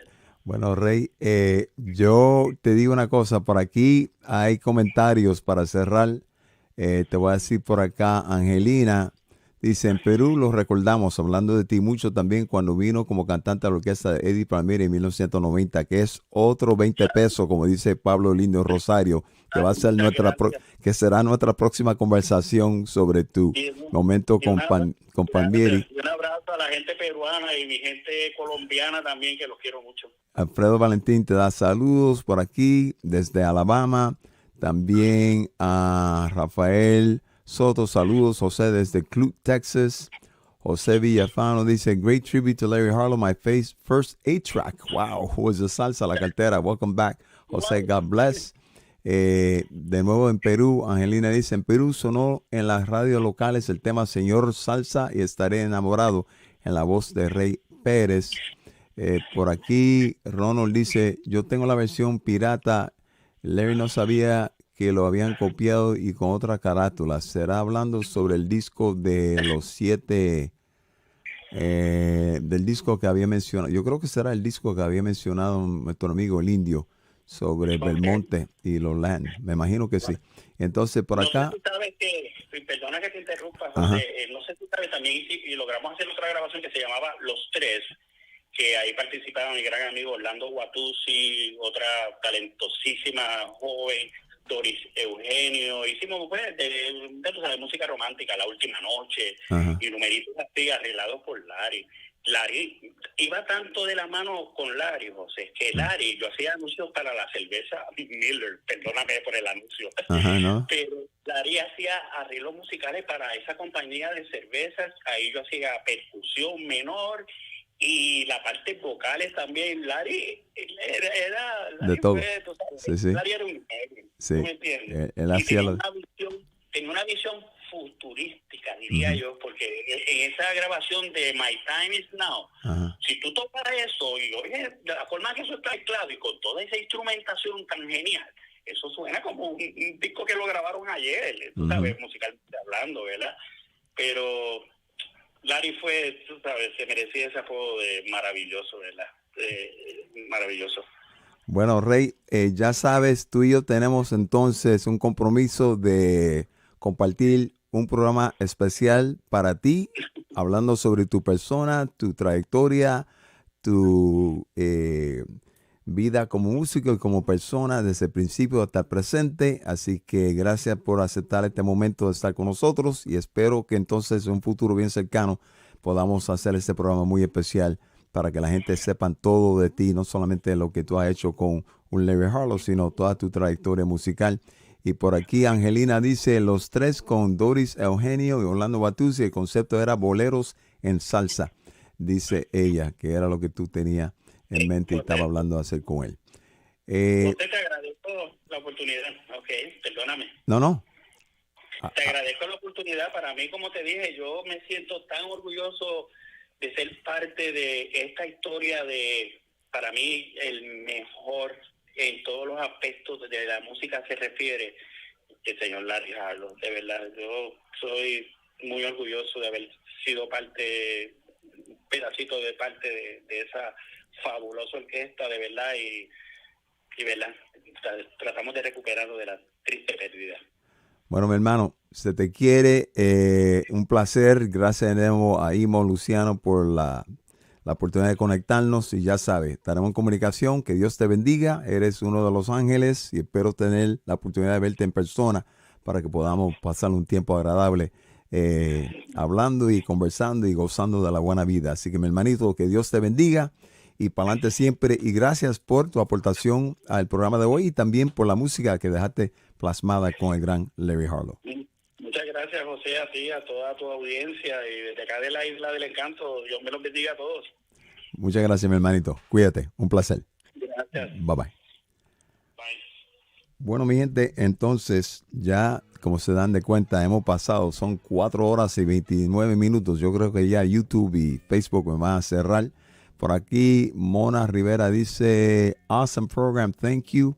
Thank you, Mona. Y por aquí, a ver dónde está. Mona dice que en paz descanse Larry Harlow, su música vive. Gracias a todos los músicos que nos han dado tanta memoria. Sí, gracias a cada uno de ellos. Gregory Rivera, I'm going to put my email here and you're going to send me an email. All right. Watch this. This is my email. I'm putting it right there. Gregory Rivera, if you're paying attention, I hope you are. You're going to email me your email at my email, which is the one that I'm putting right here for you to see. Okay? So it's going to be to jose.maso@gmail.com. Gregory Rivera, jose.maso@gmail.com. Send me an email. David Romero dice, excellent show. As I mentioned before, I'll never forget the day I almost got Larry to sit in with Earth, Wind, and Fire and how gracious he was. David, I want to call you right now. I'm going to give you a phone call right now. Don't go away. Get ready to pick up your phone. David Romero, you're going to close this out. This is real-time programming with David Romero. I hope he answers. Maybe he will, maybe he won't. David Romero. Hey. I'm calling you real. Look, this is the way I do shows, man, live, real time. So you got the last word. Share with us the anecdote with regards to you with Earth, Wind, and Fire and Larry Harlow, please. Okay, in the late 90s, while on tour with Earth, Wind, and Fire, we in Caracas, Venezuela. And we walk into the hotel, and there in the lobby is Sonora Ponceña, Roberto Ruena, Isidro Infante, Cheo Feliciano, Larry, all these salsa musicians that I love and admire, who were there to do a benefit concert for the people of Venezuela who had just suffered a major rainfall, and there was a lot of flooding. So they looked at me walking in with all these brothers, and they're wondering who I'm with. So I go and introduce myself to them because, of course, I'm a huge fan of theirs. And they're like asking me, well, who's these guys with? I say, oh, that's Earth, Wind, and Fire. They're like, oh, my God, Earth, Wind, and Fire, wow. Long story short, I convinced Larry and Tito Nieves, who was also there, to come to the show. Well, they both came. They both came to the show. I remember watching Tito Nieves, who stood up way in the back by the door. But Larry Harlow, I got backstage. He met all the guys in the band. Everybody knew who he was and his legacy. And we started thinking about, well, maybe we should get him to sit in. Time was running short. We couldn't figure out we couldn't figure out what song to bring him up on. And it never materialized. But he was so gracious and so kind. I felt bad because I wanted to play with this man that I loved. I got all his records, and I look forward to sharing the stage with him. So it never happened. But he was just so gracious and so kind. And we hung out after the show. And he was just the sweetest guy. And I just wish it had happened. It didn't, but at least I have that memory that I get to hold in my heart of my rub encounter with the legendary Larry Harlow. Yes, sir. Thank you, David. I appreciate you sharing that moment in time and that moment where you did your best to get Larry to sit in with Earth, Wind, and Fire and how gracious he was. And he was truly, truly a very special human being. You know how much I love you. Give my regards to your lady. Divina says hello to you as well. We will be in touch. Amen. And God bless you, brother. Be well. God bless you too, and happy belated birthdays. Thank you. Thank you. Thank you very much, man. Be well. Cuídate. Take care. Bye. Bueno, mi gente, entonces concluimos con esa anécdota de parte de David Romero con referencia a Larry Harlow y Earth, Wind, and Fire. Mary Kent, thank you for being my guest today. Great program. I appreciate you. Mona Rivera, thank you. Ryan Newford, one of my field producers, says, great show, Jose. Thank you to all of my guests that joined me today. I want to thank Bobby Sanabria, Aurora Flores, Harry Vigiano, Benjamin Lapidus, Mary Kent, Wilma Colón, Imo Luciano, Ray Pérez, Pete Nader, Reinaldo Jorge, Pablito Lindo Rosario, Chembo Corniel, Oscar Hernandez, and now David, obviously Romero, for joining us as well at the end, for sharing your thoughts. I want to say, once again, our condolences to Maria Carmen and to Andy and to Myles and to the Kahn family on behalf of all of us. May he rest in peace and in power.